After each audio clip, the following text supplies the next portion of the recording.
close this. Voila, voila, voila. All right. Mic check. Excellent. Have I even got my? I haven't actually uploaded the document yet. So let me close down all these video editing softwares that are just all over the place. Now, where are we today? All right. How everyone? This is Rap Raven, your host. I'm just gonna find you the PDF. I'll get it to you with the killer speed of a millipede. But we're gonna first find out where it is at the moment. There we go. Design looks good so far. Looks good. There we go. The show's fantastic. Should be show 82. Yes, it's all there. Press double click and it opens. Voila. Now press share screen. Share the screen and let's see if we can see it. Is that right? Let's hope that's yep, that looks like it is. Could be wrong, but then again, could be right. Aha. All right, hello everyone. So we found it. All right. So what we're gonna do is read mode. There you go. Voila. All right. So everyone, welcome to the Betterment Broadcast. This is show 82. Tell your friends to be a friend and come and help black people. I guess that is your black. This is an organization and a corporation and all the Asians you can think about that is dedicated to helping black people, by black people, for black people. All right, cool. So let's go through this. So after much research, I've unfortunately concluded that currently black people are collectively inadequate. Little quote that we start the show with, just something to let you know what we're working towards. The motivations. And that's what it is right there. Pause the screen and read that information. Excellent. Cool. Now, obviously, we're going to send the link out. You're always welcome to jump on. The show works well. Generally, we usually have a 1 hour show. And if after I do my little intro and stuff, we send out the link. And if you wish to jump on, the show might go on for an extra hour or so. So maybe 2 hours, a bit over 2 hours, if we're lucky. That's if people jump on. And when you do, though, we would like you to uphold the 4D values, which is discipline, dedication, dignity, and discernment. That's right. Voila. Boom. Bam. Very good. So if you can just pause the screen in the future time and read these things and make you very happy, you will. And also it helps you communicate with black people. That's right. So the 4D values is discipline, dedication, dignity, and discernment. Try to use those 4 values when you talk to black people, when you're trying to find solutions, and it will improve it. I assure you. Let's go.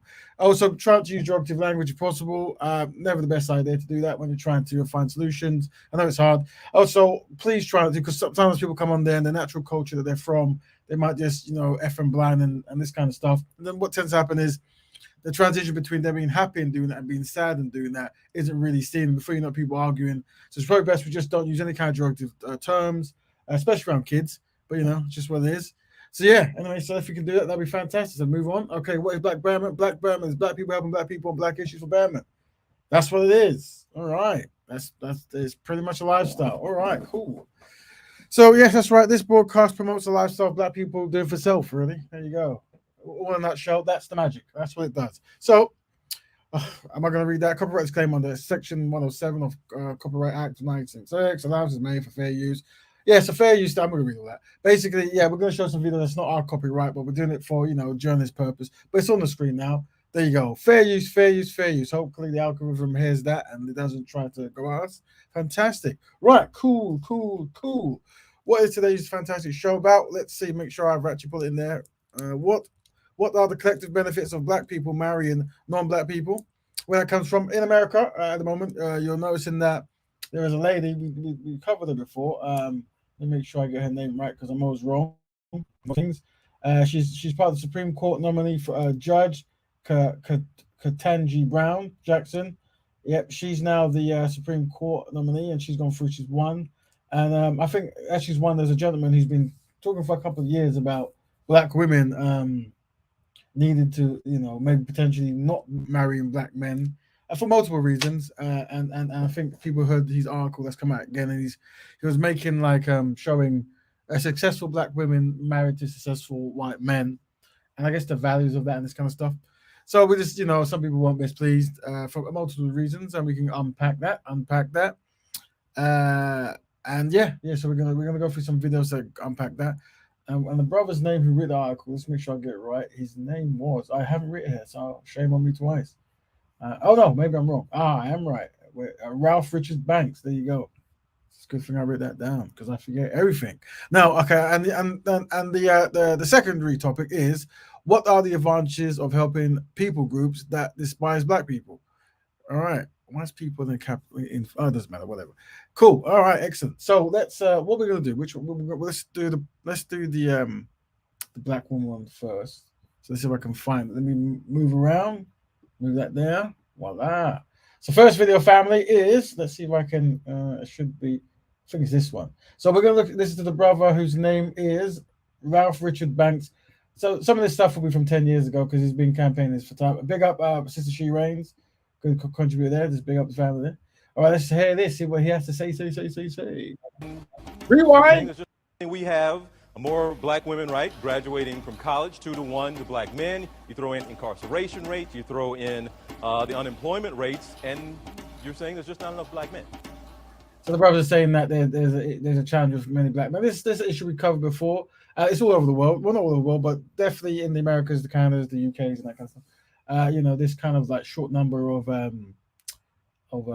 black men for multiple reasons that we have to unpack, and some other reasons as well. That's good. Well, there are not enough black men for all of the college-educated black women. So this one, the primary one he's saying is that when it comes to pound for pound education, some of the black men, many of the black men are not leveling up, not on the same level, and this might be a potential problem. That have the type of husband so he says that they want to have. The type that they want to have. Now, I put this out, and we had this conversation yesterday, and a lot of people were chiming in, and I decided to ask for questions from viewers. And one of the questions, simply put, is, do black women deserve better than what black men have to offer? That seems like a very heavy question there, but is that essentially what it is? Do we not measure up to the quality of black women right now? That's really a great way to put it, and I will admit that I usually think about it from the other perspective, which is that is it fair to ask black women to sacrifice their own happiness on the altar, as it were, of black men's struggles? And I think not. What is that? I think not. Okay, what's that sacrifice necessarily when we're talking? Big up Empress Kushti, another great contributor to the broadcast. About, and I asked you this question yesterday. Right. Is it always marrying down? So we're talking about now, this gentleman here is talking about black women marrying down. So basically, recently, as you know, a black lady was pushed forward in the Supreme Court in the States, that is. Her name is Judge Ketanji Brown Jackson. And so this gentleman here, this is a 10-year-old video on CNN, I believe. But he was talking even back then about the need for black women to look for non-black men and potentially white men. We can unpack why it tends to be only white men. Interesting, that? If the person so that's what he was pushing for 10 years and the reasons behind it. You're marrying doesn't make as much money or have the same level of education. Could be a good guy. Yeah, he could be a good guy, and lots of relationships work across classes, that's true.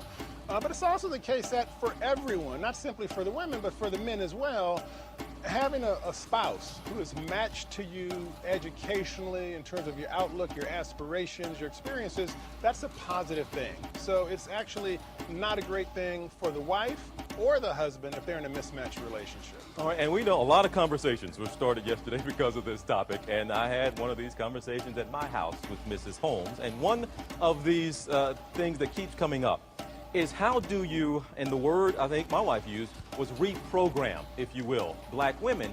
I don't know this gentleman on the CNN program. He's 10 years old, so he's probably been fired, I'm assuming. I don't know. But does he have a black wife? Because you're suggesting they need to be open to dating outside of their race.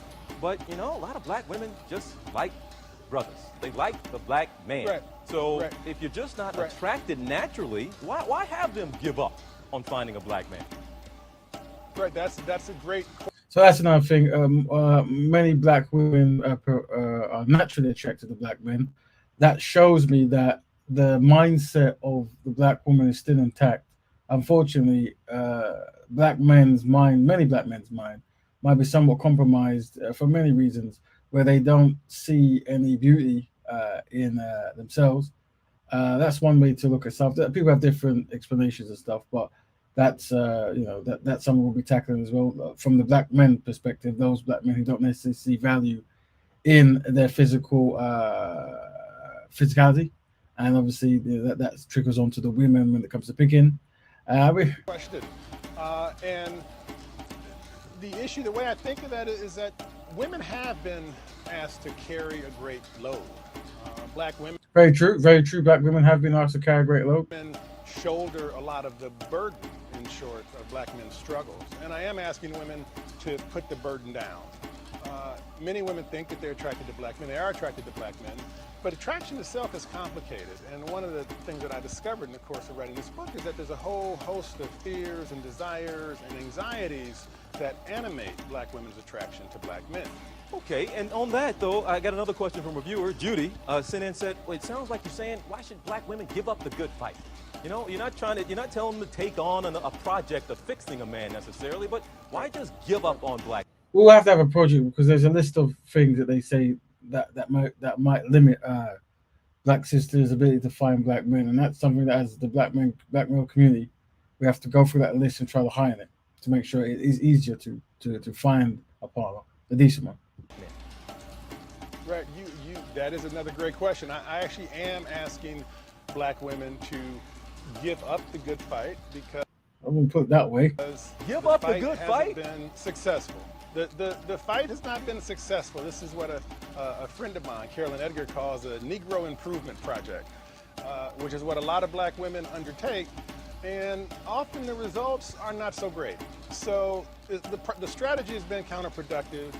It doesn't help African Americans for us to have black men and black women locked in bad relationships and raising children in households where the parents quarrel and ultimately divorce. Well, that's not a win for anyone. It is law professor Ralph Richard Banks. The book is called Marriage for White People. I think it went on sale on the 2nd this week, and it has Bro, 10 years ago he made his book, and this is what he was pushing. Started a conversation that I'm sure. And he's resurfaced now because of many successful white men have married one or two successful black women.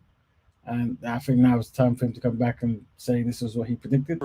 Will continue. I want to bring in the author. Now this is another show, Anderson's show. Author of this book, because it's a fascinating book. His name is Rick Banks. The book is Marriage for White People, and it really got me thinking about this whole topic. Hey. Rick joins us now. Rick, thanks for being with us. So positive. Thank you. So, I mean, your book I found really eye-opening because I hadn't really given much thought to all this until I started talking to Jackie about it. How big an issue is this? It's a huge issue. African American women are the most unmarried group of women in the country. 70% of black women are unmarried, and the racial gap in marriage extends across the socioeconomic spectrum.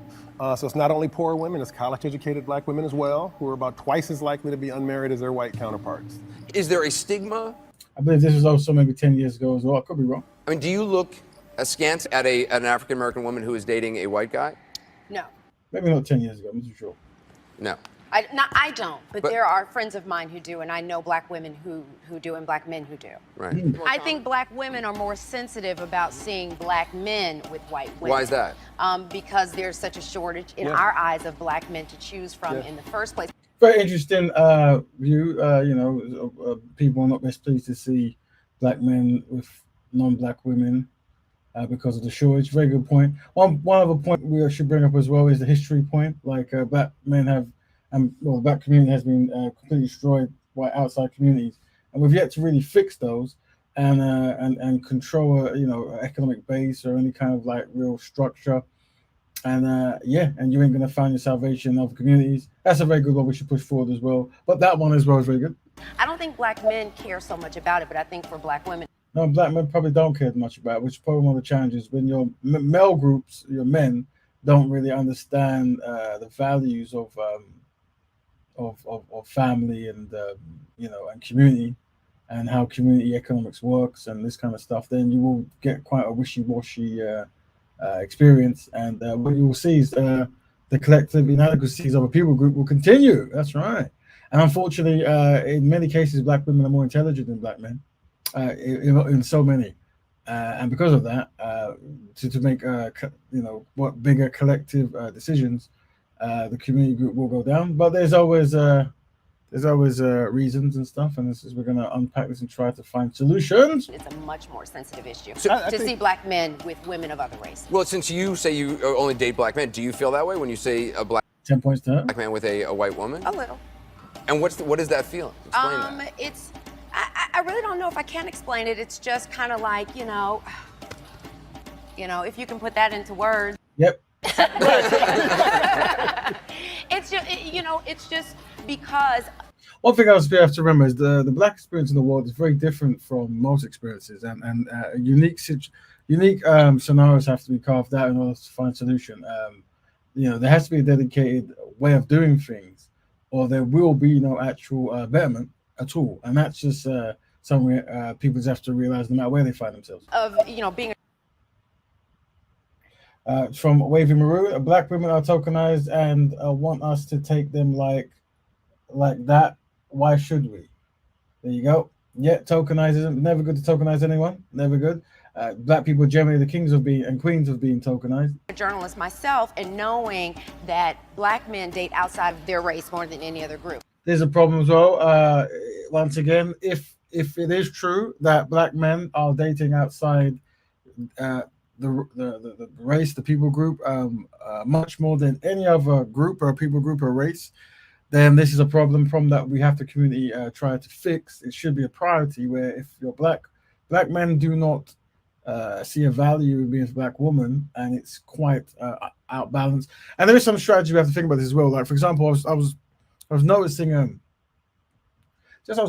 remember watching a video game and some cartoons and stuff and these were products made by Japanese companies, and when they had one or two of the black men who were the superstars of the particular programs I was watching, they would write in blonde, blue-eyed women to be with them. This is problematic. If the world views that your own men don't pick you, and it's not good look, because it isn't vice versa. We don't view it vice versa.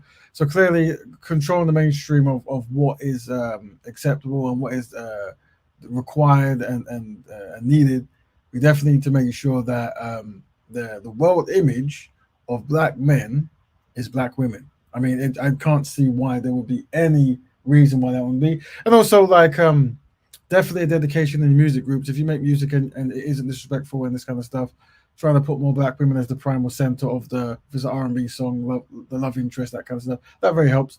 I want you to show me another exercise I was going to say as well, and I think I mentioned before. Let's just read our culture foot. We date outside of the culture because black culture is against us. We are maroons at this point. There you go. Yep. Okay, so what I was saying is, where was I? I was waffling about something that was important. Will it come to me? No, it won't. Just carry on listening. I'm sure it'll come to me in a bit. And black women are very loyal to black men. Very true. Very low indeed. We are least likely to date outside of our race. And it's just... So it's a very interesting dynamic. You have the men who are the most likely to date outside the race, and the women who are least likely to date outside the race. And then you have other things they try to mention, which you'll hear throughout, the murder rate, jail rate, education rate, that kind of stuff. Stuff that we need to really go down. Yes, there are a lot of black men who you meet who have a lot of issues with. Any women or men who want to jump on this topic, let me know. I will be posting a link not too shortly. So if you've got anything to say, always feel to jump in, but you can always use the forum to speak. Typing is not bad, so you can do that. Black women. Now, Jawanza, is it the... Oh, so we've skipped from one to another one. Now, this is Brother Jawanza. This is probably the 80s, or maybe late 90s, early 90s, I would say. Yeah, looks like that. And this is Brother Jawanza talking about something. Oh, I'm going to see fault of the media? Well, so Brother Jawanza is talking about how the media influences people's minds, I think. There's no question that there's a direct relationship between images and self-esteem. And he goes all the way back to Tarzan, to Superman, to Rambo, to Batman, to even painting the image of Jesus Christ as white. I mean, you can't separate racism from anything. So it's not unlikely then that you have Pope Julius commissioning Michelangelo in 1505 to paint Jesus Christ white. That's what I'm saying. Being black-centered is very important. If you're going to create content, create ideas, storylines, institutions, being black-centered, all the people who despise black people knew this. That's why even though people were taking up cultures and religious ideas that was outside of where they were from, they made sure they rebranded it in the people that look most to them. And that's something that black people struggle to do, but we're working at it. And hopefully we can have philosophies and ideas that can maintain that concept. Being black-centered, Afro-centered is definitely a must. And it's part of the code of the custodians that we're pushing. Lord of mercy. Let's go on. Carry on. Images control self-esteem. Abraham Lincoln found out very early, when you have 300 slaves on a plantation and one master, it takes a lot of work. Why don't you let them go? But don't teach them who they are. Control their history. Control their images. Then you won't have to watch it. Whoever controls the mind will also. Also, we find that people who've gone through a history of this, they'll perpetuate it, and they'll go through, and when they make their content, they'll do it, and then they'll teach their children to do it. So their children might not even be aware they've been taught to be self-hating because they picked up from the parents. Let's carry on. Where are we? No, they ain't loyal to us. They feel stuck with us. There's a difference, and they weaponize children, not at all, but a lot. Okay. Let's talk about the image of the black man in America when we return. Stay tuned. All right, let's. Oh man, where's the thing gone? I'm trying to find the card here of an article I had read in Newsweek magazine by Sylvester Monroe, Okay, cool. a reporter for Newsweek. Went back to the projects in Chicago to see where he had been reared and all. And he said, as he sees it, the image of a black man in America is like when he gets on an elevator, a woman, she grabs her purse a little tighter to herself, fear that this black man's going to steal it. We have studies the document. See it? Well, countering the. In America, as you see it? Well, one of the things that I'm concerned with in one of the books that I've written, Countering the Conspiracy to Destroy Black Boys, is what happens early on. And one of our concerns is we have studies that document that black boys may be the best students in the country up until 4th grade. So the question is, what happens to black boys in the intermediate and upper grades to begin to create the kind of image that you're talking about when they become 18 years and older? I sincerely believe that only men can make boys men. Now, don't misquote me. I did not say that a single female parent could not rear or educate her child, but she need not do that by herself. Because I understand we're on television time, it's time to make the point very clear. Where are black boys going to see black men? If you look at the home, 38% of all black children live in a single-run household. In terms of school, 80% of all elementary school teachers are women. 95% of all teacher aides are women. When you look at on television, you'd be hard-pressed to name 5 positive black men on television outside the news, especially if I excluded Bill Cosby. And then, unfortunately, they took him down. Many young people, men don't go to church. So the last place is the streets, and that's the problem. The streets do a very poor job making black men. So the real problem is black boys have a difficult time seeing strong black male role models, which is why these kind of shows are very important. All right, sure. So that's that. So this is the first segment of what are the collective benefits to black people marrying non-black people. So we've got 2 segments. Now I'm going to, just in case someone wants to jump in now, bring out because we got a part 2 segment which we talk about what was it? Black people, was it? What are the advantages of helping black groups that despise black people? Very important topic. But while I throw that out, let me make sure I've got where is the link? Oh, it is. All right, it's good. Make sure that works. Hope it works. So I'm going to post it. So feel free to anyone to jump in as long as you uphold the 4D values, as you know. You may jump in and give your opinion and stuff. We try to be constructive here, especially if it affects you, your opinions on that really tantalizing, important, critical question of what are the collective benefits to black people marrying non-black people. So, what are the benefits? There are benefits. How does marrying non-black people benefit black people? Anyone know? I'm sure there is. And once again, this is a collective question. Most answers people have an individual question. I understand that. But this show does deal with the collective. It forms the individual working in a solo to benefit themselves and the collective. Sometimes you have to go slightly backwards or slightly forward on this kind of stuff. But this is what we're talking about. But if there is a benefit in that from a collective standpoint, please let me know. No. While you're pondering and wondering all that stuff, you want to jump in. We're going to move on to the part 2 of the show. Let me click on to, where is that then? Is it that one? That's that one. Press it. Go. There you go. So there's a picture. So on the left one is the man, the gentleman kissing the sister on the forehead. Well done for winning. There you go. Love and all that stuff. And then on the right we have Stand with Ukraine. So we're going to talk about this issue with, when Europeans are fighting each other and bombs and guns and that kind of stuff. You have many black people who just jump in and they want to fight and do that. I guess there is a niceness there. They want to defend people and that kind of stuff. But we say don't move too soon because, as you know, in the Ukraine, many Ukrainians despise black people, but they're not isolated in this. It's quite a worldwide phenomenon. You will find that actually one of the most despised people groups are the black people. If you didn't know it, now you know. That's right. Yeah, many people despise black people. Historically, it's because black people lost the war, what do you call it? Is it invasion? Yeah, the invasion, and then the segregation and the enslavement. That's the word. And what happens is that people tend to hate people who are losing and victimized for some reason, or at least from a European standpoint, a European Asian standpoint. So yeah, so if you don't know, black people are not really liked. Yep, now you know. So yeah, so before you're a black person, and what you tend to find is when someone actually is not liked, they really want to be liked. So they do things to make them be liked, and one of them might be risking their life for people who despise them. So you really want to think that. And that's why we moved to another question before I show the fantastic videos. So to think about. Not that one. That's a good video. That's something we did last week. What should black men do to make black women feel more protected? We're gonna come to that again. Beautiful picture there of many black people. We're gonna go past that. What is a better use of energy and time? So teaching anti-black groups the errors of their ways, which I see many people do. There was a couple of brothers all over the world. They want to go and hug in racist people and show them that black people are human too, and this kind of stuff. They want to be loved. There's a deep psychology of why that is and why these people who get beat up want to be loved so much by people beat them up. But maybe they're confused as what else can I do? Well, the Betterment Broadcast is going to tell you, rather than spending your time trying to love those who despise you, why don't you start building a black business and promoting black betterment, promoting black love? Why don't you say dedicate to fixing your people group? Unfortunately, actually, if you actually want people to love you in the world, hugging and kissing them and what kind of stuff doesn't really do it. What does it is you building up your group, become powerful, so they have to respect you. It's just the age-old kind of solution there, really. Do good for yourself, and others will see you as good. Not that you're doing to make others.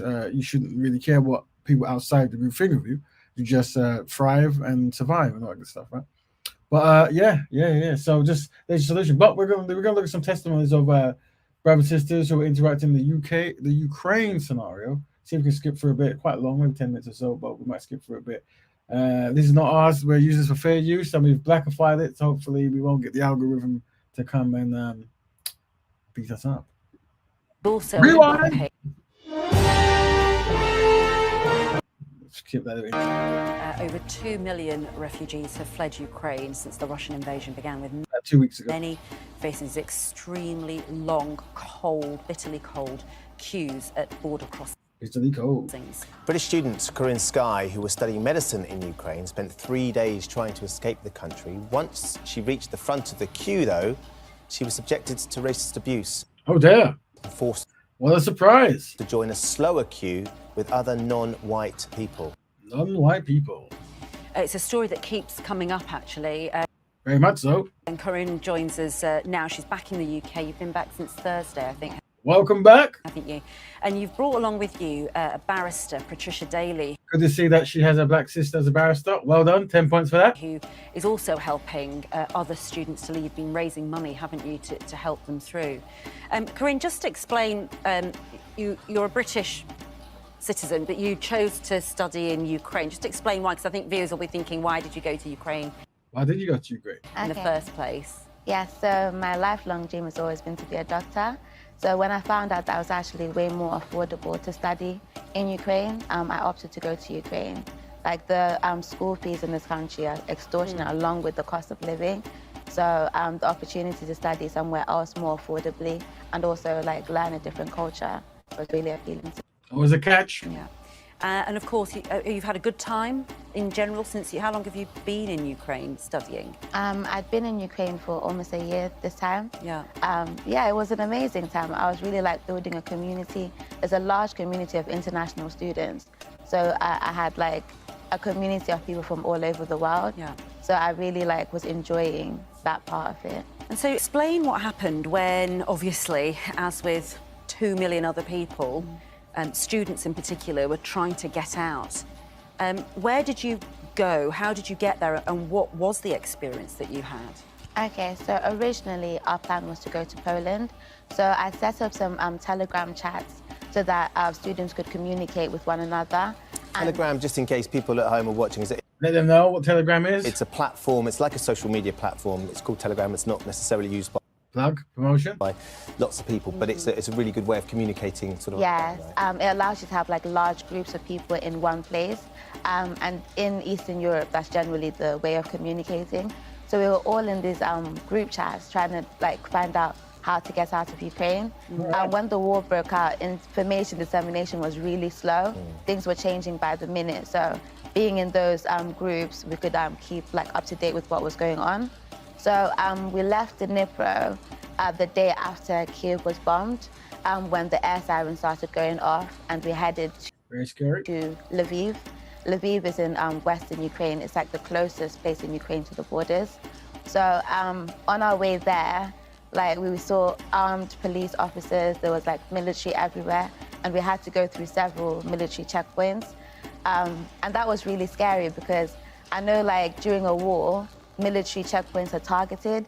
So every time we had to stop and have our car checked and show our documents, it was so scary. Once we finally reached Lviv, it was supposed to be, I think, like a 10-hour drive, but it took 24 hours. When we got to Lviv, I was coordinating with Patricia, the students within the group chats. And once we got there, there was several students who were looking for accommodation. So people were stopping over in Lviv before they headed off to their borders. So we checked the students into hostels. So in the hostels, the girls were now reporting incidences of racism when they're trying to leave Ukraine, and some of the students had already reached the Polish border. So our original aim was to go to Poland, but after all those like reports, I thought, you know, this is the last thing we want to be dealing with, so let's aim to go to Romania. So we left to go to Romania. On the way to Romania, we were stopped by armed civilians who like took out a gun on us and told us that if you don't leave now, we'll shoot. Isn't that nice? And then when we finally got to the back of the queue, so it was 9 kilometers from the Romanian border, that's when we ended up spending, I think it was 2 days in the car queue. So the queue to get over the border was 9 kilometers? It was 9 kilometers, so but we spent 2 days. 2 days to get to the border, so to get to the front of the queue. To get to the front of the queue. And it's like, if you imagine like a motorway, there's no shops, there's nothing. And we just had the snacks that we'd carried and the clothes on our back. No good experience. Just to be clear, were you and native Ukrainians, and in this case, I suppose you would say white, because you're talking about them picking you out of the queue. Were you all in the same queue? So this is the part I want to be like explicit about, right? In the car queue. That sounds very exhausting, Fiona, very true. There was Ukrainian people, and there were, I didn't see any other black people in the car queue, but there was just mainly Ukrainian people. So once we got to the front of the queue, we were told to exit the car queue by a civilian, a male civilian told us to exit the car queue. So I came out of the car to speak to the military, because I thought the military are there to, you know, to support the civilians, because I didn't understand why we were being told to leave the car queue. I say not understanding what was getting you in problems. This is the thing, understand the world you live in and how people perceive you. The military told us to leave the car queue, so we took the car out of the car queue and we waited to see if the situation could be resolved. Did they say why they wanted you to leave the queue? They didn't say why. I think we all know why. So I thought it was to de-escalate the situation. So once we left the car queue, a man went and started cycling the car and pointing to the pedestrian queue. Now the pedestrian queue was just as long, but it was just non-white Ukrainian people. So I was confused as to why we're being told once we've reached. A lot of confusion from this woman. If you don't know about racism, you know, it was confusion. A queue that we'd been in for 2 days, while we're now being told to join a further. There were no Ukrainian people in that queue. And they couldn't explain to you why they were doing it? I think, you know, the Ukrainian ambassador was speaking at the Home Affairs Select Committee, and he confirmed Let's see what he said. That he's aware of some of the issues that have problems have arisen. As he says, when foreigners appear to be prioritised for evacuation, it's been raised many times. Ukraine is a very homogenic society, not many people with different races on the streets. Foreigners do stick out of the crowd. It doesn't mean we are racist, is what he says. Nope. We don't want it to happen. Problems arise when foreigners are prioritised over women and children of Ukrainian citizenship who are trying to get on the same trains or trying to get through the borders. Of course, you're a woman. I'm a woman. So once again, you have to remember a very important point that women and children, you will still not get that kind of priority. And this is something we see throughout. Please remember this. That's why, build up your own group, your own defenses might be a good thing. So that was my argument, because even when the man was cycling the car, he tried to lunge for me, and the military at no point intervened, which I...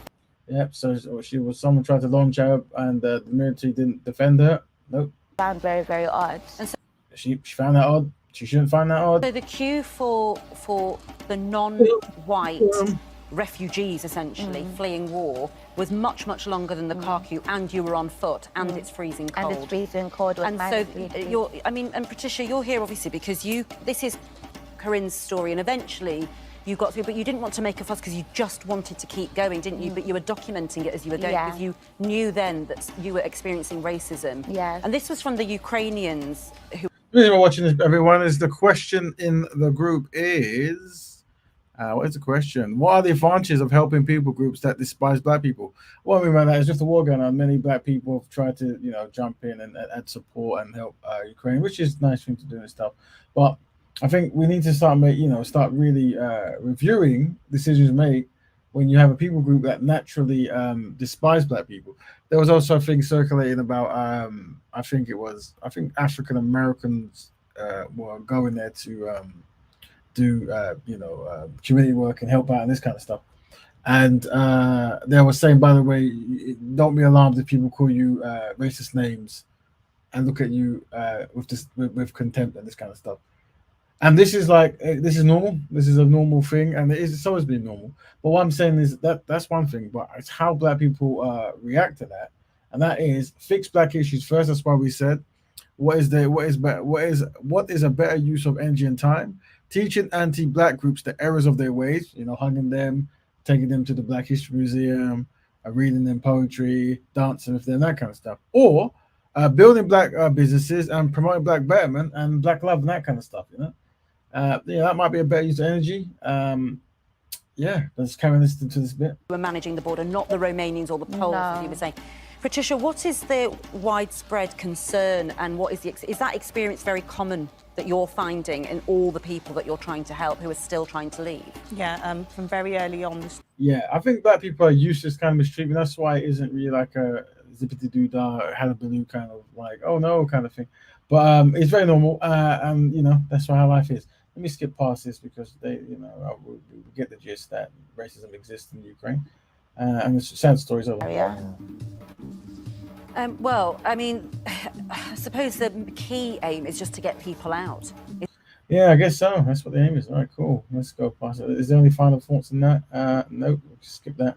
Let's see her final thoughts. Is that a country, Corinne, is that part of the country that you had visited, Mariupol? No, I've just been to Kiev, Lviv, Dnipro, Kharkov, Azap.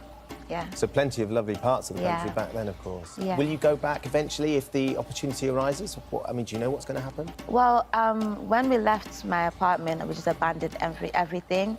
So I thought maybe I'd go back and, collect my things or try and continue my education. But so far, our university might be a good idea. Is closed till further notice. We're in a war, and also, they don't like black people. Of course. There's not really any guidance on what we're supposed to do next. I guess they've got other I'm sure they're not caring about your stuff. They're in the middle of the war. priorities right now. A brother from the States. He's been living for 10 years. Got a 1 minute video. There he is, brother from the States. See, press play. Given my family, I've posted a link there if you want to jump in to have your comments and say you're always welcome. Just jump in, press play. All right, The reason why I was able to have a number of breakthroughs in Ukraine, this was 10 years ago, by the way, family, was simply because there's no political correctness and there is no possibility of losing your job. So there's a lot of professional protectionism that's at stake in America when we decide to be open about our racial ignorance. Whereas in Ukraine or in Georgia or Russia, no one's going to call a civil rights organization and say, well, this person said this, therefore they need to lose their job. That's not going to happen there. So that alone is going to allow people to feel more free to say things that they feel that they want to say, for good and for bad. Whereas in America, you're always concerned about, if I say this, am I going to get fired? Is someone going to record this and post the link on Twitter? Now, when I say that, I want to be perfectly clear that I don't believe that Europeans are more open to race than Americans are. In some ways, the racial tension and the ignorance and the refusal to engage in open dialogue is the same, if not worse. So in Eastern Europe, there's a major difference between the racial dynamics of acceptance of people of African descent than it is in Western Europe. A lot of the racial tension I felt in Eastern Europe came as a direct result of pure lack of exposure. So most times when people say something ignorant, in many cases, when you're dealing with the local people, it tends to come out of innocence more so than people willfully being ignorant. Whereas in Europe, that same benefit of the doubt I wouldn't give them because their exposure is a lot more. And in Eastern Europe, I felt more comfortable having these conversations. I was there, very, very comfortable.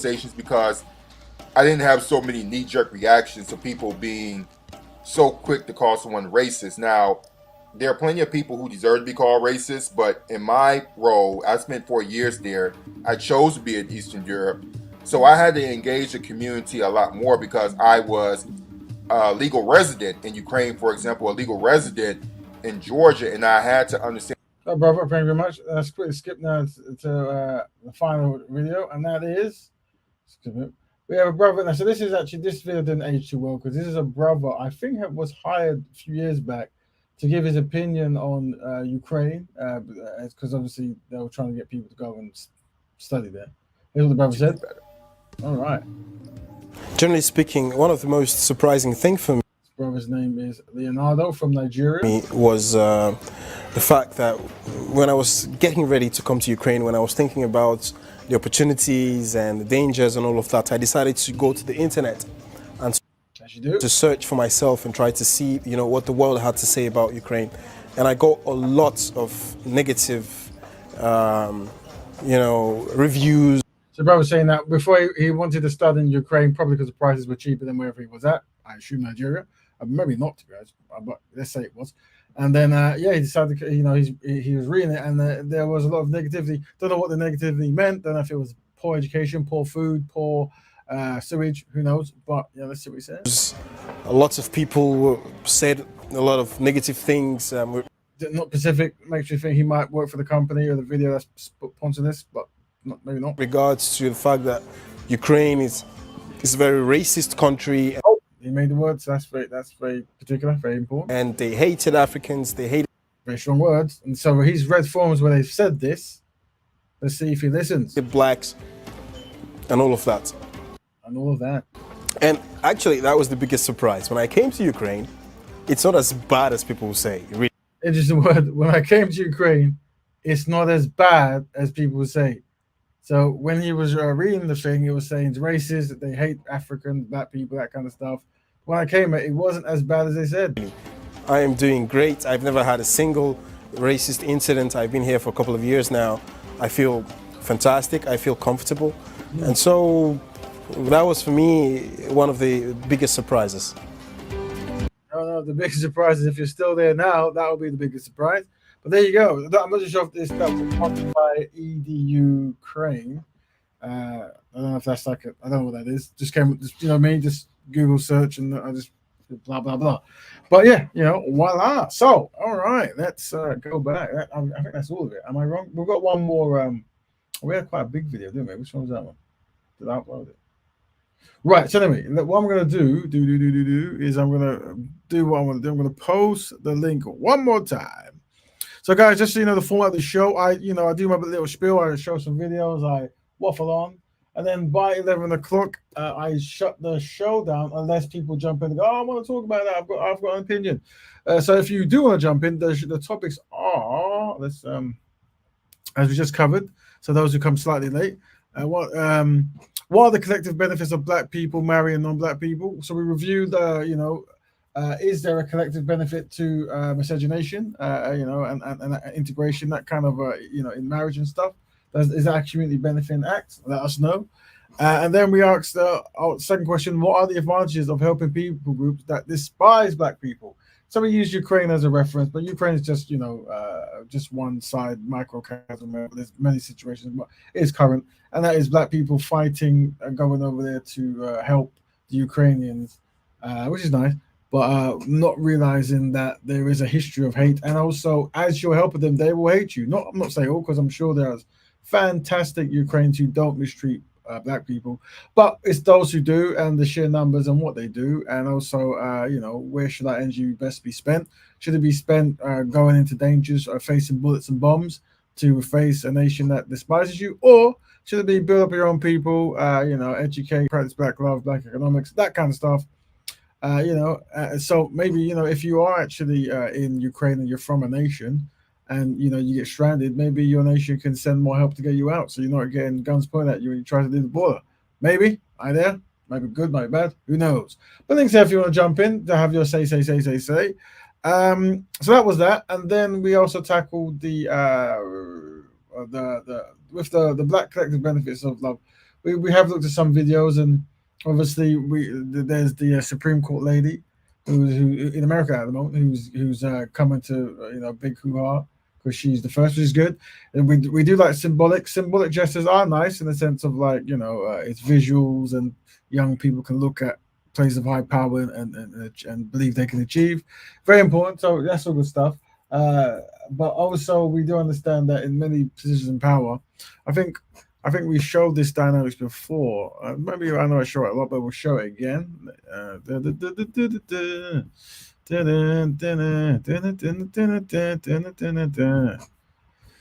Where are we, man? I've got so much stuff in it. Just bags of. There we go. So this is the UK one. We were showing that when it comes to authority, not authority, that's a bad word, political representation. Actually, I actually downloaded that thing, but I didn't download. That would have been a good one to watch. Oh, did I get that one? I probably didn't. Let me did I not download it? Show it. I probably didn't. That would be so good. All right, cool. Yeah, so what I was saying, where was I? Let me see if I can get that one. So let me play. By the way, if you look at the screen at the moment, before that even happens, what we're dealing with. Let's be shout to the people from Somaliland, help them in all ways that you can, as they have enjoyed a very tragic situation with their biggest open market in the country, 32 million loss. Big up all the brothers and sisters in Africa, especially in Somaliland, Somalia, all over the Easter Horn and all place. Peace and unity in the community. We have that over here. Support. Anyway, so back to the pattern perception we're talking about here on the screen. As you realize that every single Black politician is married to a non-Black woman, more particularly a European woman. And this is a pattern we see, and this is the same pattern we see in the States. Let's see. As we saw, these were the potential people to become the Supreme Court representative, and obviously we know that Ketanji Brown Jackson won. You see in the top left corner with her husband Patrick G. Jackson, but beneath her we see Leondra Kruger with Brian Hock, I think that is, and then as you go down, all the other sisters have picked a very pleasant, nice European man. And there's another thing. Well, I think we also I'll see if I can collate. I'll do it. I'll when I get time. I'm going to collate all the European leaders who have married non-European women, more specifically Black, if any. I'll be interested if I can find some. If you know some, let me know. And the closest I can think of is Prince Harry, and he married the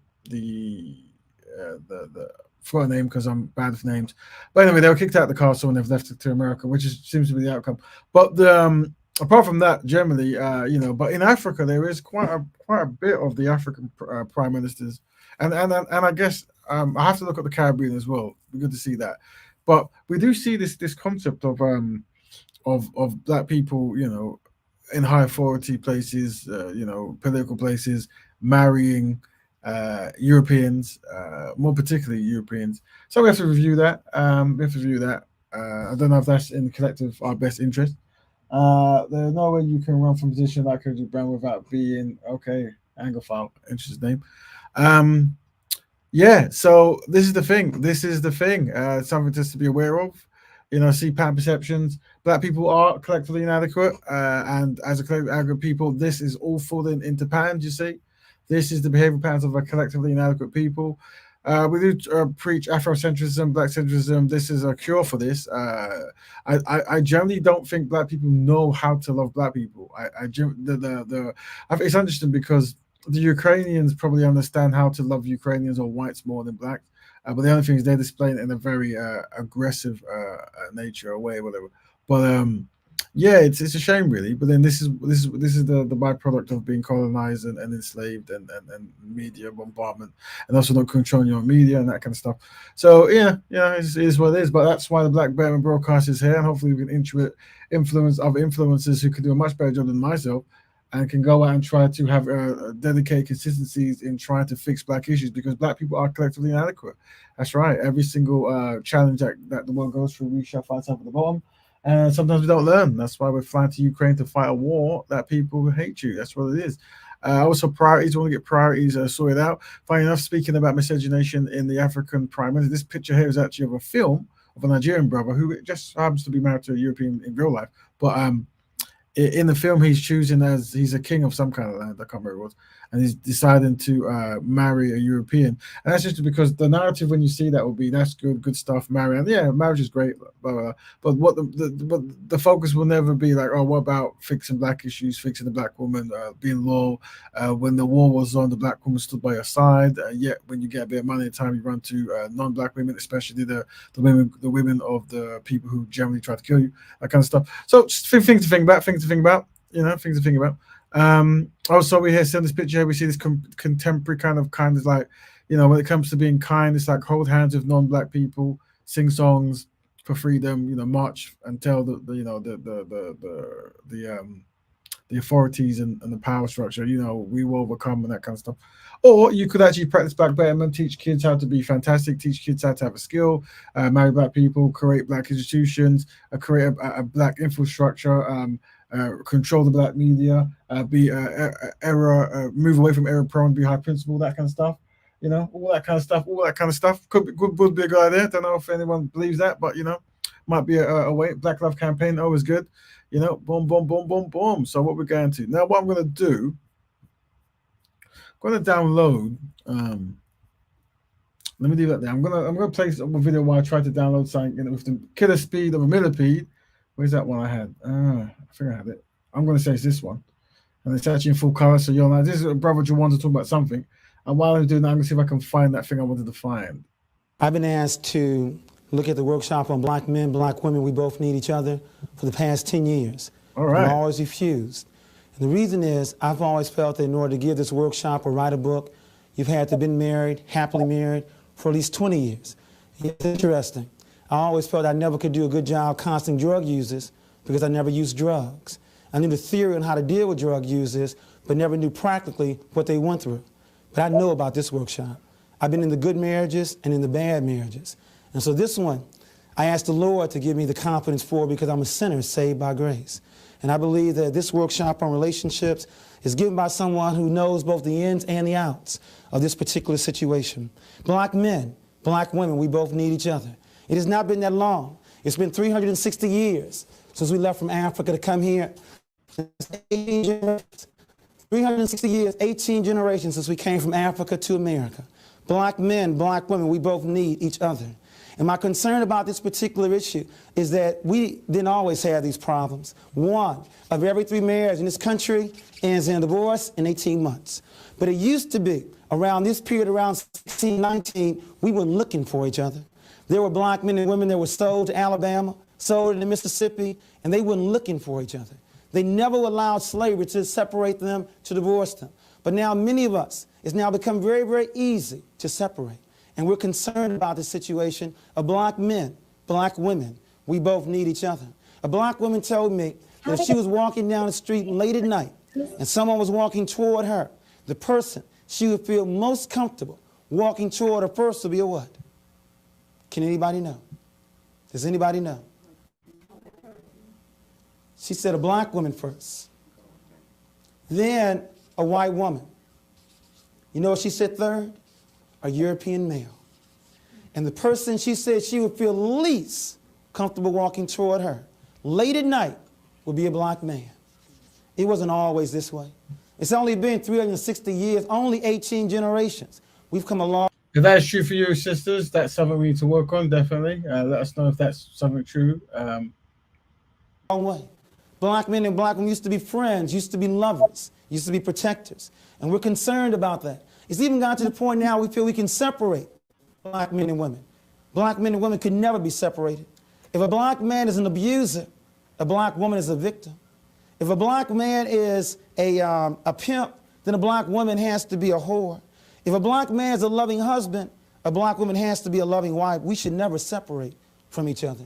And what I want to do before we look at your bedroom, see, at some point we are coming into your bedroom.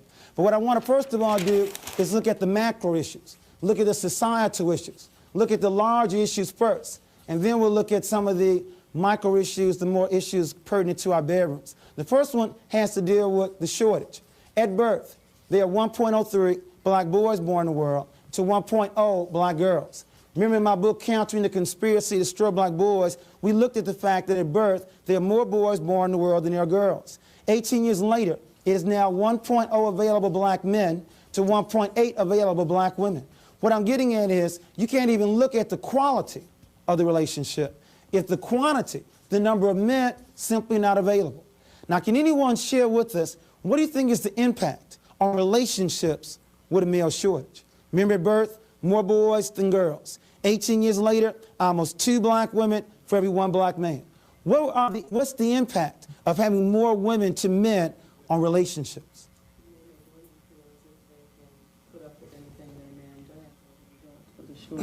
Okay, so women may lower their standards in this shortage. Any other factors? Yes. Men feel highly prized. Okay, so men feel highly prized. What does that do to men? It might give them an inflated sense of their own importance. Okay. Or an unrealistic sense of so their women may lower their standards and men may have a inflated ego that may not be correct. Thembi? And there are a lot of vicious relationships between women out of the competition for the few men. Okay, so the lack of sisterhood and unity that exists between the sisters. And the other thing is, not only do we have a shortage with regards to availability, but the other issue is don't let a sister say that she wants a responsible black man, that she wants an educated black man, that she wants a black man that's employed or, as you would probably point out, own their own business, a black man that also is committed to the race, and also a black man that has put God first in their lives. I mean, it's bad enough to have a shortage, but don't let a black woman, Sakia, be choosy and say she wants someone who's responsible, who's educated, who's employed. Let's look at Brother Jawanza speaking a couple decades, well, 2 decades, maybe 1 decade, maybe 3. But it looks like the 90s, 80s. Yeah, around about then, I'm assuming. That was a good time for hip hop as well. This also reflected much of the hip hop. But what I was saying is, yeah, so the brother's trying to point out some of the challenges that the sisters will face in finding a partner in America, but generally in many parts of the world, including the UK. And yeah, it is what he's going through. As we were talking, I'm downloading some video about something else, and it's downloads. That's good. Lord, who's committed to the race and committed to God. One serious problem with these issues has to deal with the shortage of black men. And one of our concerns is trying to develop A7, big up to N1 podcast. 10 points for that. Black boys to be men, so we won't have a situation like this occurring. But some other issues I want to look at with regards to the macro issue has to deal with the impact that racism and economic exploitation has on our people. When I mentioned the divorce rate was 1 of every 3 in 18 months, one reason for this is when America believed in agriculture, America believed in extended family. When America believed in the factory industrialism, America believed in a nuclear family. But now that America believes in the computer, the word processor, the typewriter, now America believes in a single parent family. What I'm getting at is many of us think that we do what we want to do in these relationships. Not true. We do what the economy wants us to do, and as you can see, with each change, they've reduced the family structure smaller and smaller and smaller. For example, in a farm, in a farm, they both work the fields together. An economic reason to stay together. So that in 1910, 90% of all black children still lived in a two-parent household. See, there was more than love in these relationships. There was some money involved here. They worked the fields together. An economic reason to stay together. In a factory, man works in factory, woman takes care of children. Economic reason again to stay together. So that in 1960, 80% of all black children still lived in a two-parent household. You know, the rumor is slavery destroyed the black family. I tell you, we were still together, not only during slavery, but after slavery. The Depression, 30 years after 1929, 80% of all black children still lived in a two-parent household. But now we have the computer, the word processor, the typewriter. And now you have women working just as much as men. And now you hear women telling men, I don't need you. Got my own job. Do what I want to do when I want to do it. And now we're down to 38%. Make sure you see the analysis. When the economy changed, the family structure changed. There was more than love in these relationships. You know the #1 song in America 3 years ago, Ain't Nothing Going On But the Rent. If you want to be with me, you got to have a J-O-B. It's all about money. No finance, no romance. When the economy changed, the family structure changed. And the other part of this is, it's very difficult for a man to be a man with no money. There's a stat that says that 55%, there's a 55% reduction of black men getting married when they make family. The link's in the thing. If anyone wants to jump in, feel free. No pressure, you don't have to. We've gone past the hour mark. We'll continue to listen to Roger Wonder, and then we'll also listen to a download video I just got now. What we do is just to chop up. Let me put the link in it. Well, let me see if I can find that video. So remember, he's writing a lot of numbers down, and this is something that we were talking about slightly today. Share. Where are we? There we go. Da-da, da-da-da. Let's go to da-da-da. I think it's this one. Da-da. You keep. So basically, I haven't blackified this video, so hopefully it won't get striked or that kind of stuff. What's the name of this video? I'll let you know, guys. The name of that video is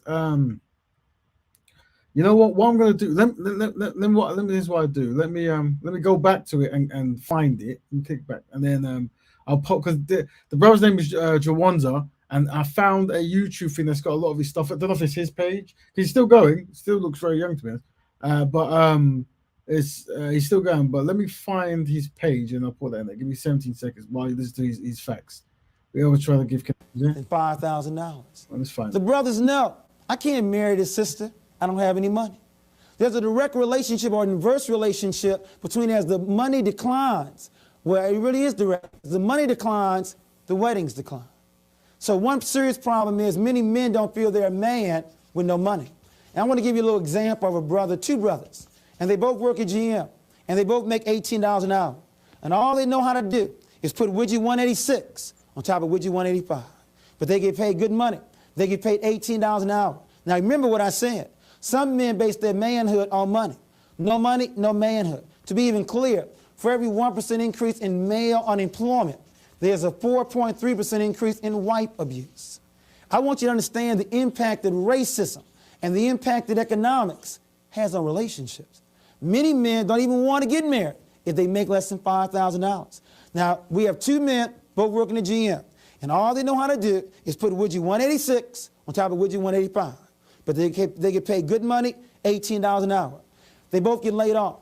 Now, the first brother begins to abuse his wife more, begins to drink more, begins to smoke more, begins to do all these negative things.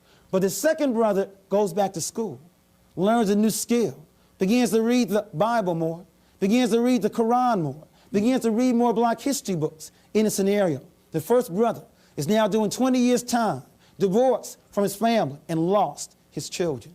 The second brother now has a closer relationship with God, knows more Black history, closer to his children, and because he couldn't make a job or find a job, he made his own job. I've often wondered why some brothers sell drugs and other brothers sell peanuts. Pause. There you go. So I don't know if you can click on it, if it works. It is a YouTube channel. But just click on there, and someone's made a Jawanza page. A good brother there is giving the thing. Just before New Millennium, urban changed the face of black people, singing to black, dressing up black, talking to black, being black. The digital revolution also changed everything. There you go. Thank you, brother. Yep, there you go. So for bro, the bro from Brom, the video's there. You can let me know if you get it. If you don't get it, all you need to do is type in this name.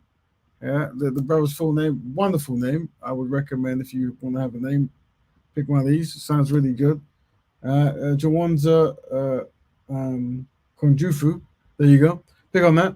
Now, while you're doing that, we're going to stop the video there. We're going to go to just something that we spoke about before, but we've got the video now. And that is the brother we showed you every single in the UK and also America, but in generally, in any kind of like place where you get the black and non-black and other people facing each other in the political space, you find the brother David Lammy. He's married to a European, happily married. But one thing we're going to analyze, we're going to do a case study. That you are. And we're seeing what might motivate this action, and is this the priority that black people should take? Let's have a sneak peek. African Caribbean, which is fine, but how can you be African Caribbean and English? I couldn't be African. I'm English, but I certainly could not call myself African Caribbean. You could be Irish, though. You could have Irish. No, I'm not Irish. Yeah, I'm but not you could Scottish. be. You could be. No, I'm not. Because I have looked my name right the way back to the Middle Ages, my maiden name, and I'm Anglo-Saxon. Great. But you will never be English. You are African Caribbean. But why will I never be English? Because you're African Caribbean. Look, I can't say to you. At what point? What about my kids? What are my kids? What are my kids? I don't know why he said his kids. Maybe because his kids is married to a European, and okay, that he wants to claim it that way.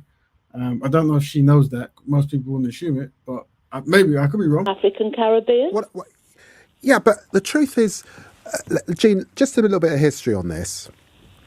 Britain, 400 years ago, started going out into the world. It colonized and conquered a lot of the world. Mm-hmm. A lot of the world has ended up coming back to the mother country. My parents were part of that generation who came from the Caribbean. When I took a DNA test, I actually had Scottish in me, probably because as a result of that, someone somewhere, frankly, got their leg over with one of my ancestors, and I've got Scottish blood running through me. I don't know why he's saying that. That's not really a good way to put it. I said that gently, but it could have. Yeah, you did. Maybe, well, been horrendous. Let's be clear about that. I'm sure it was. And so, and here I am, having grown up in this country, have been born of this country, and actually, the truth is, it's a myth that there's one English ethnicity. Is it? Is that a myth? Okay. It's not, because... is that something you really want to fight for? Should be the priority of all people from the Caribbean to fight to be English? Maybe, maybe not. Maybe I'm missing something. I probably am. No, I tend to miss many things. But yep, is that what the politicians who are black, not that anyone claims to represent any black issues, which is probably one of the problems. I guess hence why many black custodians actually move up and try to represent black issues. But should this be a priority to fight for? So essentially you have black, Caribbean, African politicians, more so Caribbean in this regard, and they marry Europeans in the truckload, which happens, you love all that kind of stuff. And then when they go on TV and radios, they're fighting to be seen as English ethnic people. England has always been a country in which Huguenots, Danes, all sorts of people have passed through. So when you say you are English, I'm not saying that doesn't mean something to you and matter hugely. It does. Because there are probably, as you put it, years and years, hundreds. As far as I'm aware, English actually is an ethnic group. I go to speak school and they let you know that. And I assume this man wants to be a black English ethnic group or something like this. Of years of experience of that. Maybe included in that ethnic group. But it is to say that for me, the fact that I was born here and the fact that my sensibilities are English mean that I want to claim that heritage as well. Now, I'm very comfortable saying I'm British, black British, of course I am, and I'm very, very proud. No one could say I wasn't, because I talk about it all the time, about my Caribbean roots, and I know the Caribbean very well. But it's to say that I'm English. Sorry? What? You're British, but you're not English. Well, that's the point I think you're making, and I'm disagreeing with that. Tell me, what do you think? What do you think? If I was born in the Caribbean as a white person, I certainly wouldn't call myself. Yeah. Well, I'm afraid Caribbean. you obviously have you ever been to the Caribbean, Jean? I haven't. No, I haven't had the fortune. Well, then you probably don't realise that in countries like Barbados, there are significant white Caribbean populations who have been there for hundreds of years, and they are significantly more Caribbean than I am. Interesting. Well, all Didn't I know can that, say did is you? the whole didn't know that. world is polluting everybody the way it's going. What's that phrase, polluting? It is. Why is it polluting, Jean? Because you are what you are. You are where you are born. But hang on, Jean. Your inheritance. It's your inheritance. Jean, I can tell that you are more senior than I am in age, so I want to be polite. No, don't do that. In this conversation. Well, that's how I was brought up. You're polite to your seniors, Jean. But what I'm saying is the word pollution. Where's that word pollution come from? So this is David Lammy, brothers, and so this is a politician, married to a European, and this is one show he made a few years back, maybe. And yeah, he's trying to argue with this senior lady that he's an English person, and this is very important to him. And what I'm saying is, I mean, everyone, free to what they want to do with him. But what I'm saying is, I think we want to be more Afro-centered, Black-centered, Caribbean-centered, and have more pressing things to talk about and more things to fight for. This wasn't the first time I've heard him say this. He said this at some debate. And that's why I keep wondering, when you're not around Black people, what is happening? If you're not married to a Black person in Black communities and you're not really hanging with Black people, what is it? How is your mind being formed? Will you be molded in a way that is dedicated to Black people? Not so much. No disparagement towards brother David Lammy. I'm sure he does wonderful works, but we're just using him as a case study because he's out there and he's on the radio. It's a very negative way. Well, I'm sorry for that, but it is negative. It's a negative way to describe the fact that people meet one another, they fall in love, they have kids, they move borders, sometimes through war, sometimes through economic reasons, and they become what they become when they are of that country. And just as you can be in America, and you can be African American, or you can be Italian American, or you can be Irish American, how is it that here in England you can only claim that Englishness effectively, Jean, if you are white? Oh, brother, cool. Anyway, so family, we've sent that link there. Listen out one more time. We're going to end this show soonish. We were watching Brother Jawanza, and he was breaking down, because this show split into two. Let's see if we can skip back to. So this, look at that fantastic picture there. We always come back to it. Case study, but all our politicians, none of them married Black people, a Black woman, which is unfortunate for the Black woman and for Black people generally. When it comes to trying to find solutions and trying to create some kind of consistent movement. Where is my PDF? Gone. Where are you gone, PDF? Is that you there? Voila. Okay, there you go. Let's skip that. Where are we? Community spend. Nice. So the show, we're going to probably wrap up soon. We might listen to the last bit of Jawanza. We might not. Depends. Blah, blah, blah. Let's see. I think we might have a guest coming on. Yes, we do. Welcome, bruv. Maroon. Is that Maroon? Are you there? Yeah. Hello. What's going on, man? I've been seeing you for a hot minute, man. I'm not gonna lie. I wanted to chip in here, man. Nice. When we say when it comes to the benefits of marrying out, there's no benefit. I'm not gonna say there's a benefit. There definitely isn't. I think that intercultural. I think the reason it's more of an intercultural thing, isn't it? Do you get what I'm saying? And it becomes interracial dating, but it's more of an intercultural thing. I think that's where it's kind of seen as with the men. With the women, it's a way to get out of being it's basically wanting to be white, basically. Like, if you look at the history of it, since the beginning of Islam, the Arab time, you get what I'm saying? It's always been a way to like basically you're taken out of what your actual self. So like now you're not really yourself, you're part of this now. So it's like whenever historically this has happened, it's like they've always been compromised, innit? So it's like when you see the mammy, you see the plantation images of the woman and the man, more time it's when the woman's been with the man, with the plantation owner, she's usually compromised, innit? So she's not usually herself. She'll make decisions for everyone else based on how she feels about the master. But it's like in all reality. Hold on, bro. So you're dropping a lot of stuff there, which is we want to pack each thing. So just because you made so you made a distinction between the black woman practicing miscegenation and the black man practicing miscegenation, and what you're saying is if I'm wrong, we look at the cultural aspect as in the preserve and pushing of culture, and you're saying that the black woman is going to go to practice and be a part of a different culture and uphold that. So does that mean that the black man is what does that mean? The black man is? The black man is what is the motivation for the black man to go with the white woman?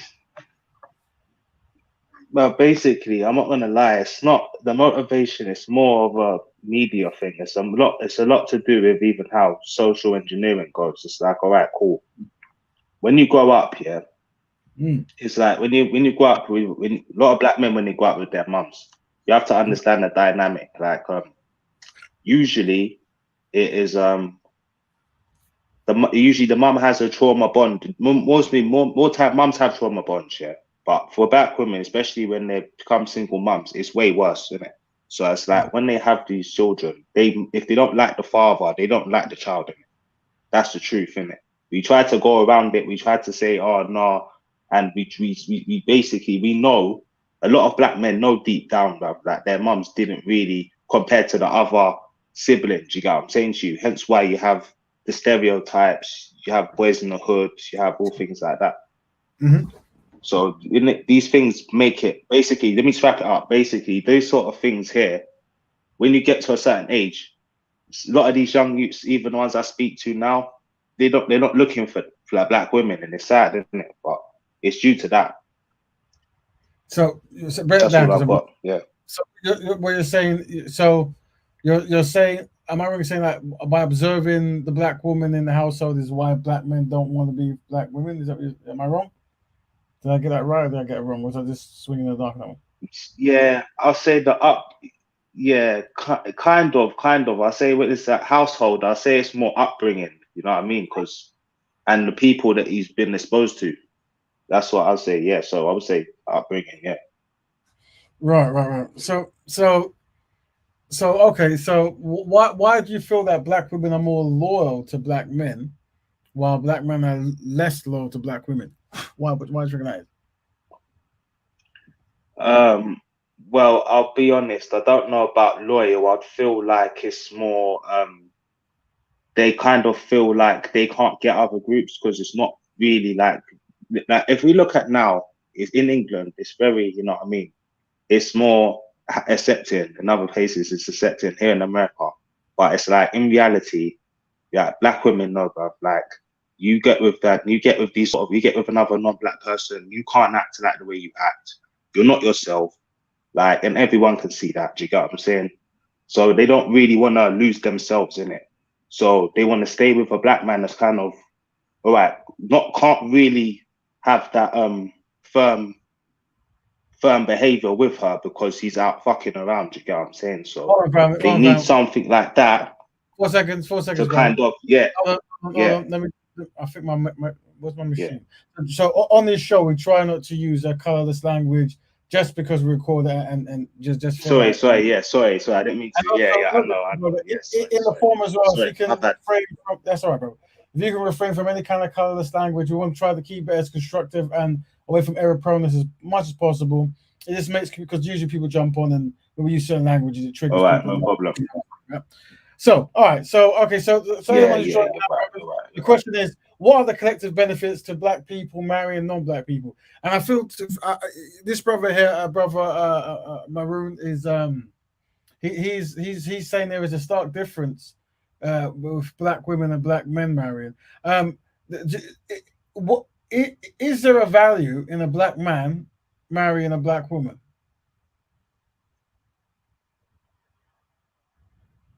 Well, it depends on our ideology. It's all about ideology at this point, because it's like a black man could marry a black woman, and she has this ideology that her mum has, where you don't need a man, you don't need this, you don't need that, resources for the child when it's older. Don't worry about that. You get what I'm saying? We'll sort that out. We'll survive like the way they've known, innit? So that type of black woman, very bad. He's better off with any other woman. Like, that is just reality. But if he finds a black woman that is been raised properly, understands, traditional values and whatnot, that can always work. So what you're saying is, it's better to be with a woman, any woman who doesn't have that kind of, I guess, independent woman attitude. Is that what you're saying? Yeah. Right. Yes, I'm saying that. But then naturally, when you are looking for a woman, there's many things that you don't want in a woman. And if a black woman has that particular characteristics, she wouldn't be an option. Just like if a woman assumed was I don't know, she would swear everywhere she went. You wouldn't want to be around her. Well, maybe you would, I would know. But generally, say you wouldn't, right? So then surely that would not be the option when the question pushed forward, like, is there a value in a black man being with a black woman? Like, obviously, a destructive, error-prone black woman, that needs correcting. There is, that is something that we can't really see much value in that situation. The woman herself, maybe, but she's been taken out of her nature, right? But as a principal concept, is there a value in black man being with black woman? Yeah. I mean, the value in it is interesting. There is, yeah. Let me stop you, because the way you're talking to me is very important, because this show starts off addressing that black people are collectively inadequate. Yeah. And one of the things that we're trying to rectify is, if the black man and the black woman from any angle don't see eye to eye, if we're not synchronized in moving forward, if there's always hesitation, then there's an issue. And I think when we looked at some of the videos, if this one's still here, when we in America, they asked, do you want to be with the black man? And they were like, yes, even though there were many challenges the black man was going through in that particular place. Well, if we ask the black man, we use you as representation now, and there's hesitation, then sure, this identifies a problem that we need to really rectify. And I need to understand how much of it actually is coming from the black man, not the black woman. I think one of the things I've noticed, and this thing I'm going to try to work with the brothers, is this kind of this understand that as a black man, our role is to lead and kind of like dictate and set the standard, really. So complaining about women isn't really a masculine principle. Yeah, that's what I'm saying. Yeah, that's just... So what I'm saying is, there's always going to be women who are unsynchronized, but our roles as men, obviously, but I'm saying our roles as men is to create the proper path so they can. Yeah, but I'm saying to you, all right, cool. Even if you have these roles, but do you know what it is? I'm not gonna lie to you. It's like, all right, cool, yeah. It's like, even if you're doing everything you're supposed to do, even if you've got everything, I'm not even saying this from my perspective. I'm saying this from a normal perspective. I'm saying, all right, for the future sake, because it's like, all right, cool. My age group is not the younger generation. I'm a little bit older, so it's like, for the younger generation, it's like, that's what's more important. And it's like, right now, I mean, we can see eye to eye. Even if we try to see eye to eye from our age group, these youngers are not seeing eye to eye. These youngers are talking about white girls left, right, and center. And I have to tell them, bro, it's not like that. Like, you think it's like that. Some of them think it's like that, like, for real. Like, you can be with them when you're old and grey. And I have to say to them, look, bro, you're 21 and you think, but no, you get me? When you get to like 29, 30, 31, 32, and it's not going to be the same, innit? Do you get what I'm saying? That. So I had to kind of, that's the way I see it from the younger generation. They kind of see it like that, and it's Yeah, but the thing is, It's mad, but I genuinely feel like they can stay together. I reckon that it can work. Well, this is interesting because I don't know what Go generation on, go you're on. I in. think it's cutting out. I don't know what's going on. Is that me? Can you hear me? Am I cutting you? Because you cut out for a bit. I don't know if it's the. Yeah. Hopefully, you hear me now, right? If I cut, just let me Yeah, know I if can you hear cut. you. Yeah, I can hear you. Fantastic. Yeah. So the Black Betterment Broadcast comes to rectify that. So Cool. basically, no nation can move above the women, and no nation can move above the men. There has to be synchronization and unison when it comes to building. And if black boys don't know that, then something has happened where when you train, the openness to declare you want to be with a person outside of your people group, unfortunately, without us probably knowing it, is like a part of a symptom of self-hatred. It literally is like there is no other. If you are confessing you want to be with someone else and you do not want to be with the woman who looks like you from your community group, then this is a byproduct of being self-hatred. And this comes from, when we talk about collective But inadequacy. all right. Look, yeah, but this isn't something that we can just put on. Sorry, you cut out. I don't know if you cut out. No, I think Can you you hear cut me? out, but yeah, I can hear you. Carry on talking. Yo, yeah. Oh, yeah, yeah. No, basically, what I was gonna say is, yeah, when it comes to that thing where it's like it's easy to say. I mean, a lot of black men, they do say certain things, and you know what I mean, they say it out loud, and that gives them reason to be ridiculed and treated like that, because you can't just come out your mouth saying things like that. That's stupid, isn't it? You get what I'm saying to you? But and however, it's like what we don't do is we don't look at the situation where it's like, all right, cool. When the men do it, it's like it's criticized, but when the women do it, they genuinely like. There's no like. We can sit here and we can go on like there's a benefit behind it, and it's she's gonna bring tangibles. There's no tangibles. She's doing it because she feels like, well, and it's because basically she just wants to in it. So it's like when them things happen, it's like it's ignored, innit? So if that's ignored, then on her side, then why are black men being ridiculed and being told, oh yeah, you shouldn't look at other women when black women do it regularly? Black women have been doing this from way before the 70s, 80s. This has been happening. So Hold on, brother. you can say, Hold on, brother. it's black men and black men are just doing this and doing that. But might be a delay. But let me say what I was saying. We'll catch it when you catch it. So as far as I'm aware, both in the UK, America, and many of the countries, black men date out at a much higher rate, and the least likely to date out is the black woman. The least likely. This has been. I've got data on the UK and America. Okay. So No. I don't know. Yeah, you can go with data and statistics, yeah, but the data and statistics, yeah, it's all right, cool. But this is what we do as black people. We sit here and go, oh yeah, but the numbers say, like, it doesn't matter. But when women, yeah, are matriarchal, the community is matriarchal, yeah, and the conquer of Africa was made like this because they mixed with the women and got the rights to the land, had children that signified that. So when they was doing it, it was an organized structure. Black men were just trying to have sex as men are supposed to. So it's like, it's a lot of shame for black men, but there's no, oh, you know what, like, what are you doing with that flipping bald head gazer from flipping looks like Grant Mitchell? What's he gonna do for you? He looks like he doesn't like you. Nothing like that. You know what I mean? I feel like this is why the black community is doomed to fail. That's what I'm saying. Sadly, because of the delay, but how does a community become matriarchal? Like, does that mean that the man is stepping down, or is the woman conquering the man? Let me know. How does that work? No.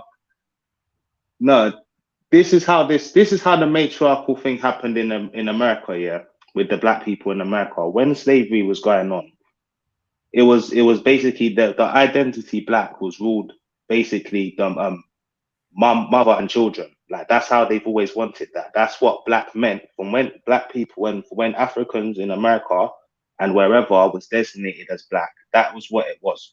Women, children. They did the same thing in Mauritania. You know what I mean? They do the same thing in slums in Saudi Arabia, any country in the world. There's always a Right. slum where it's black women and hold on, children, and the children hold on. get molested, and whatever happens to the children. Hold on, So brother. that's Hold on, what. brother. Yeah. So, sorry, because when you say stuff, I want to unpack it, right? So let's break this down. Is there any responsibility for the black community being collectively inadequate that falls upon the shoulders of black men at all, from your perspective? It does, but you know, it does fall on the shoulders of black men, and I'll tell you why it falls on the shoulders of black men. Is because black men are comfortable with with not having a value system, for one, comfortable in a world where every single culture around you has a value system against the black man, but he doesn't feel like he needs a value system. He's stuck in religion. He thinks that, oh, you know, being egalitarian, it gets you money because it gets you a bit of money. It gets you money. It's supposed to be a good thing, but it's like that's where it's been pushed on him. That's where I'll say the responsibility is mostly on him, because he's accepted his ideology of everyone's your friend and no one's your friend.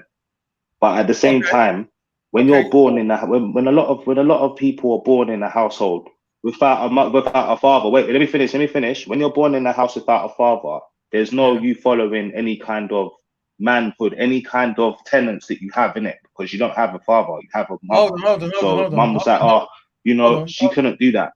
That's what I'm saying.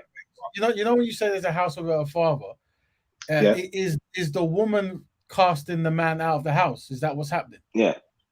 So you don't think that men are leaving the house of their own choices?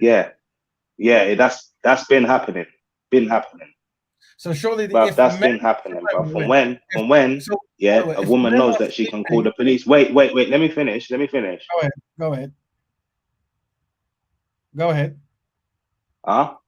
You said you want to finish. All right, cool. Yeah. When you have a government system, yeah, that is specifically catered for women, yeah, knowing that, all right, cool. No matter if you're wrong or you're right, or if it's right or if it's wrong, we're gonna always award you everything else, yeah, and we're gonna make sure that flipping, you know what I mean? You're gonna take everything off him, and he has to basically start again. That's cool. That's fine. You get what I'm saying to you? But when you wanna do that, and then afterwards say, oh yeah, he wasn't there, he was a deadbeat father, he was this, you know what I mean? You already had the mindset to have the child and not really have a man there because it didn't benefit you to have him there. Like, we act like this isn't normal in our communities. We act like that isn't normal. We like to skip over that, but that is a normal thing. Like, we do know there's women that have 4 or 5 children and be like, well, boy, I don't care. Like, I still get money. She's happy with them 5 kids. She's only upset some of them are getting older. When you talk, you know what I mean? They don't get paid for them anymore. When you talk, so if she's got 4 or 5 kids by different men and this kind of stuff, the men would be aware that she has children, right?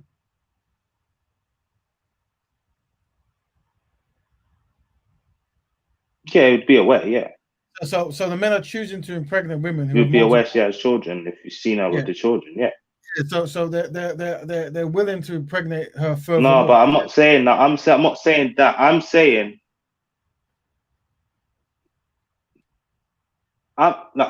to you, yeah. Why the children? Why the youths that we see today? Because we're talking like I'm talking from what we've grown up seeing, like from the age groups we're at. We've grown up, and most of our friends are from them sort of backgrounds, and you saw that they didn't really have. Didn't have guidance. Do you get what I'm saying? So it's like, you know what I mean? It's one of them things. It's like it's where it gets difficult, because when we have these, a lot of us are black people in general, we just don't like the truth. That's just genuinely the truth. We don't like. A lot of us don't like the truth. Once we're told the truth about ourselves, we'll try and like distance ourselves. That's human beings in general, though. But with us, it is quite a lot. And yeah, when we look at certain types of people in our community, like the Rasta man that genuinely wanted to just go and any gal, yeah, and he's selling food and doing all of these things, yeah, cool, he's in the wrong. Yeah, I'm saying to you, I'm never going to sit there and try to just be, oh yeah, it's all the woman's fault and it's nothing to do with the man. You know what I mean? Like there's people that affected the community, but the ones that I mentioned also affect the community in the worst way possible. because these kids don't have guidance. They can't be guided either. Yeah, but what I'm saying is, men make choices, women make choices. There is a team effort, but men are responsible for a community, right? And if women have 5 children by 5 different men, that's 5 men who've done that, right?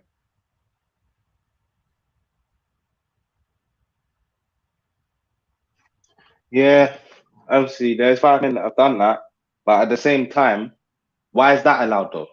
All right, cool.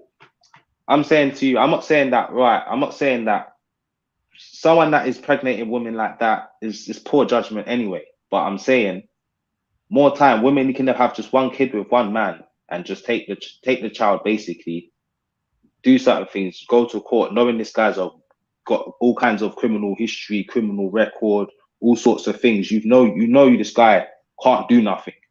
That's most people we grew up with. A lot of friends, a lot of people we grew up with had backgrounds that were like that. You know what I mean? The dad was doing hustling here and there. She knew that. She knew, well, I call police. You can't do nothing. You ain't gonna be able to go to court to get your utes. And then the people around, man, were saying to him, "Yo, the police can't do nothing." All right, cool. Yeah, what I'm saying. So here's what it is. Here's what it is, right? At a certain point, regardless of the stories you're saying, someone has to draw a line in the sand and fix something, right? And we can't fix it by pointing fingers and being bitter. Yeah, we have to have consistency, high principledness, and swear away from irreparable behavior. Yeah, and one thing we can't do as men is always look to blame women, because when we blame women, we give up power. The blaming is the give up power. That's like, it's almost like marching and that kind of stuff, right? It's like asking someone, right? Like if you're a man, realize the shortcomings of the community and fix it. Yeah, you tend to find that women follow suit. If there's structure and something that's built, women will correlate and go in with it, right? So it's about how constructive are men. If you're saying men are willing to have children and not look after them, then already that is a no-no, right? That is a no-no. Yeah. So it's like there needs to be a structure. And also, if you're saying men can go and say they want to be non-black women and do the same practice they do with black women to non-black women, whatever, then this is a man issue, isn't it? Yeah.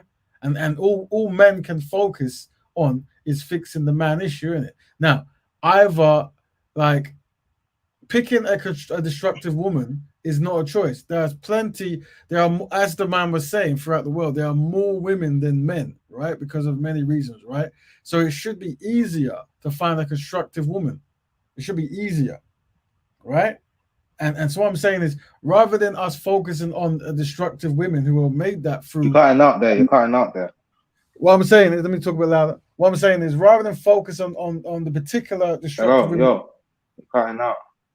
My thing's moving up. Or is it me? It might be yours, brother, because every time I speak, my thing moves, and it moves on the screen. So that means it's picking up the vibration. But I could be wrong. Family on the forum, help us out. If I cut out, let me know. If you hear me cut out, say you're cutting out. But I think it might be Brother Maroon's headset. But just so we can know. Yeah. You're cutting out. For those in the forum, am I cutting out? Probably. The funny thing is the irony is, if they can't hear me, how would they know? So Christian, brother, Christian, she can hear me fine. It might be you, Brother Maroon. So what I'm going to do, I'm going to try to talk to you, through you, to the others. Hopefully your machine will be merciful and let you hear some of it. What I'm saying is, as men, regardless of age, we want to take responsibility, and we don't want to come on panels all the time and just keep pointing fingers at women. It really is us giving up power when we do that. Yeah. Okay, brother's gone. We can talk in a minute. Hopefully the brother will come back soon. But this is a pattern I'm seeing. I've seen it with some of the men. I'm not too sure the generation now. But if there is much of this going on, we need to definitely come together and work on it. And it's this kind of like complaint culture, where we complain that women do this, women do that. The government gives women money, and rather than learn as craft, be skillful, have principles, stay dedicated. Build economics, build group, build communities, persevere, learn, be intelligent, that kind of stuff, right? Let me put the brother back. Welcome back, brother. Hopefully it works better this time. Sorry. That's fine. Yeah. So what I was saying we are going, I think what we want to do, brother, is we want to focus on what men can do and not what we feel we can't do because of who we're pointing fingers at. And I think, that's true. and also one thing I don't want to do is if men and women come on the same platform and we find men versus women, this dynamic can never be. If anything, can't win. Can't win. As a man, we want to listen to the complaints of our women and adjust accordingly. Yeah, and we want to provide solutions, right? We don't want to have a defeatist attitude. And also, there must be certain universal constants, right? Like, how is Black people produced? Black people are produced by a constructive Black man with constructive Black woman. Yeah, everything else is just a detour. Is just something else, right? So to have Black men, if a Black man or a Black woman goes on a public platform and starts saying, "I don't like Black women," that I find other women attractive. This must be taboo. Yeah, this can't be the norm. This can't be the song on the radio. This can't be the theme in the movie. This can't be the joke on stage. This has to be taboo. This has to be. Hold on a minute. Can you not see how inadequate this is? And examples must be made. Like that's why I start the show by the harshest thing we're gonna have to accept is Black people are collectively inadequate, and that's why definitely say that. We need to reverse that process. We need to be adequate, right? We need to stop being subservient. Yeah, we need to stop risking our lives for people who despise Do you know what us. it is? One thing I'm gonna sorry, cutting out. No, go ahead. Say what you're saying. Yeah. Now, brother. Yeah. What are you using a phone? Are you using a phone or something? What are you using to speak? You're cutting out again. Now, brother, it actually is your machinery, and it's just, and what I'm saying, brother, is have you tested this kind of stuff on other platforms? Because we want to make sure when we start to speak, we have the finest equipment we can use at the time. You're cutting out. Hold on. This is a thing. This is a thing. Technology, my friend, you want to be up to par with it, mate. You want to get yourself a nice laptop and a good stable phone. This is the thing, brother. That's another thing. With sister only one so says, I don't even want to complain to my king. I want mental understanding from where we have everything. That's what I'm saying, brother. We want to try to connect with our sisters and not necessarily be pointing fingers and this kind of stuff. It looks like you come back again, bro. We got two of you. It keeps doing it. It keeps doing it.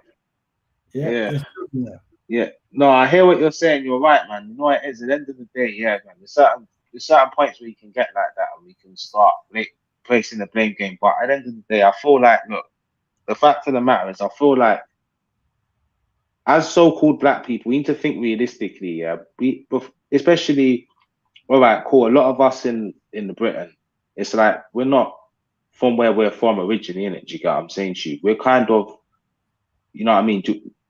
The whole Black term, the whole Black identity thing, we've taken it and we've taken the word and we tried to make it our culture, whereas that maroon culture was more our culture that was close-knit, that had actual meaning to other groups. Wherever the colonists knew that these people had their own set of standards, they had their own close-knit family, had family structures, you get what I'm saying to you?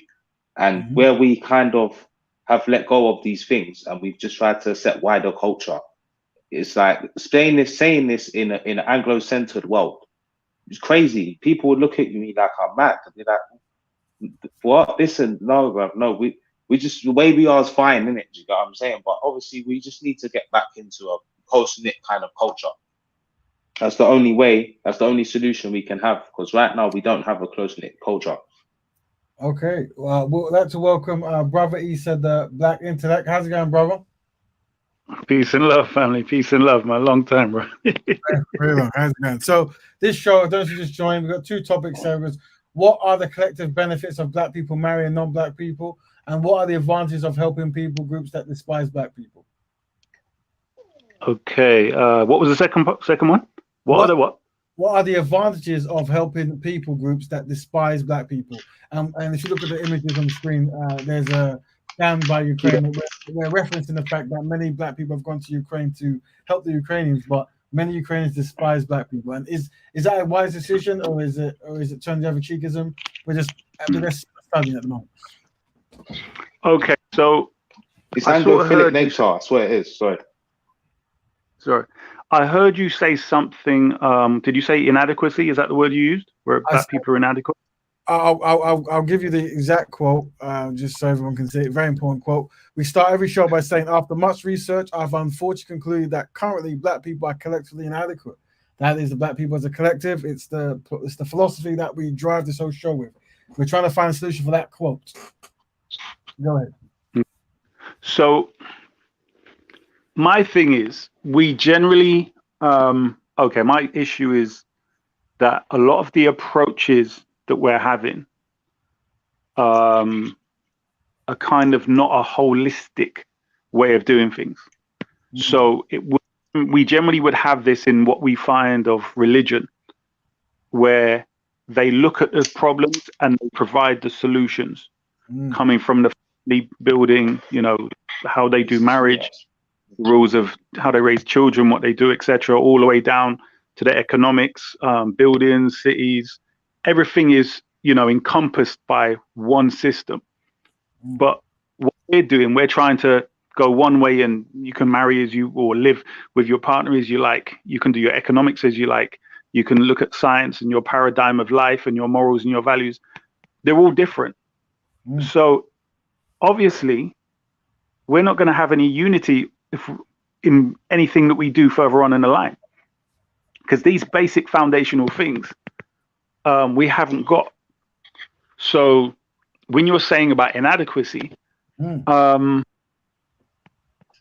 yeah, it's that thing. But the problem is, what script, what blueprint is there put forth by people who are, let's say, you know, doing similar to what you're doing? My issue at the moment, to be honest, and people I intend to debate and discuss with pretty soon, is more the Pan-African community, who keep taking shots at our side, so to speak. But I would say you're in a similar line in that sense.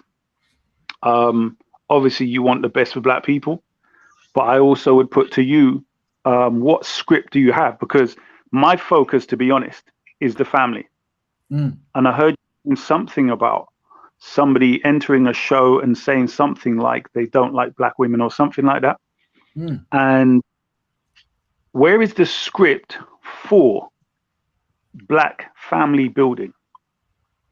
Where is this thing that details, well, we've done it this way, they do it that way, and we copy them, they do it that way, and we copied them, and so on and so forth, and none of that has worked for us?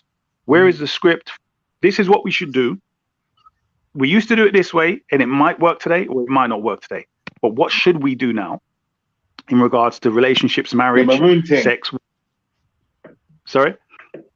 Well, we have to go back to the way of the maroon. That's what you have to do. That's the only way that black people can actually salvage what's going on, because it's like, all right, cool, even if we took away everything that's going on, yeah, about obviously the crime and all this stuff they say and whatever, you've got people that can walk into the community and speak for you that nothing to do with you, like absolutely nothing to do with you. You've got a black woman, because she's with a white guy and that white guy speaks through her, she now is like the matriarch of the community.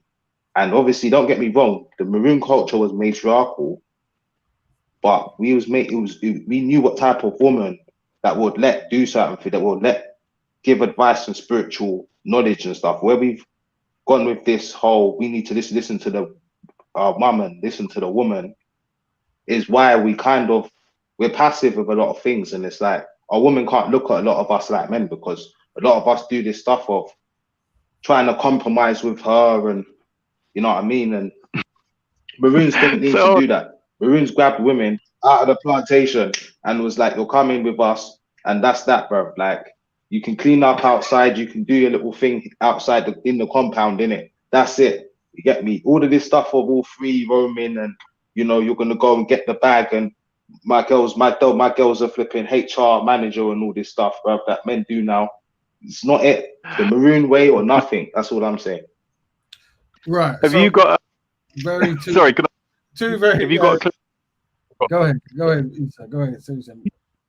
A script, a maroon philosophy of life or system of life that's scripted, like that someone can see, can read or hear, or is organized, is what I mean. Well, brother. Yeah, I mean, when we look at even the history of even these people, bruv, it's just simple. It's just look at how Africa, how we've always done things. Like even when we was in Africa, when we got to the Caribbean, like, do you get what I'm saying? It's just knowing that how that was basically like we got married. We didn't get married in no church or nothing like that. There was no tie like that. We had our own marriages. We had polygynous marriages, and that was who we was. Okay. Now, fast forward, even we was living like that then. Now we're living in a way, even if it's not polygynous, we're living in a way where we're basically undermined by our women to the point where we can't even rule them. We can't even make decisions for them. They're not going to listen. Brother Maroon, just to speak, because we don't have any women on the panel, but a lot of your dialogue seems to go back to pointing fingers at black women. And I'm saying that as men, we set the trend and women follow. So, yeah. What power? Hold on, brother. Let me say this. What it's like you're giving up power by always saying like you have agency to do what you want. You have agency to learn things. So if a woman does something greater than you, you have the power to do something greater than her if you so choose. But once again, it is a team effort. You can never have a competition with your woman. Because you're on the same coin. You're the head, she's the tails, right? Well, no. Let me just say something as a mutual party here. Look, all right, cool. Look, when it comes to go on. Hold on, let me just say this. The brother was actually talking about the men and saying how they're experiencing this world we're living in. Mm-hmm. But what you have to remember, when you're talking about this partnership or however you worded it, there's a whole system backing whatever these women, whatever color, are thinking towards us and their behavior, even though it goes against both of our natures, especially as black men and black women within the context of an anti-black system. Mm. The problem is it's given a lot of our sisters a mentality of enmity against us and them not realizing the harm of it. And this is what I'm saying about the script being very clear about why this feminist thing has spilled over into our community to destroy it, because they had something in place to make sure it didn't go too far for the white women. You get me? They would let them do this and that, but only a percentage would really affect them and their systems. With us, it literally just, was like a flipping tsunami and just smashed more to pieces than we were before. Sorry, brother, go ahead. Right, but what I'm just aware that, and it seems to be a lot of black men who do this. We talk a lot about women, feminism, women learning, and it's always mixed race guys that do that. It's always you guys, bro. Who's mixed race? Who's mixed race? Who's mixed race? Who's mixed race? Who's mixed race? Raven, bro. I'm not mixed race, bro.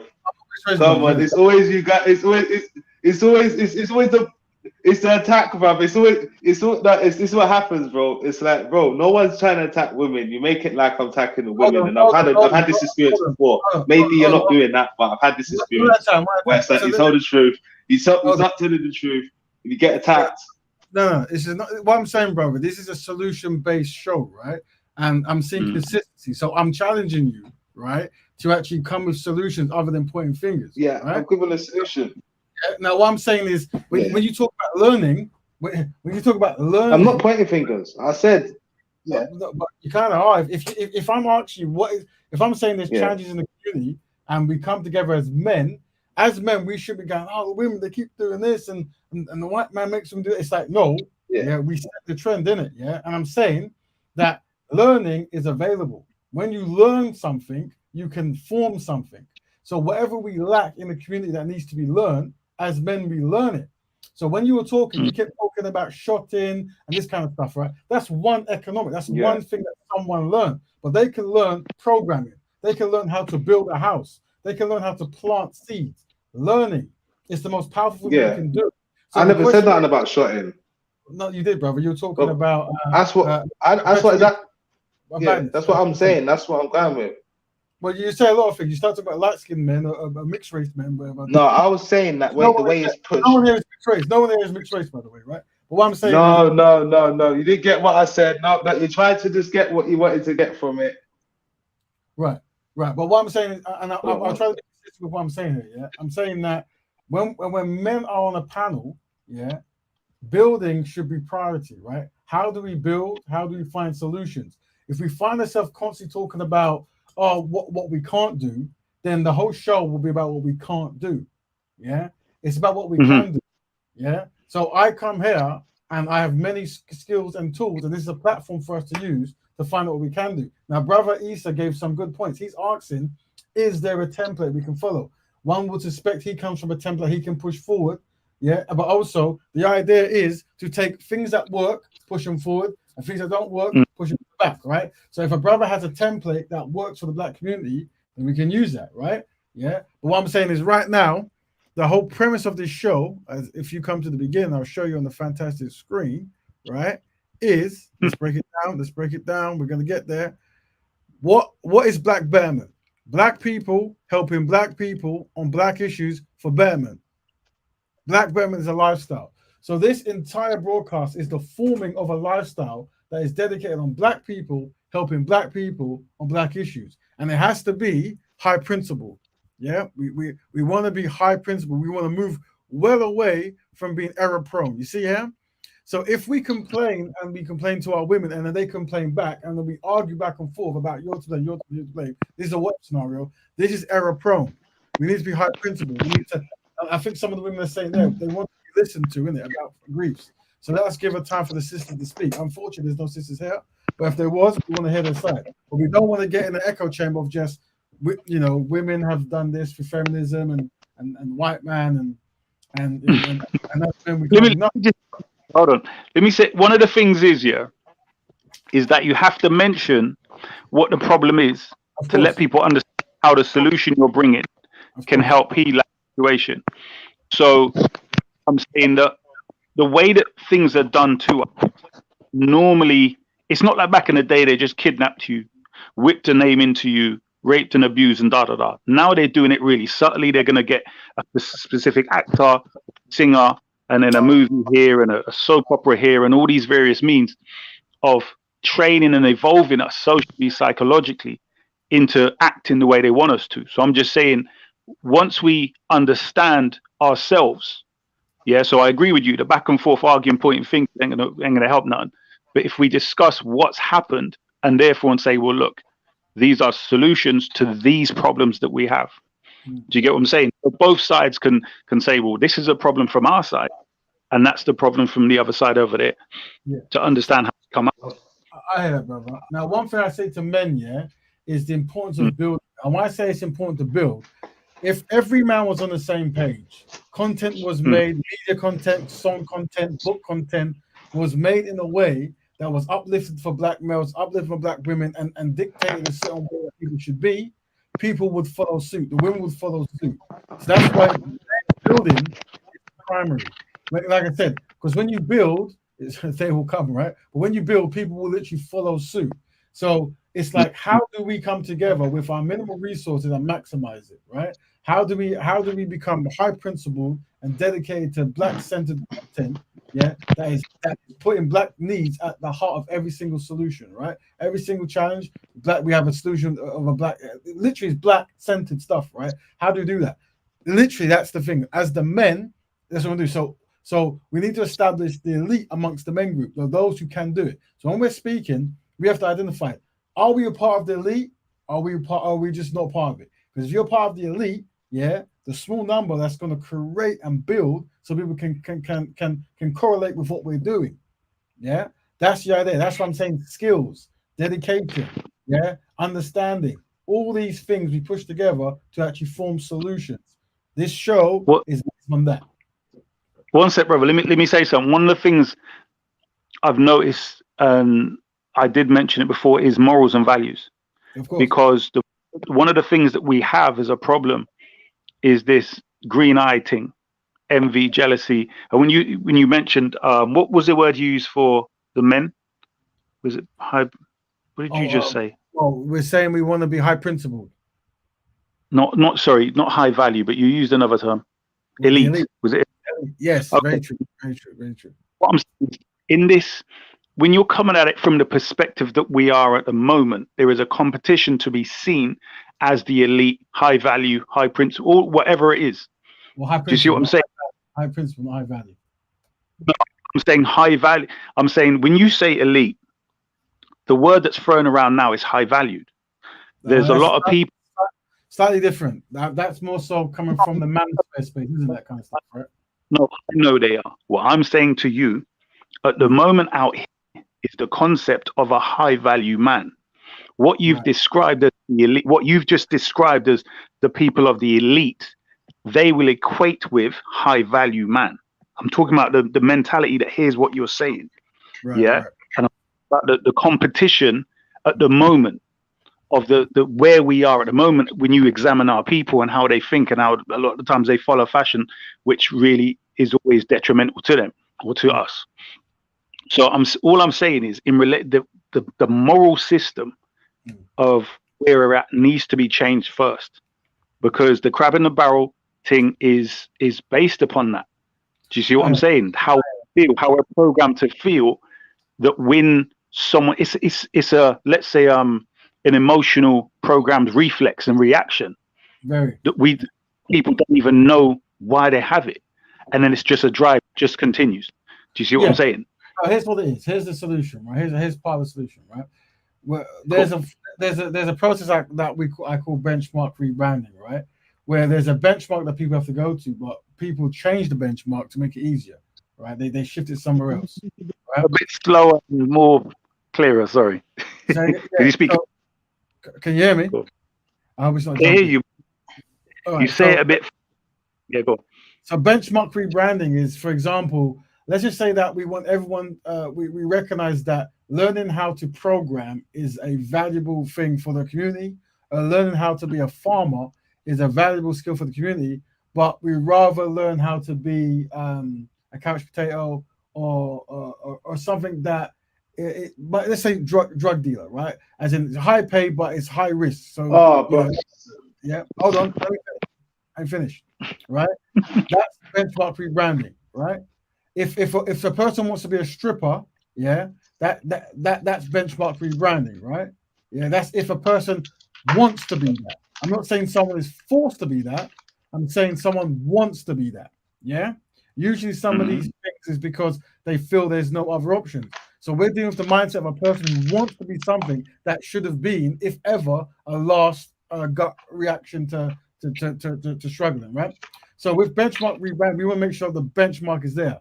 I'm saying the elite are people who want to be dedicated to helping Black people and high principle. If you want to be dedicated to Black people and be high principle, already you become the elite. There you go. Hold on, bro. Let me just hear the rest of that. Go on, bro. But this is the thing. All right. Wait. I was just getting the. He was just responding to what I was saying about that. Yeah. There you go. So I'll try to wrap up quickly, but what I'm saying is basically we don't want to lower the bar. Yeah, we always want to place the bar, but be very put constructive and Black betterment at the very height of everything we're doing. Being high principle, constructive, and Black people helping Black people, Black issues. It has to be an inward solution. It has to be an inward solution, yeah, and it has to be high principle. Yeah, that's what I'm dealing with, and that's what this broadcast is about. It's about that concept. But let me not hog the mic. Yeah. I think Brother Moon wanted to speak. Go ahead, bro. All right. I'm not gonna lie. Sometimes when I speak, I've noticed a lot of times when I speak, it gets conflated, and it seems like I'm saying something that I'm not saying. Yeah. All right. When I say what I'm saying about Black women, this isn't from a space of like red pill rage or ranting or anything like that. It's about genuinely. It's not even trying to tell them whatever. This is about knowing. It's about a man to know, because you see when men don't know, yeah. Because you have to realize when it comes to other groups, we went to school. You go to school with white youths out here, and but these are things they know, but they know what to not pick in women. But when you're young, you don't know what not to pick in women, bro. You just know you don't want her to be out here beating a whole heap of man. You get what I'm saying? But we don't look for certain other things. You get what I'm saying to you? You know what I mean? So it's like when I say certain things, it is only to like so certain like younger men, certain men watching this can know, certain younger people watching this can know. There's certain types of women you just don't pick in general. Doesn't matter what color they are. You just get a right one. You get ones that have the same ideology, and that's it. That's all I go with it. But when I say the maroon thing, I don't mean in a violent way. What I mean is when they say the maroon thing now in the 22nd in this time now would be that knowing coding, knowing programming, knowing all of these things. So I'm trying to learn this. I should have known this, but I just didn't get shown these sort of things, and I didn't have the resources growing up. So these sort of things is that it's part of the maroon thing. Like once your ideology is kind of outside, but you have these resources you can pull back in. That's betterment. Maroon. So you said something that's important. You said that you never had access to this stuff. So the idea now is for us to build to make you have that. So you should articulate where you want to be, because if you want to program, if you want to learn design, if you want to learn sound engineering, if you want to learn, you name it, right? Farming, whatever it might be, right? Hopefully someone who knows can push you forward. Like, I know these things. I have networks, where people learn that kind of stuff. And the idea is to get you in those networks, right? Get you in the networks of people who have these skills. So if you choose to learn it, you can, right? Rather than you have no idea what you want to be and no one's giving you direction. So this is the principal kind of way how I want to let people to interact. As we all come together, we're high principled, and we try to give direction in skills that will benefit the community. So you've said stuff, so hopefully we can help you out on that. But Brother Issa, did you want to say something? I'm sorry about that. Go ahead. Yeah, I could see where both of you are coming from. And for me, when you said, what did you put up? Blueprint, right? You put up something that had a list of things as blueprint, correct? Let me get it for you now. Hold on. There we go. The Black Betterment Blueprint: Black love, Black economics, Black defense, Black health, Black ownership, Black centeredness, Black collectiveness, Black enterprise, Black politeness, and Black constructiveness. This is a working. This is a working. So basically, this broadcast, we put things down and we expand upon them because we are working as a team to find things that work in Black people's collective best interest. Okay. Have you realized, or would you agree that basically what you're presenting is kind of like a religion? It's definitely a way of life, yeah. Okay. And generally religions start off, as cults and then evolve into religions later on when more people added. Do you have, with the list that you have here, like a detail? So I would like to start with Black love, because for me, family's the basis. Just like planting, and you mentioned farming, for instance, depending on what soil that seed is grown in, the family basis, the culture you cultivate. So it's the same thing. You're cultivating in the ground, and you're cultivating inside the woman first, and then inside the family home and the community, the grandparents, the cousins, the aunties, uncles, all of these different things are impacting the children, and the children are impacting them, etc. And I'm returning back to that to be the real source of our problems today, because in particular, I see a parallel between the gang violence and the enmity between Black women. It's like that's the other way that they're doing this thing, where Black men and Black women have this enmity, and then these boys, youngsters out there, have this enmity amongst them, stabbing each other. So it's kind of a thing where they're winning in all ways against us. Do you see what I'm saying, brother? Yeah. So one thing I know is, if Black people in the community are happy to stab each other, happy to not be with other Black men and Black women, happy to not work with other Black men and Black women, this is why it is seen as collective inadequacies. And we understand that it's the byproduct and legacy of systemic racism and anti-Black racism and white supremacy. No, but what I'm saying, to deal with that, there has to be a line. Hold on. What I was saying was, if you could put the details now, because before I went on my little rant there, what I was saying was, can you go into Black love? If you you've got more details on that bit, and then respond to what I just said, to see if what your details now cover what I'm talking about. In other words, can it address what we're facing now? Do you see what I'm saying, brother? Right. The quote we use is constructive black man with constructive black woman makes a constructive black family. And so there is no actual step-by-step blueprint. Many different cultures in the black community have their own. So I suspect you'll have yours. The Maroons, I suspect they have theirs. And by all means, we can pull out, because what I'm saying is we are actually building step by step the process that black people can subscribe, try and test stuff.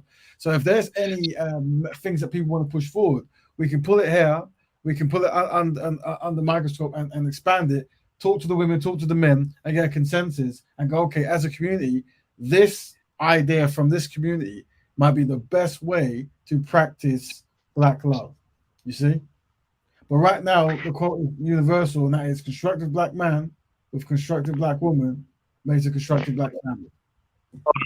This is why I was right. So I'm glad you mentioned it the way. All right. Okay. I'm glad you mentioned it the way you did. So my thing is, what would you suggest, Rap Raven, is the most natural way of this black love, this union between man and woman? Marriage, casual relationship. What would you say? Marriage. Okay. I would say a form of marriage, contract. Contract. So within a marriage contract. Whoa, buddy. Hold on. Sorry. Right. So what I would say is there is commitments from the man and the woman. Once you decide you're going to bring a family in, you want to establish that the children and the woman's protected. If she isn't, she might have to become a mother for a long period of time. So you want to make sure that you have some kind of stability that you can support that. Hold on. You've gone a bit further. So marriage is what you say, right? Okay. So here's the thing. Marriage, as you said, is a contract. It's an agreement. Okay, one sec. It's an agreement between a man and a woman based upon the knowledge of what's going on with themselves, what they desire from this contract, from this union, in relation to what the future potentially will look like. Yeah. And therefore what they want to build, what they want to get out of it. So, I mean, I definitely, the fact you said marriage, that's what I was hoping you were going to say. But then it really does, how can I put it? Your perspective seems to be quite much a religious thing in a sense, like a real, in other words, let's say 100,000 people took on what you were saying. Do you agree your thing would be called a cult? Well, here's how I would see it, right? I always use the metaphor or the segue, vegan. You see, veganism is a lifestyle that people decide they want to minimize or completely eradicate the harming of animals by one, changing the way they live to uphold this. So not eating animal products and not killing animals is the primary of the culture, or the lifestyle, I should say. And people do it in different ways, but ultimately that is the goal. And from that lifestyle, movements and cultures and some things are formed, right? Same thing with this. This is a lifestyle where it's just pretty simple. Black people helping black people on black issues, and striving to be high principled, right? So that is the lifestyle. Now, from that lifestyle, you might get a cult, you might get a religion, you might get a movement. It wouldn't necessarily affect the lifestyle. Just interject. You can't compare veganism, something which is so, it's not multifaceted, bruv. Veganism is simple, right? It's either you don't eat certain. No, I'm saying in principle, right. You're either eating meats and dairies and stuff, or you're just eating vegetables, etc. It's right. So simple. Let's break it down. Yeah? On the screen, you can see it. What is Black Betterment? Black Betterment is black people helping black people on black issues for betterment. Very simple concept. The reason why it starts that way is because unfortunately, many black people have been compromised to look outside black people for solutions, and also to be very subservient to non-black people. So by having a lifestyle where if you're practicing it, you're aware that as long as I'm working with black people on site constructed for the betterment of black people, that is the lifestyle of black betterment, right? That is a lifestyle, right? Now, if this is your first kind of show, all right. you would have missed many things. So here's what you might have missed, right? You might have missed how to break down what a black betterer is and what a black betterment builder is, because there's two definitions. Yeah. So a black betterer. You're just proving my point. I'm saying you're going more in depth, right? And I'm saying I'm not complaining at all. Let me say. Sorry.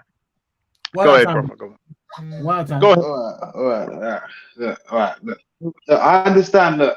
All right. Let me. You see, when you talk about the marriage thing, yeah, I'm not gonna lie, yeah. With the marriage thing, I feel like that is important. It's very important. But what we have to look at is, but when it comes to marriage, what kind of marriage is it we're having now? Because it's like, if you say to your sister, then let's get married. She's talking about cathedral in England.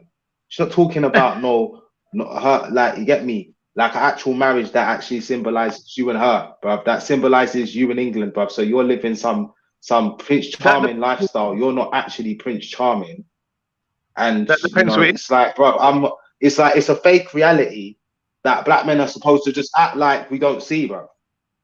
Well, no, hold on. Like, this is the thing, yeah. When every other group has a marriage, yeah, bro, they have. Let me finish. Let me just finish this little bit, yeah. Every other group, when they get married, bro, in England, in America, I said, bruv, yeah. Anywhere, yeah, in any other culture has their own type of marriage, bro. Yeah, apart from us, man, want to do this whole England thing and think that's like, they don't symbolize you and the woman, brother. Don't. That's why it don't last. How would you get it? We don't have these symbolical marriages, spiritual unions that we used to. Brother Marie, basically, I'm a creative designer, right? I can design in many different disciplines, probably all of them, right? I've spent my entire life learning how to design, right? And the advantage of being a designer, right, is I can mold and create anything the way I want it. So that concept works for everything, right? When you go to a shop, you buy what has been pre-made by a template that you purchase because you can't make a clock, so you buy a pre-made clock, right? But the idea when it comes to like really trying to get what you want is realizing how many things can you mold to the way you want it. If one of the principles that, as we saw, was being Afro-centered, you're black-centered, right? So if you meet a woman in the dating process before you make love and buy her all this kind of stuff and propose marriage, whatever it might be, right? Before that stuff starts happening, you're targeted to make sure that she will follow suit. So you confess to her, look, you're a nice woman. On one day, marriage might be on the table. But if it is, just so you know, I don't agree with this kind of wedding. I want to uphold certain cultural practices, some new things I want to do that has black people centered in the traditions. And I'm happy to look in this place to make up my own thing. I don't want to do something that goes against my practices. When you find a woman, this is the conversation you have before you do all the other kind of stuff you're doing. That way you make sure you're on the same page. If you meet a woman in the club and then you're making love, whatever, so but what black woman in England thinks like that? No, okay, so what black women in England, bro? Black women in England are strictly Christian. That's facts. All right, let me finish. Yeah, they're strictly Christian to the point where wait. Let me. Finish, bro. They're strictly that. The thing is, bro. It's like the thing is, I get what you're saying, and I'm trying to like give you reasons why. It's like, all right, cool, things that need to be worked on, and it's like, all right, cool. This is one thing that kind of needs to be worked on both sides, because even with the black woman, like, she's like, the thing is, because no one's rescuing her from this whole cathedral thing, no one's really doing that. We're just like, we'll just go along because it's what she wants, and and this is all of them. You could say, no, that's not the truth, unless she's Nigerian or she's from Africa somewhere, bro. It's not like that, bro. If she wants to get married, it should take the English style, like she's English, bro. So it's like, when you do that, it's like you're both trying to live like English people, and then it's like, bro, both of you look at other English people and think, well, why not just be with them, bro? That's how this gets in it. And it's like, obviously, we try to like not mention these things, but when you don't have anything that resembles you get me, you're not going to see each other like that because you don't have anything that represents you. Do you get what I'm saying? That's what I'm going to say. How would you? Go ahead. How would you, Brother Maroon? It jumped, bro. Say it again. Your mic jumped. Huh? Well, marriage for the Maroon would be basically.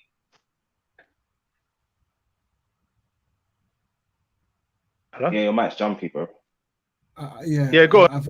I think it's Maroon's mic that jumps, but we're going. Hey, go on. I'm listening. What's the answer? How would you do it? Go on. I didn't hear it. I didn't hear what you said. How would I do it? Well, basically, just have it like basically the way the Maroons did it before, where the people did it before. Basically, just have a marriage where you both. It's just normal marriage, just like in Africa, bro. Normal marriage, you go on an island, the setting, beach, elope, like how famous people elope on an island, bruv, and say, you know what, I stare in our eyes and say, yo, you're the best thing I ever had and best thing since sliced bread, and let's get married, innit?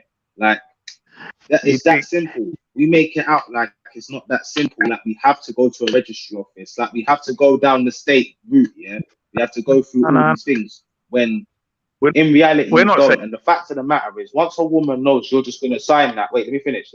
Once a woman knows you're just going to sign for these state law marriages where it doesn't benefit you or the family, you get me.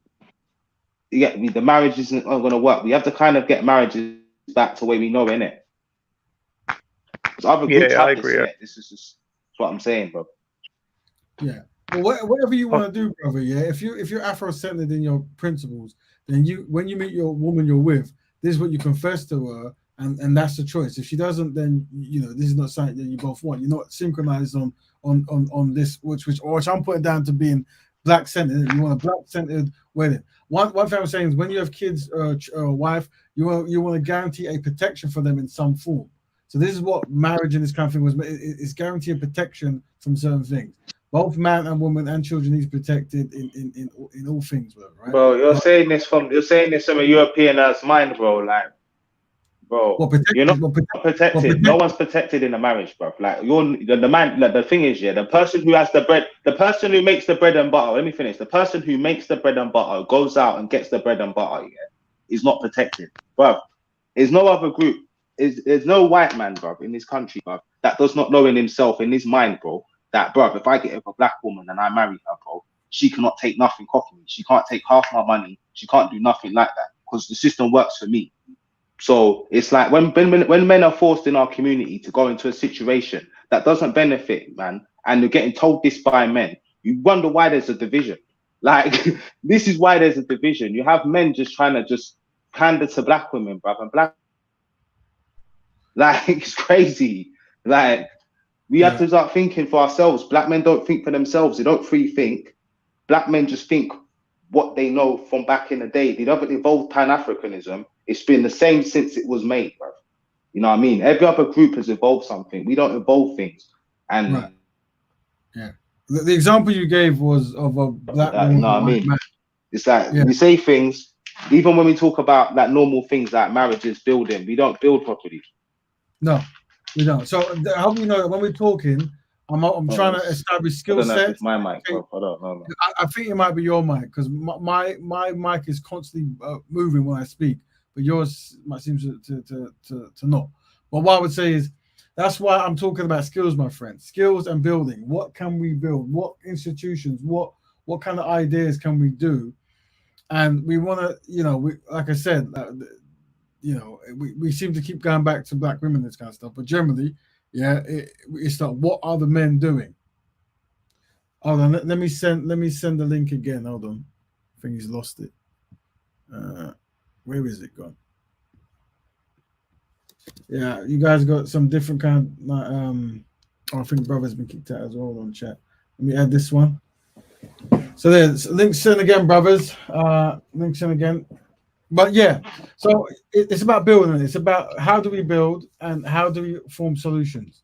The brother, I think, kicked off before. He was asking about the blueprint and he was talking about There we go. I think is he back? No, he's not back. I think it's just yours is connected. All right, cool. Yeah. So yeah. Go ahead, brother. I feel like the all right. Look, I feel like the blueprint, like the solution is the blueprint. I say the maroon print, innit? Like at the end of the day, we have to have like something that roots us, not Afrocentric. I'm not saying Afrocentric. Like I'm not a Pan African. I'm not gonna lie. I don't see it like that because we have to be realistic, bro. What you're saying in Ukraine and what you're saying about Ukraine is factual, and it's like you're trying to be nice about it as well, isn't it? Do you get what I'm saying? Because when we're being honest, it's like it's all good. We can all say this stuff. We've all been trying to repatriate back to Africa for ages, and obviously we're getting that now. But it's like you've always had this thing where Europeans have gone there and pandered to their culture, and they just didn't know how to act. They literally just couldn't like let them go. Like they literally just wouldn't let them go, bro. Like if you go to Gambia, you go Senegal, you go any African country where there's a rich culture, they're just literally like vulture in it. They just can't let go of it. And it's like they get so sucked in when they do that. They think that they're like them. They think they are them. It's like when I watch it, it's sad to watch. It really is. Like you got Nigerians that are learning their own culture back from flipping Italians. They're learning about Ifa and their culture from Italians. So it's like this until they get it right, it's never going to change. What's the second question that you asked, brother? Is it me or Maroon? Brother Rat, what was your second original question? Oh, there's been so many since you've been gone. I can't pinpoint what was it around. No. You had two original questions. Yeah. Well, not questions. You mean on the screen we had the two practices, right? So so we were talking about veganism and black betterment as a metaphor. And what I was saying at the beginning of the show, two things on the screen. Yeah, I'll show you. I'll show you. I believe it was this. I believe it was this, right? Black betterer and black. No, am I wrong? Probably wrong. What did you see? Picture of the show. You have two. Yes. Hold on. Yeah. So the second one was, what are the advantages of helping people groups that despise black people? Okay. What are the advantages? Advantages. What for them? For black people. So how do black people benefit from helping people who despise us? Well, I mean that speaks for itself, isn't it? As you know, the question has been worded in a form of education. Most of these questions form themselves in an educated way. So when you answer it, you realize actually, probably nothing. Why am I doing that, right? And that's how we start these conversations. Yeah, because once again, we start the show by saying black people are collectively inadequate, and many of us do think that's not in our best interest. So we want to highlight that and minimize that. I stand behind that. Yeah. Right. So. Yeah, I'm a maroon, by the way. I'm a maroon. Yeah. Big up. All right. Let me actually answer the first one. Sorry. What are the collective benefits to black people marrying non-black people? So, I have seen that it's possible for the collective of black people if black men, but I would suggest in polygyny, but anyway, marry, if someone's got to marry out, I would say it's only the men in general, because, and I'm talking about men in the sense of they control the household. So if they marry a woman who can bring benefit to us and control their culture, and the whole thing, if there's a benefit. So let's say maybe if a sister marries a man, let's say a black sister marries a white man or somebody who's a millionaire, and then she's somehow she's turned out, it's over. Hold on. The money that she gets now is pumped back into the black community somehow. Then that would be a benefit. Do you get what I'm saying?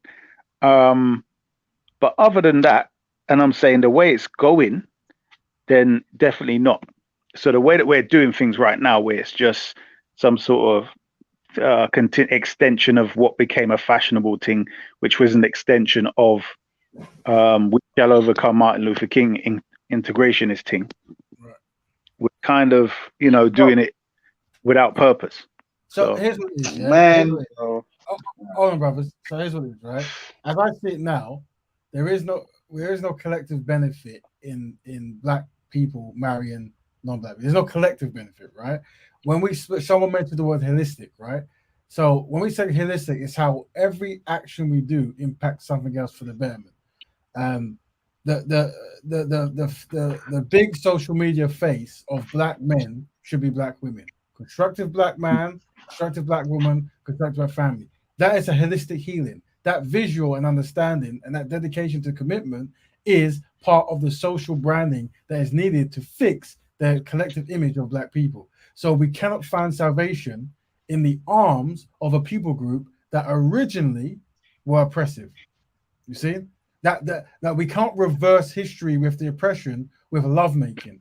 We have to reverse that, if it can be reversed, with adequate behavior amongst ourselves and nation building and black betterment throughout every single facet of life when it comes to black people. There needs to be a strong unity that brings black people together. And that's why complaining isn't the key. Leading, building, and corrective behavior is the key, right? So there is love all right. Let me chip in there. You said lovemaking rap.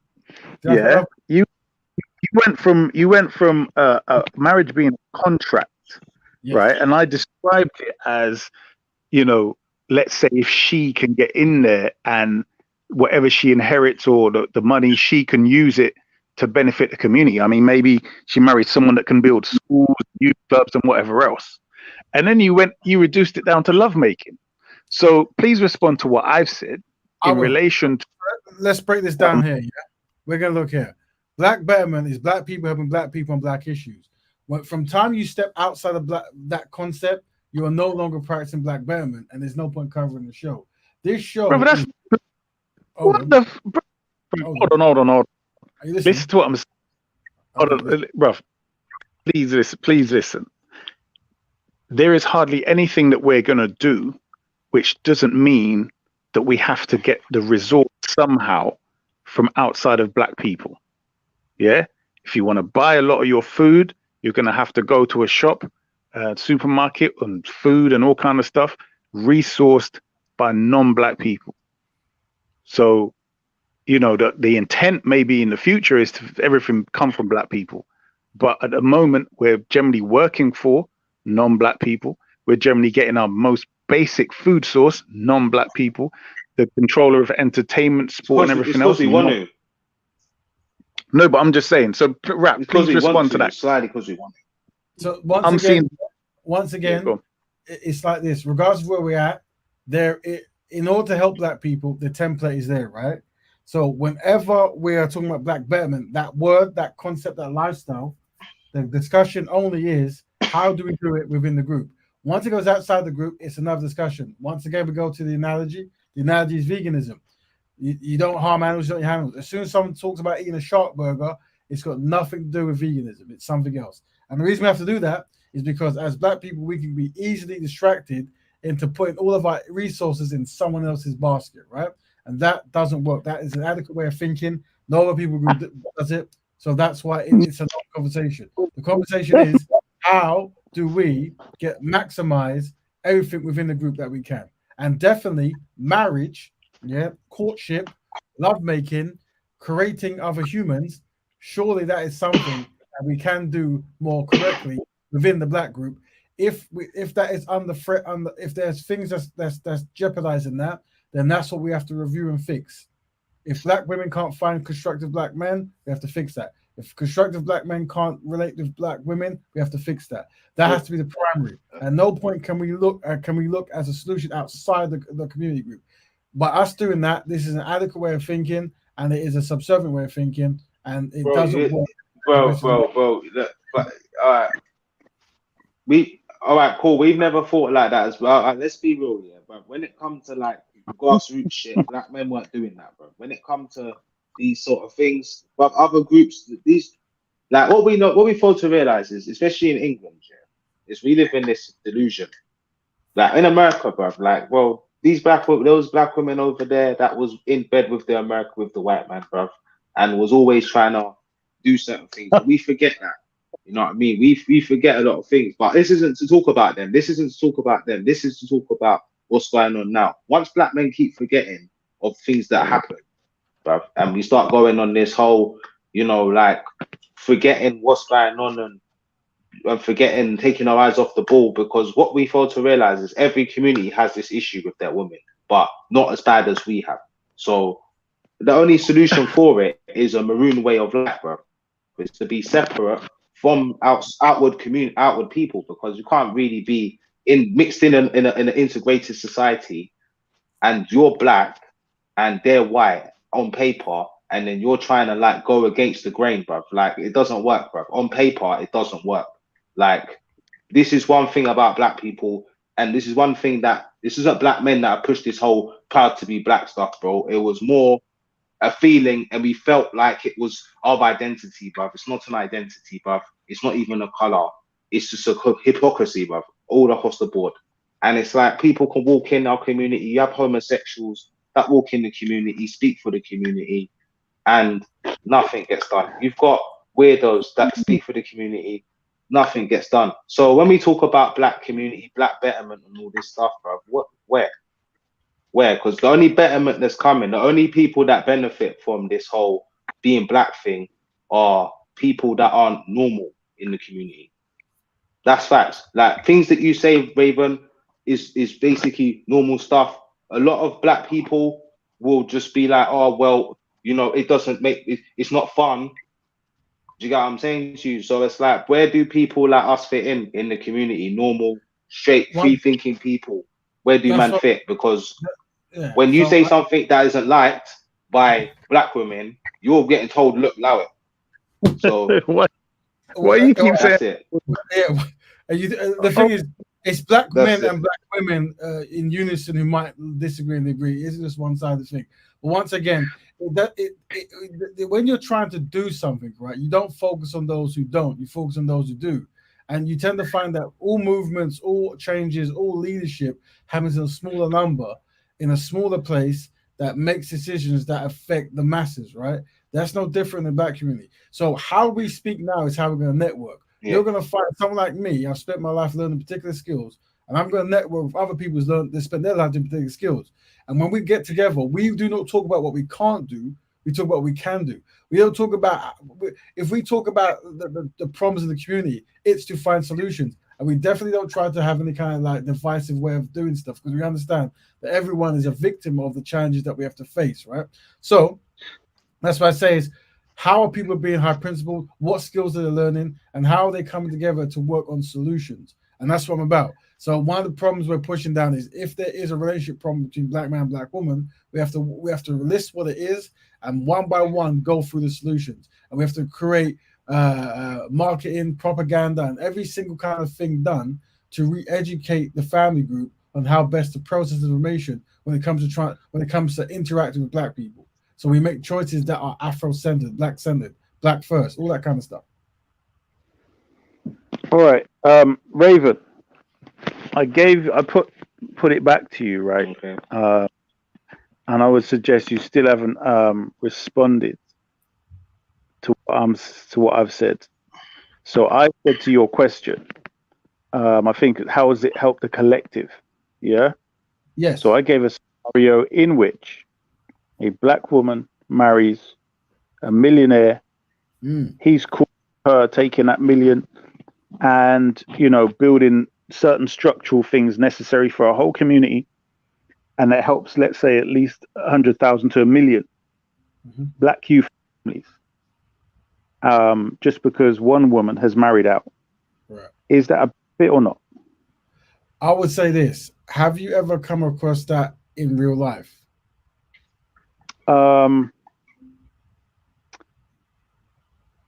There is something, but I can't remember it. Let me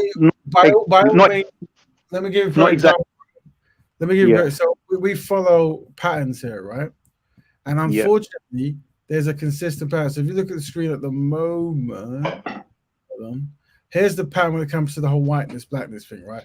These are all the black politicians in the UK, and these are all their wives. So this is every single black politician I could find, and this is all their wives, right? And if it's their second wife, a third wife, Yeah. they don't seem to be European, right?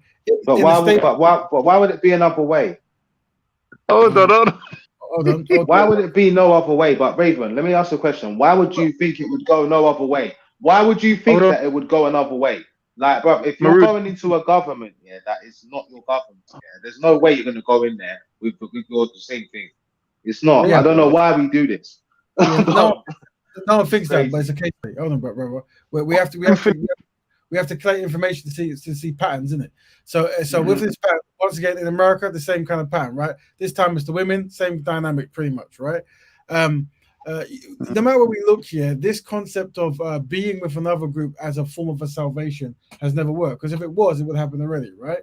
There is no story where I can see where a black man or a black woman marries into another community group, and that person they marry, who might be well off, spends their time and energy trying to fix black issues. That is the responsibility of black people. You cannot sleep your way to freedom. You cannot sleep your way to salvation. Yeah. Hold on. You keep doing this. Sleep. I said marry, right? Which meant okay. Marry. Then you can't. You know. Hold on. If you can demonstrate, we can follow it as a template. If you can go look, you see this. Yeah, he did this. Let's do that. But so far, we haven't found it. Go ahead. You know Anta Diop. Have you heard of it? Say again. Sheikh Anta Diop.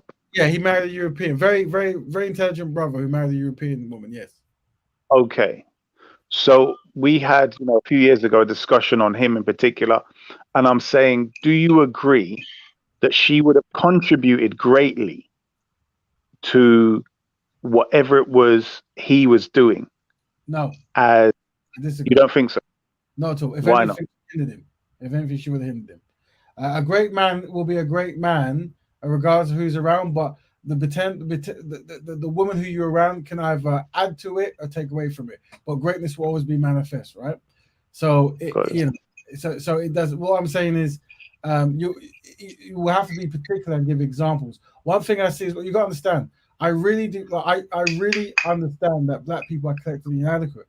And when we look at black nations, i.e. Africa, we realize that even in the Pan-African movement with the Pan-African people, and you just mentioned one there, as well as the president of the land, you will find a multitude of them marrying the women who were part of the legacy of people who enslaved their nation. One. And bro, what does that mean, bro? No, allow it, because you're just talking about women. Bro, what about the women who fuck up the country? What about the women who went to Manning to fuck up the country, the Portuguese? It's all about the men in Africa, bro. This is crazy. You just pander for the women, bro. It's sad. It's sad. One second. It's sad. One second. Hold on, one second. Let me finish my thought. Then you can jump into the quote. Let me finish one. Shake the deal. Are you listening, right? Now, so we're looking in the Pan-African movement that happened, and we're looking in the presidents of Africa that happened. However, when you go to Europe, there is no history of a European marrying a non-European person, right? But the closer we had to that was Prince Harry marrying that lady. And what happened? They ran him out of the country. So what I'm saying is, this is literally... No, that's not true. You're wrong there. You're wrong. What do you mean no history? You're wrong. You just said something that's wrong, Raven. Yeah, you said there's no history. There's history of Europeans and black men and white women in Europe from way before slavery, bro. That's fact. That's why this happened. Like you can go through illness. This always happened, bro. But I don't know what he's talking about, bro. It's a panda for whatever they want to do about it. 1 second, Maru. Maybe your mic is 5 seconds slow. So let me jump forward. I gave examples of the presidents, in Africa marrying Europeans, but no European president marrying Africans. I'm using that as a case study to show the mindset and the behavioral practices of both different people. We also start the show by showing Ukrainians fighting Russians and Africans going to defend them. But as they're defending them, they're being called monkeys, jigaboos, niggas, all the rest of it by the people they're going to risk their life to save and help. So I'm saying there is an inadequate way of behavior that goes into many black people from being like an undermined class and we recognize that at the Black Betterment Broadcast. Yeah, that's to do with Africans. That's nothing to do with us, bro. That's to do with Africans, bro. What's that to do with us? That's to do with them. That's nothing to do with Africa. That's nothing to do with us. That's to do with Africans, bro. Well, we're seeing a consensus. That's Africans' weakness. That's their cowardice. It's not ours. Well, hold on, brother. Hold on, brother. The same. What I'm saying, everyone's mind is jumping. It sounded like hullabaloo stuff, right? So, well, let me finish, and then Brother Issa can jump in. So the answer to Brother Maroon, that same behavioral pattern that we see in the African presidents, we'll see in the Americas, we'll see in the UK, we'll see in Canada. It's a worldwide learned phenomenon that needs to be unlearned. But go ahead, Brother Issa, say what you have to say. Right.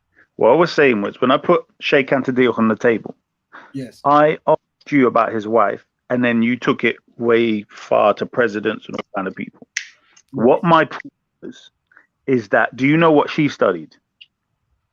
I have no idea. Okay, so she also was an academic like him, in a similar field, right? All I'm saying is that people, let's say, who are scientific, intellectual like him, they generally either want a traditional wife or a wife who's on the same mentality, as in same research or interest, where they can bring something to the table a bit more than the general wife of looking after kids and stuff.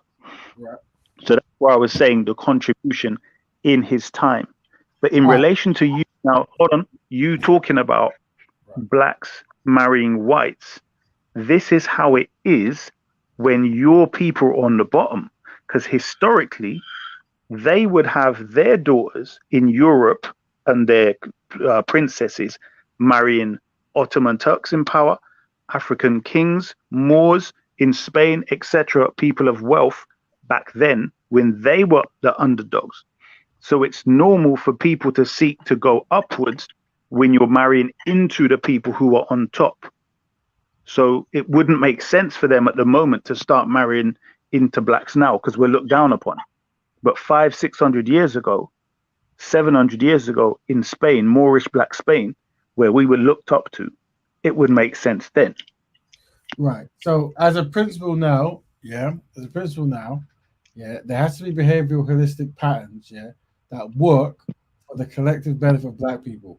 And no way can I have a Black Betterment broadcast where I even utter any kind of need for a black man or a black woman, to have a non-black wife. That's just cold. That's just like, that doesn't work in the collective black interest at all. Whether it's good, bad, or ugly, it doesn't matter. What I'm saying is, let me to solve this. Let's see your answer to this question. Sorry, if a woman had £500 million, right? She inherited it, won it on the lottery, whatever, right, and she loved Mr. Rap Raven, right, and she said she doesn't care about money, but she loves what you're doing, and she's white.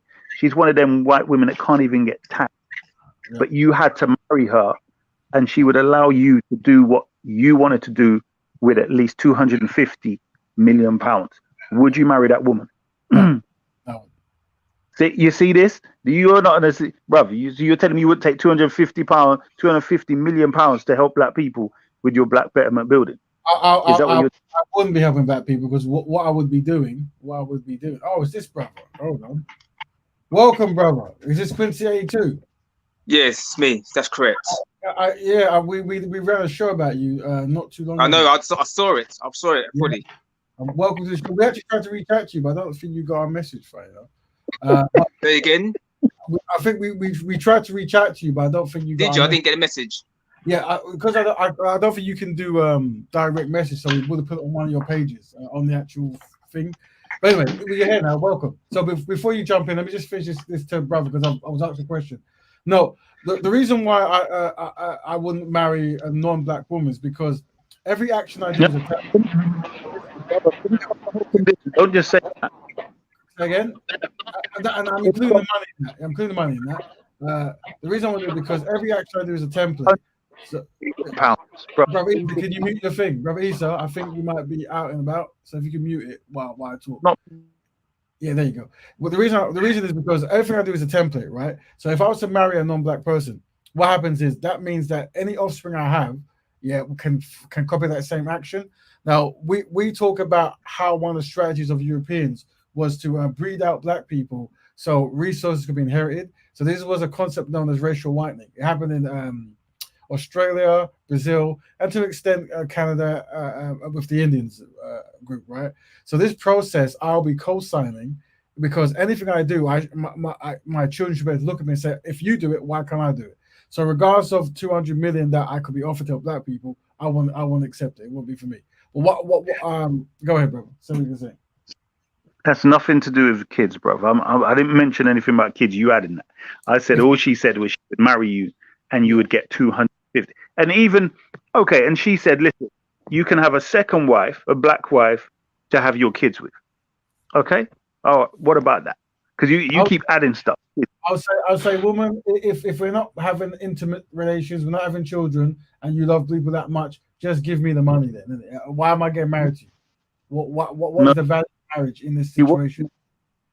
She wants sex, and she wants half the time like a normal polygynous marriage. So half the time with the black wife, half the time with her. But you get 250 million pounds of her money. And you're telling me you can use that to benefit. If my black wife gives me permission to take another wife, I'll take another black woman. This is what it is. While you're here, brother, we have a guest who's new. So Quincy A2, is there anything you want to add to the show? So, sorry, you're the time, brother Quincy. Hello, can you hear me? I can. Yeah. That's good. That's good to hear. That's good. Go on, carry on.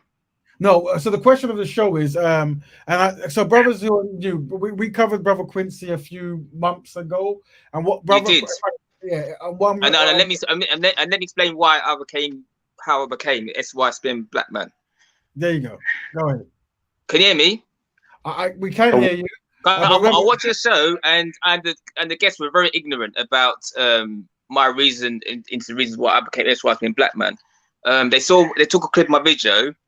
And one woman, she was very ignorant. She was like, "Oh, you can't use one reason why you decided to date outside race, yeah."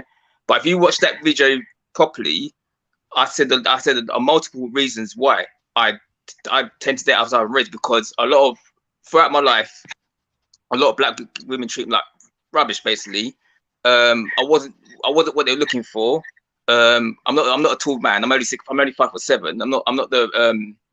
I'm not light skinned, basically, so to speak, or I'm not dark skinned. I'm brown skinned, and they never really appreciate men like me. So I didn't have the option. I didn't have any other alternative but to stay outside my race. You see, I'm a London boy. I grew up in North London, and the girls I tend to attract are Turkish women, Turkish Cypriot women, Greek women, Greek Cypriot women, white women, brown eyes, or Indian women, and there's an old saying, Raven, go away, celebrate it. And that's what I did. And, unfortunately, black girls weren't showing me love at all. So what am I supposed to do? Wait around till I'm dead? And a lot of black women, I'm sorry to say, not all, but most of them, they tend to pick the bad boys, the gangsters, because they're seen as exciting and drama filled. Whereas a guy like myself who's educated, I've got 5 qualifications, including 2 university degrees, they perceive us as boring. And if you know me, if you get to know me better, I'm not a boring person at all. And unfortunately, with black women these days, they go for 3 types of men. They go for the bad black men, the criminals and drug dealers, the superstar black men like your NBA basketball players or Premier League footballers, or they go for white guys. And again, I don't care about mixed race. What I'm just trying to say, I don't have a problem with black women dating outside their race, because I do it. You know what I'm saying? So again, they go for it. But when it comes to normal black guys, they put us in the friend, not me personally, but they put them in the friend zone. They play them. They treat them like absolute rubbish. So these black guys like myself, if other race women showing us love and care for us, we're going to go for where we wanted. Not going to go for where we're tolerated, because it doesn't make any sense. And you say that the black community can save. No, it can't. The black community is dead. I'll be saying I'm 39. I'll be saying since I was 12 years old, back in '94. I saw the problems from back in the 1990s. You know what I'm saying? Mm-hmm. And I know you got your visual thinking. I know you got your thing where the black community saved. It can't. I'm afraid it can't. It's gone. Right, but the thing is, brother, we have different mindsets, right? And we have a different. Yeah, everyone's different. Yeah, I have to respect your opinion. Yeah, but at the same time, hold on, brother. So hear me. So when you yeah, go on, Karen. When you talk to me, you're at the end of the journey, and you're playing the cards that you believe you're dealt, right? But it's a job for people like me in the community to analyze that and try to find solutions. So I'm saying now. So what people like me do is we look at the condition you're in, how you're feeling, and we try to scope solutions to either make your life easier or make sure others underneath you don't fall for what you fell for. So the pain you're describing. I didn't feel for anything. I knew what I wanted to do, and I knew what was best for me. You know, I'm not going to go for someone that's going to be bad for me, is it? It's not going to make any logical sense. Well, hold on, friend. Let me say this. Let's say that what you're saying is 110% correct, right?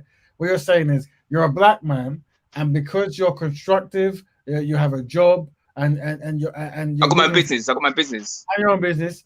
These elements are undesired by black women. Although there's plenty of black women who would like this, but unfortunately, you haven't met them. Where are they? I don't see them. Where are these black women? The so-called good black women? I can't find them. Where are they? They're gone. I beg you just listen to 14 seconds and then you can jump in. So it's like this. Go on.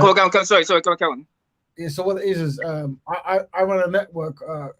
I run networks and I practice a lifestyle known as Black Betterment. So my job, as well as others, is to find people like you and the black community that is more like you, women-wise, and to make you know each other. So you're not only seeing the black women who like gangsters and goons or whatever you want to call them. You find people who are more like you. So your hobbies, and they're out there. As long as you exist, they exist. Is it? I don't see it. Well, do you know everything in the world? Hold on. I don't need to because I can see. You could go check the internet. It's there. It's all there. Give me an example. What do you like most? What is your biggest hobby? What do you like the most? What do you mean? Could it be anything? Or anything? Do you like video games? Do you paint on the floor? What do you do? What do you do that you enjoy? At the moment, I go gym quite a bit. Okay, so stop. You're a black man who likes going gym. There are black women who like going gym. And I don't see him. Not many even go around to go gym. There's not really they hardly even go gym. So you know. This is a challenge right now. You're already taken whatever, right? But we're gonna see if the qualities that you have, there are women who synchronize with it. So going gym, one. What else? What should I do? I got loads of hobbies. It's hard to say one. Say you play football, right? How do you know I play football? I thought that's what you just said. Did you play football? Yeah, I do play football. Yeah. There you go. Okay, so you're athletic and you're quite skillful, right? What position? Guess. Left back. No. You're left back. No. Come on. Right wing midfield. No. You're a striker. You're a goalkeeper. Come on, I'm only 5'7". Come on, be too short for goalkeeper. Come on, you're a striker then. Yes. Right? Okay, so right now you're a person who's scoring all the goals. Yeah. Yeah, could say that. Yeah. So when your black woman comes to watch you, she knows you'll be scoring for the team. Yeah. There you go. Right? No black woman comes to watch me. Covered now. That's what you're thinking. Like, brother, you haven't found me yet, but we're gonna try to hook you up in it. All right. So you're a brother who very good at sports, right? Very good at sports. And you go. I'm okay. I'm alright. I'm not bad. There you go. What else? What other hobbies you got? Tell me, Karen. Keep it going. What other hobbies you got, bro? What was? So you try to change my mind. That's what you're trying to do. You try to change my mind, did it? No. What it is, right? I'm saying that you admit that you can't know everything, right? And what it is there is someone like you who has found someone in the same group, right? But unfortunately, you didn't. Now, like I said, so we have to find out: can we offer a solution, or a different way of processing that might work in your benefit potentially? So I have to ask you a question. Right. For example, if you tell me you're the type of person, right, you take rubbish from outside your house and throw it in your house. What I'm saying, that kind of behavior is going to scare women away. So don't do it. But I don't know the kind of things you do. So I'm trying to break down the type of person you are, and maybe we can offer some advice of where women that you might desire who look like you will linger in it. That's what I'm doing. Yeah. So that's all nice and that, but I know what woman I like, and it's in the I told you what kind of woman I attract. So, but no, forget what woman you attract. I'm saying, if there's a black woman, who looks beautiful, quote unquote, she likes sport, but you've never seen a beautiful black woman, bro. Have you ever seen a beautiful black woman? They're around, but the trouble is they all got kids. By the time they're like 25, they've got like 5 kids. Baby dads. there are many women, black women, who don't have kids, and if they are hopefully, Is there? Yeah, there are many, because quite many. Once Well, again, the trouble, rap Raven. The trouble is with that is they wouldn't go for a short guy like me. I like being short. I'm very secure in my height, but they make a big issue about it. It's not me. So unfortunately, my pickings. If I wanted to get a black woman, just hypothetically speaking, it's not gonna happen because they want you to be as a black man. You got to be you have to be like God to get a black woman. I'm afraid. If you're not a thug, gangster, or superstar, then they don't want you. I'm telling you. The thing is, brother, right? There is game that certain men can give you, men who have the same characteristics as you, but the difference is their outline and how they express themselves is different. So women, yes, women have physical attraction, but there is also success and mental attraction, right? As in personas, how a person presents himself, their confidence, and unfortunately for men, one way, the other way, that there might not be the other way, is how successful a man is could actually attract women. You say that not only you're athletic and you're sporty, whatever, you also have your own business, right? And you've been working. Yeah, started recently. So okay, yeah. So you're 39, and as you know, many men, they if they're working towards one particular skill, they might get there in their 30s and 40s, which is what you're saying because you're in your late 30s and you're a business starter, right? So that dynamic of you being successful in business and being known for it might change the outlook of how women perceive you. Does that make sense? Possibly, yeah. And then so those black women who you might have not been around and not noticed you, they might approach you now in some kind of way. The problem with that is they pass the wall, man. They've got kids. I'm not playing stepdad for anyone. Kids. I'm not playing stepdad to kids. It's not mine. I'm sorry. I'm afraid. A lot of black women, they made that mistake. Hold on. Whatever situation a black woman finds themselves in, I'm not black. That's not my problem. That's my fault. No, but hold on. Whatever they find themselves in, you'll find the non-black equivalent. So there's going to be black women with children and non-black women with children, right? I'm not saying this. No, I know plenty of women who are in their 30s and 20s who are black who don't have kids. But were they? I don't see them. Because that's what I'm saying. You by the way you behave and the things you do, you might take yourself out of the fold of blackness. So we're trying to find if you're doing that, we want to put you back in the fold of blackness, right? Trying to be around for that. It's never too late, brother. You're 39. So that's too late for that because the trouble is, all the good ones, even the ones you think are good, they don't like good black man. I'm telling you, this is why I swap with black man because they don't want a decent black man till it's too late. It's the same old story, yeah. The problem is, brother, you have a defeatist mentality. It's not a defeat. It's not defeatist. I'm speaking the realness about it. It's not defeatist. It's the reality of it. The thing is, you say that, yeah, but it's not defeatist. I'm speaking the real truth. Yeah, but what I'm saying is, there is a man who has your characteristics physically and financially, right? But yet he is getting black women because of an attitude. What sort of black women is he getting? Is he getting the top tier black women or going ugly black women? What kind of black women is he getting though? That's what you're not telling me. Yeah, but is she attractive? Brother, already your mindset's been demonstrated. This top 10 black women and the ugly black women. If you're processing, what I mean by top tier black, I'm talking about good looking black girls, at least 6 or 7. She got to have her own hair, not a weave, yeah. Got her own face, not the makeup, not too much makeup. And the trouble is, there's not enough natural looking black men to go around.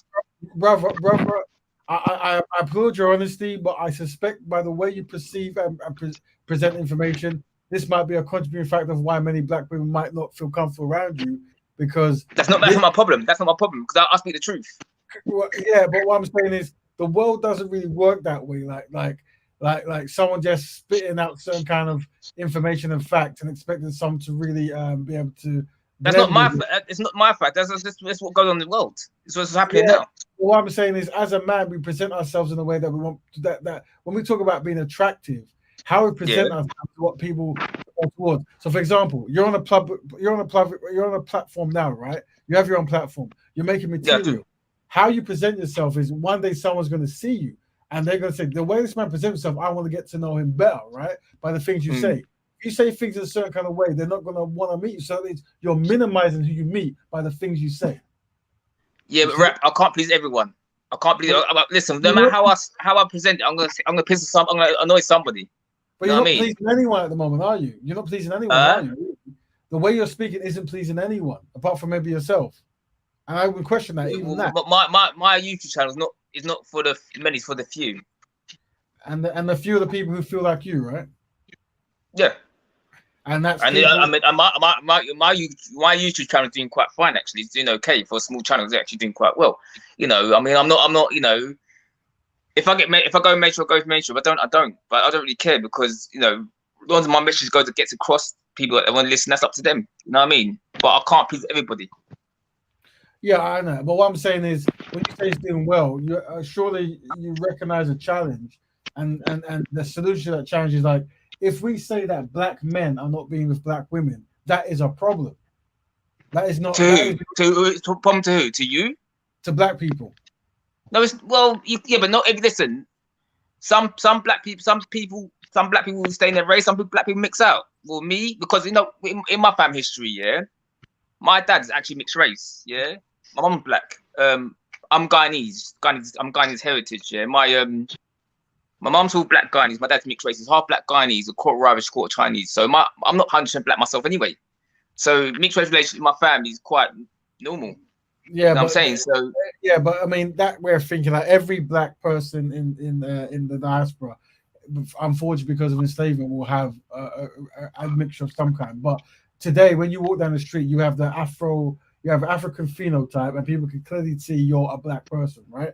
And you are speaking as a black person, and women are seeing you as a black person, and that's what the challenge is, that you feel like you cannot find a black woman because of your black features or how they perceive you, right?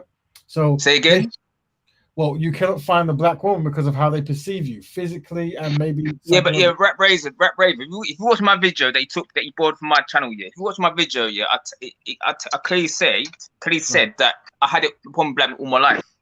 Yeah, so this is why people like me have to fix that, isn't it? Maybe not for you. Maybe you're far gone. You're far gone. But you can jump in 1 second, Isa, after this one. Maybe you're far gone. We have to make sure that other brothers don't end up like you, because that doesn't help. No. Listen, Rap, I'm fine. I'm fine away. I don't need to fix me. I'm a big man. It's not for you. It's not for you. It's for the community. Because how it was is, if everyone does a certain behavioral pattern, then the community will be lost. Yeah.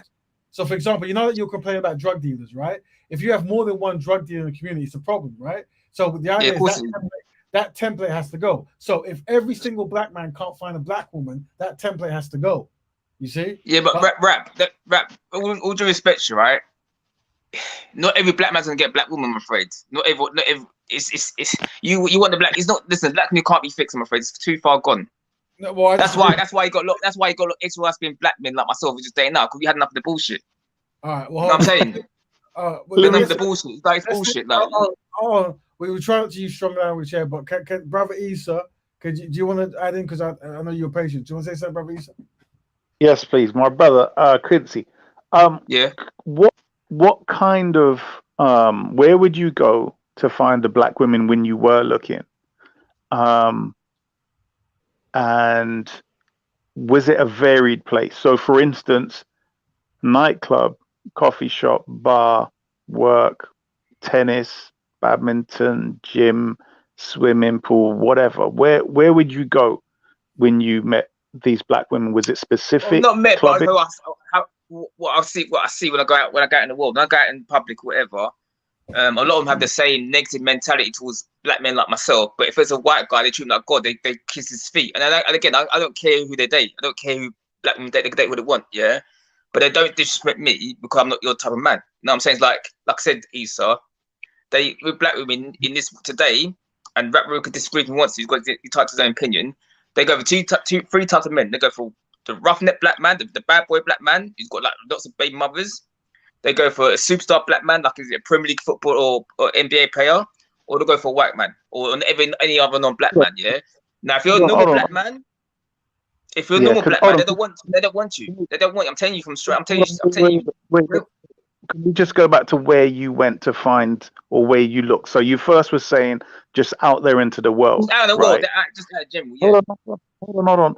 So I'm saying that could be just London, meaning you might not look in Oxford, you might not look in Windsor, you might not look in I've been to other parts of the UK, so I've been to Birmingham, I've been to Manchester, I've been to Liverpool, and it's all the same. Okay. It's all the same, I'm afraid. Okay. But this is what I'm saying. Even in them places, it's like what you're saying. I'm thinking, how would you know? Let's say, for instance, you're walking down Oxford Street. How would you put all of these black women, when you walk from the top of Oxford Street to the bottom of Oxford Street, in the little narrow box that you put them in. I mean, flipping hell, like, you know, black women, I've seen some of them looking near enough like emos. You get me? Gothic. What do you mean? What do you mean emo? What do you mean emo? What do you mean emos? What's that? Emo in punk, all right, punk rockers, meaning that they almost, you know what a punk rocker is, right? Yeah, I know what punk rock is. Yeah. Oh yeah. So I'm saying there's a variation of black women there's so many variations, right? And I haven't found the stereotype that you're putting. So have you gone to church to find black women? Oh, forget church, man. They're worse, man. Forget that. No way. No, hell no. No, I'm not saying you should. I'm just asking. I'm trying to get God, no. where. Okay, so, bruv, I might agree with you. All I'm asking is the point I'm trying to make is that if I was looking for a black sister, I would go to, let's say, a march to do with black empowerment. Yeah, a march. So that's the worst thing you could do. That's the dumbest thing you could do, man. Because they want that feminist crap. No. Listen to what I said. A march to do with. So, for instance, reparations. So that's what they call, you know, black or slave reparations. The type of sisters that will be there will be of the mentality of what I'm looking for. And generally, they don't go for what you're talking about. But you know what? There are loads of black. But Issa. It doesn't matter what black woman she is, whether she's what you described. They all go for the same type of men. I see it all the time. Bruv, I hear you. But all right, what black reparations march did you go on? I don't care about that sort of thing. It doesn't concern me. Okay. So we can agree then that there's thousands of black women that you haven't even met in England that don't conform to your stereotypes. They go on these marches. They do. It doesn't matter because the East. It doesn't matter what. Even she's got like 4 degrees, right? They all made the same fatal mistake by getting pregnant by the one guy.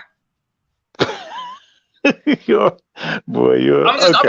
speaking the truth. You might not like it, but it's the truth. I know black people got this rich thing. Oh, the black people say no, bloody can't. It's done. Okay, well, brother, you're a defeatist, aren't you, brother? Like, I'm not a defeatist. I'm speaking the truth. Yeah. How am I defeatist? But I'm speaking the full truth.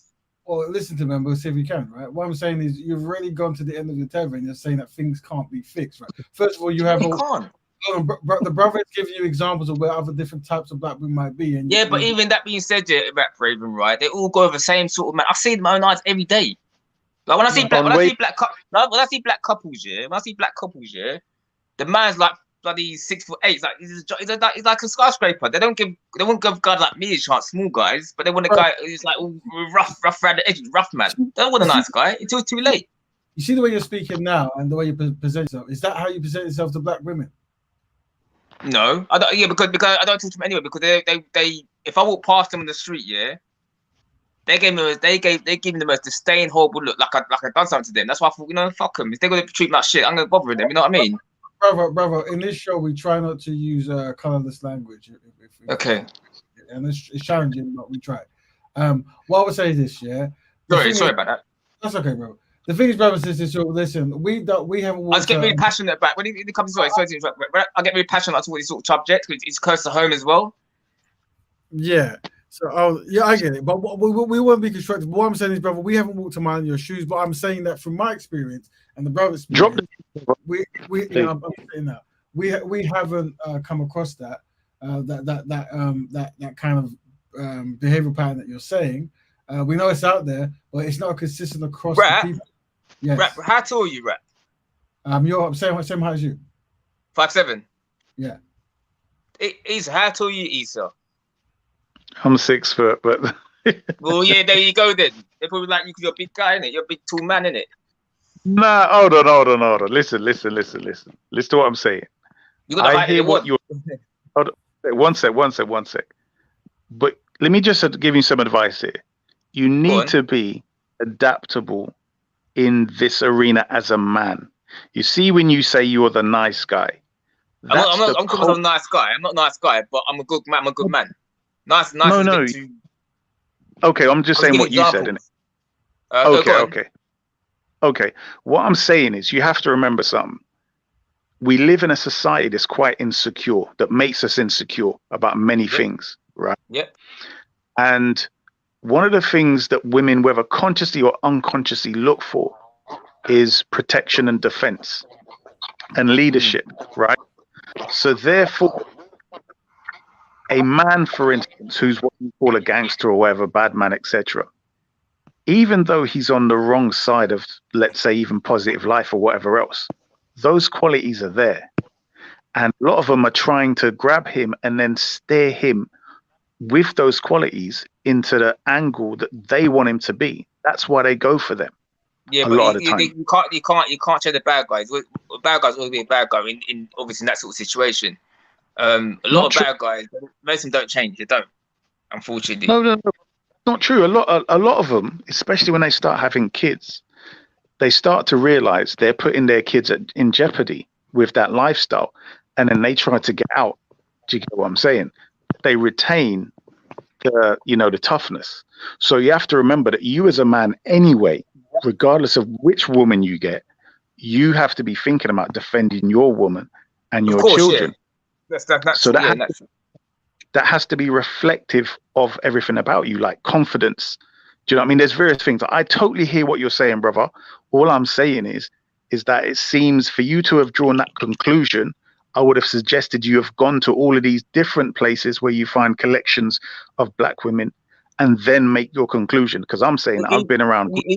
Issa, let me tell you something. I had more racism from my own people than any other race of person. Like, since I had my YouTube channel, I've been called a nigger. Come on, bruv. I've been called a nigger. I've been called a monkey. I've been called all sorts of things about black people. So, no, screw that. I can't bother. Come on, bro. And Miriam, don't start that crap because you're trying to discount my experience. Like, you weren't there.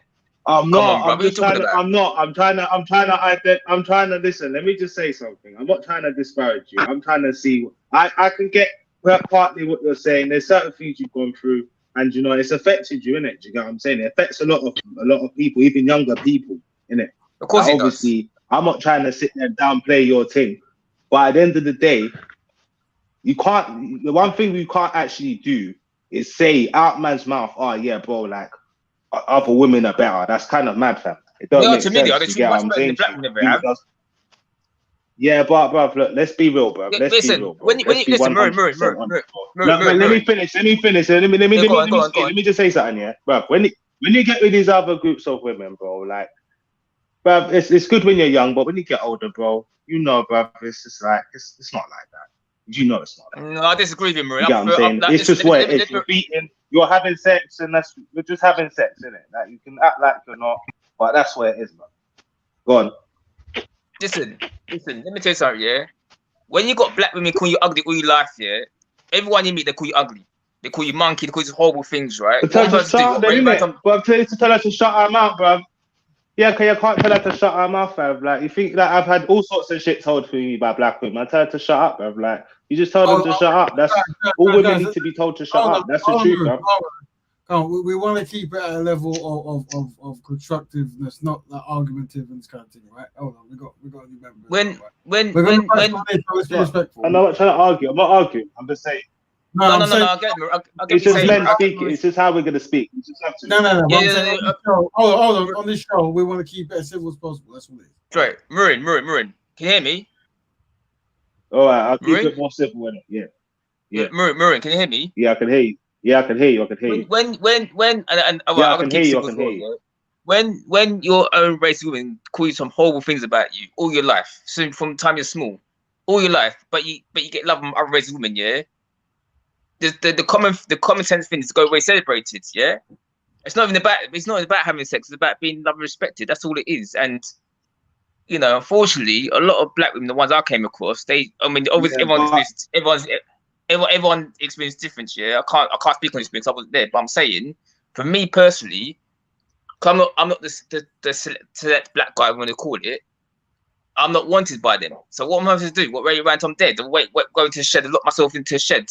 No, I'm gonna go with what love and celebrate. It's common sense, you know what I mean? So if non-black women give me love, I'm gonna go with I'm not gonna shame you. I'm not here to shame you.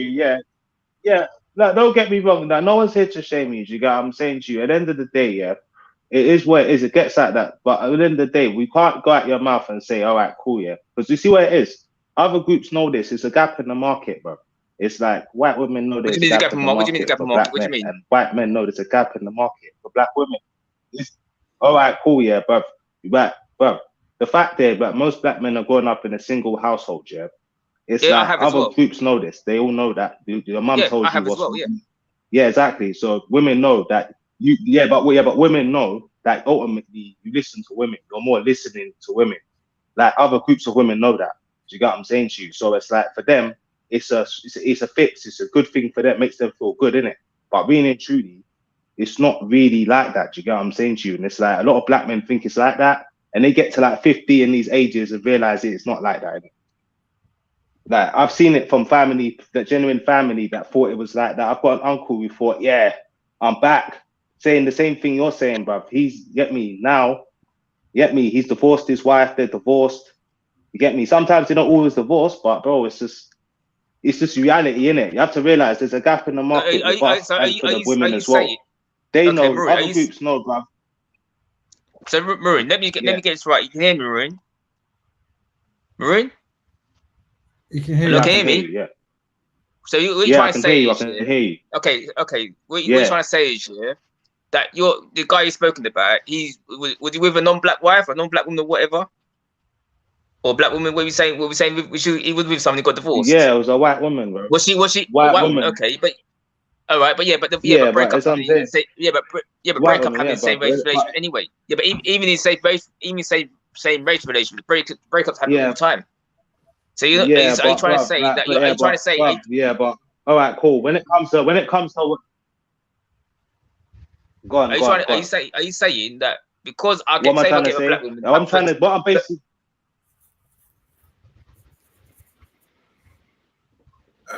Brother Maroon, I think your mic might be broken, yeah. But while you fix your mic, we've got Phi Holy Trinity. Would you like to add your perspective at this moment, Phi Holy Trinity? Yeah, go on. Phi Holy Trinity, sorry, I think it's. Hi, oh, everyone. No. Hi. Oh no. Thanks for having me up. It's the first time I've been on this God, platform. Hello. Really appreciate it. Can we be respectful, please? Can we be respectful? Go ahead. I'm really glad that Quincy's found women who appreciate him, and I hope he's having a really successful relationship and marriage, or I don't know what situation that he's in. But I really hope that I'm glad that he's found what he's looking for. No, she means sarcastic. I just wanted to comment on a few things that he said. The first thing he said was that most black women like professional athletes and footballers.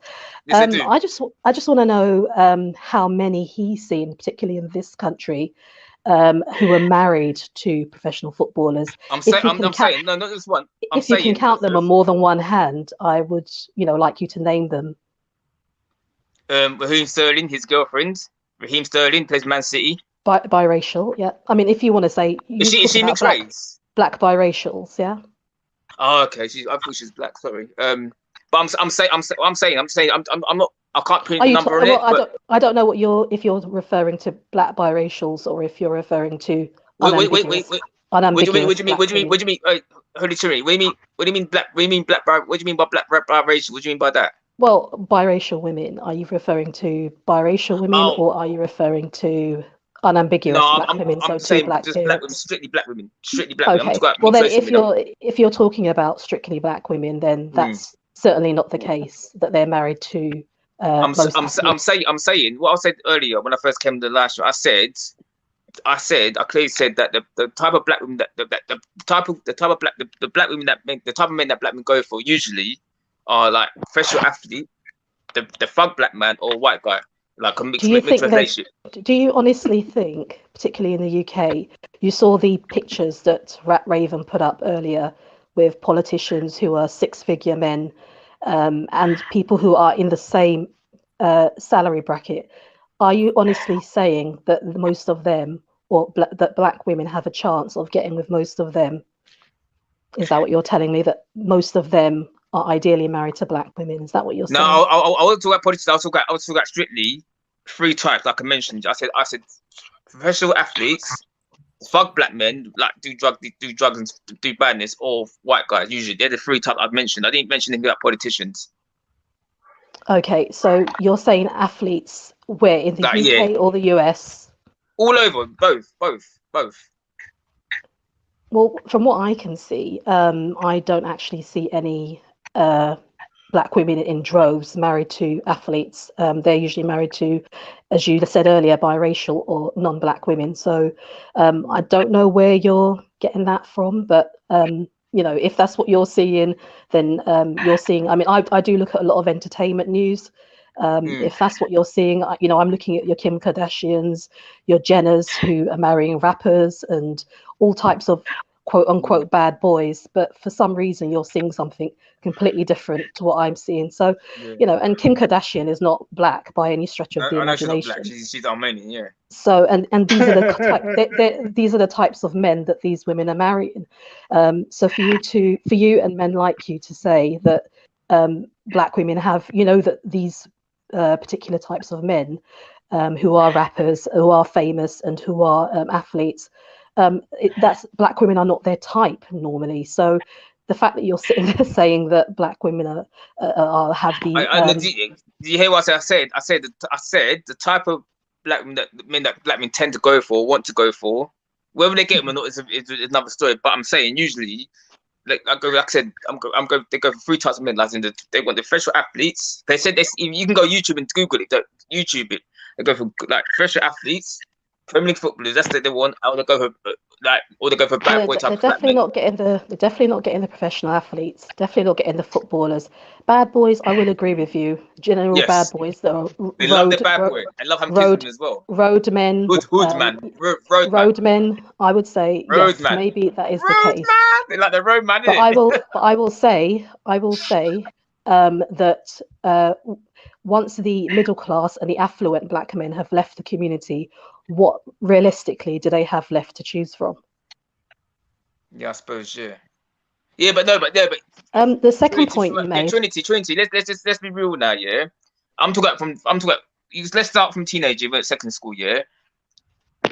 They don't go for decent black men. They want the bad boy, the hood type of guy, and they date them they date them, have their kids, right? And then when they become single parents, when they've gone past 30, hit the wall, that's when they want a decent guy. That they reject them, their friend zone. They come back and be the clean up man, and we're saying no, we don't want to be stepfathers. The kids are not. We want our own children.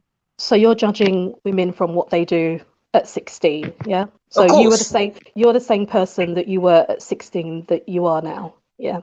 No, okay, but I'm talking in dating. I knew from young, yeah, that I don't want to become a teenage parent, and I'm unfortunately a lot of black women, they become teenage parents at a young age. And my mum was a teenage mum, she had me, yeah. Unfortunately, my mum, she got with my dad. He wasn't a gangster, but he was a bad boy. Let's just be real, he was a bad boy, and that relationship lost. So I'm a product of a single parent. Yeah, I know, I lived it. So you can't. Really I would argue that there's a bad boy culture in the black community that's promoted. Where does that come from? Let's talk about where that comes from and where that actually stems from and where the anger comes from. Where does that thug's anger come from? Well, I don't know. What do you? I say the media, I guess. Maybe the media. It's a stereotype. No, the stereotype of the thug, yeah, the anger he gets is from his upbringing, bro. So it's like, bro, that thug is a product of single motherhood, isn't it? Until that's sorted, the thug thing won't get sorted. So I've said this how many times? So in terms of the upbringing, in my opinion, black boys are only raised until the age of about 10 years old by their parents. After the age of 10 years old, if they're raised by a single mother, the influence is then taken over by the streets and other young black men. So these are the 10 people years old. From the time they start secondary school, they're more so influenced by other, because they're looking for male figures. So they're finding that with men in the streets. Yeah. Yeah, but it's like, all right, cool. But if you're saying this and this is known, then why is it a father not important in the black community? It was never important. They never made it important in the community. No, let me finish. When it came to the community in general, yeah, but it was always about oh, like strong black woman, she was strong and she can do it by herself. You're going to the house, there's next man in there. You're having to fight these man are having to war next road man because man's in the house because she wants wood. Like, bro, this is stuff that was going on, bro. Like, we're trying to act like these things didn't happen, but these things happen. But apart from that, the thing is, there is men that genuinely in our community that do perpetuate some fucked up shit, innit? We're not gonna act like that is this thing. Like, you do have things that. Brother Maroon, we're gonna, like I said, on the show, we're not gonna use colorless language, please. Sorry, language. I know. I'm so sorry. I forgot. I'm so sorry. Right. Yeah, I think the whole I can do it by myself trope came out of black women asking black men It was to step told up to you. and look after their children. No, and it then was after told they to you. said No, that they didn't want to do it, then black women in return said, okay, well, I'll do it by myself. That's where I get that. No, it was impression told from. to you. No, it wasn't. No, that's your opinion. But the fact of the matter is, and we can look up it and anywhere, it was told to you by the white woman, the same woman that you cry about taking. Feminism. That's the fact. Like, the same men, the same. No. It wasn't the white man particularly. It was the white woman. The white woman said, you know, we're going against our men. You don't need your men. That's how the whole civil rights movement got sabotaged. That's how all that stuff was basically for nothing. Because, you know, So they didn't think to themselves, you know, like, did we're the going to white listen to women our tell men. you? They didn't listen to their men. Mhm. So did the white women tell No, you that's not not to what white marry women and told us. not That's to? what we can see. Maroon, let the sister finish the phrase. Conclude. Are you listening? Are you listening? Let the sister say a phrase, because when we listen, we don't know where it's going. So let's say a phrase, then you can respond. Go ahead, sister. Yeah, I mean, I generally think that there's an attitude in our culture that children in general is just a rite of passage. So I don't actually think that most people, most black men value children as such. It's just something, as I said, it's a rite of passage, and I think a lot of them are very kind of they want to live their own lives. They want to be out there and free, which is fine. If you want to be selfish, it's your life. You can be selfish, but all I beg of you is please don't bring children into these situations. You don't have to have children. This is what I don't understand about the black community and even black women as well. You don't have to have children. It's not compulsory. If you can see that the men aren't, you know, you're free to stay childless and single. No one is forcing you. There's the option of vasectomy. There's now coming out a male contraception. No one is forced. It's not by force. You don't have to have children. Trinity. Trinity. Yes. Sorry to interrupt you. I'm 39. I don't have any kids myself, and because I grew up in single parent home, I grew up poor. I've seen the struggles firsthand, and what you're just saying, you hit the nail on the head. He hit the nail on the head, and I fully agree with you. You know, it's having kids is a choice, and unfortunately, in the black community, they just have too many kids. They can't afford. I think the focus is on quantity. It's not about the children. It's not about. Hold on one sec. Can we match quality? It is quality. Maroon, one sec. Can we match Quincy and Trinity together, please? I think you two would be a great match. Seriously. I'm not sure. She hates me now. What I said, so probably not. Yeah, they would be. I don't think. No, they both. No, it's not hate. Trust me. She doesn't hate you. I don't think he'd like what I was commenting in the chat before I came up here. So I'm actually being really kind compared to what I was saying in the chat. It's only because you are regurgitating a lot of the things that I hear on these platforms, and it's simply not true. And that's why I've come up here. What do you mean? That's why I've come up here is to, well, if you look at even alone the Office of National. If you look at the Office National Statistics, you will see in the UK, I think it's the 2021 statistics, the single motherhood rate is dropping. So that problem is actually sorted out itself, and it doesn't separate it by race. But if you're saying that that's the issue within the community, it's actually fallen, and it's at the same rate now that it was. It's still a big issue, though. It's a big issue, though. And there is more. and there is more people actually within the country. So for that to have fallen, and there are a lot of black women, as Rap Raven said, that are not choosing not to have children and choosing to be childless and single. So I think people Yeah, are but they now still go making with the different same sort of man. choices. It doesn't matter whether they've got kids or not. They still go with the same sort of man. Well, if they're going It with doesn't change the men fact. and they're not having, if they're not having children, I don't think it's harming No, but they anyone still but go. They still themselves. go for the same bad boys. They don't want nice. They don't want decent guys. I'm telling you, they don't. They don't want us until it's too late. Yeah. All the But time. It harms the ideology. Yeah, but you're it's not divested about anyway, all aren't this. you? You're divested anyway, so you don't care, I Quincy. don't really care, so it doesn't bother me. Yeah, but I'm just saying. I'm not in divested. general. I'm SYSBM. Divesting SYSBM is totally different. Not the same. Yeah, I don't know what the difference is. To be fair, The big difference. It's No, advocating divestment, for. no, but this is the thing. No, wait, hold on a minute. Hold on. Then. No, sorry. Wait. Sorry. Quincy. I'm sorry, yeah. I'm sorry, bruv. But divestment, yeah, is a black woman's thing. This is a tactic. She's very intelligent. She knew what she did there. I She know what tried to divesting just like means. put the whole, so you're divesting, like you're a black I'm woman. not divesting, but you're not a black woman, you see. So she's trying to like push it. Yeah. Yeah, that it's not. It's SYSBM. Even that, it's like the thing is with that. It's like they're saving yourself and building yourself and coming back for the women, innit? But it's like you can't say things that you're saying though, bro. Like, oh, I just don't like black women, and they just don't like me. Like, obviously, they don't like nobody. Black women don't like nobody, bro. That's the truth. They don't like anyone. They don't like white men. What do you mean? What do you mean they like anyone? What do you mean don't like anyone? They don't like anyone. They just want money, bro. That's it. They just want. They just want to be free. So your statement you're saying is black women don't like nobody. They just like money. But where does that come from? Where does that even come from?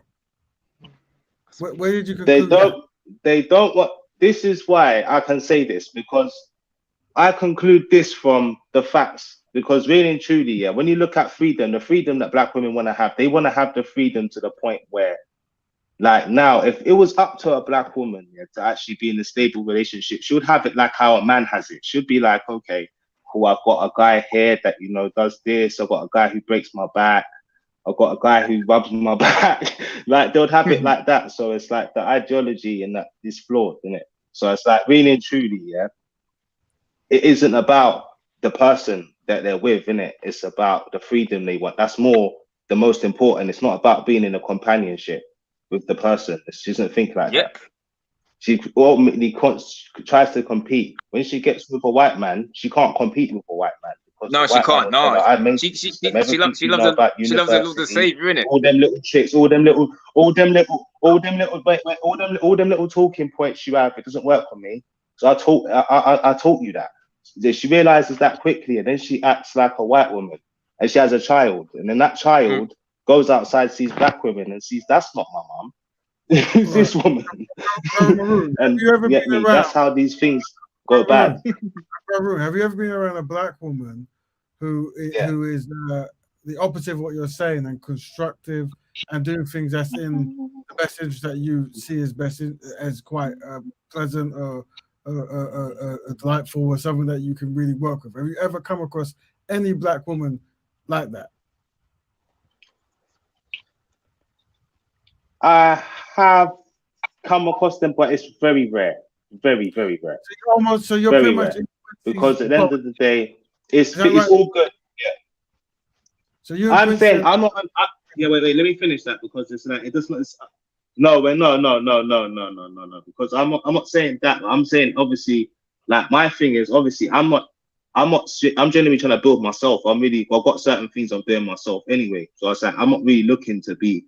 I'm looking to be with, obviously my pattern's obviously only going to be with a black woman if I'm getting married and doing like that sort of thing. But I'm saying obviously these points are important, because for us, yeah, cool, but the younger generation even more so, because it's like, yeah, we have a certain way of saying what we say, because other people watch this, innit? You know what I mean? So it's like, at the end of the day, for them, they have to kind of see this, because it's like the way their mind is now, it's not like how our mind is, where we kind of have rationality. It's just like, yeah, but nah, man. What Quincy's saying times 1,000, literally, with some of these youngers, like if they don't get shown certain things and told certain things and guided, literally. I wanted to. No, so I'm not on that same. I'm not saying that I wouldn't. I'm against black women. I'm not.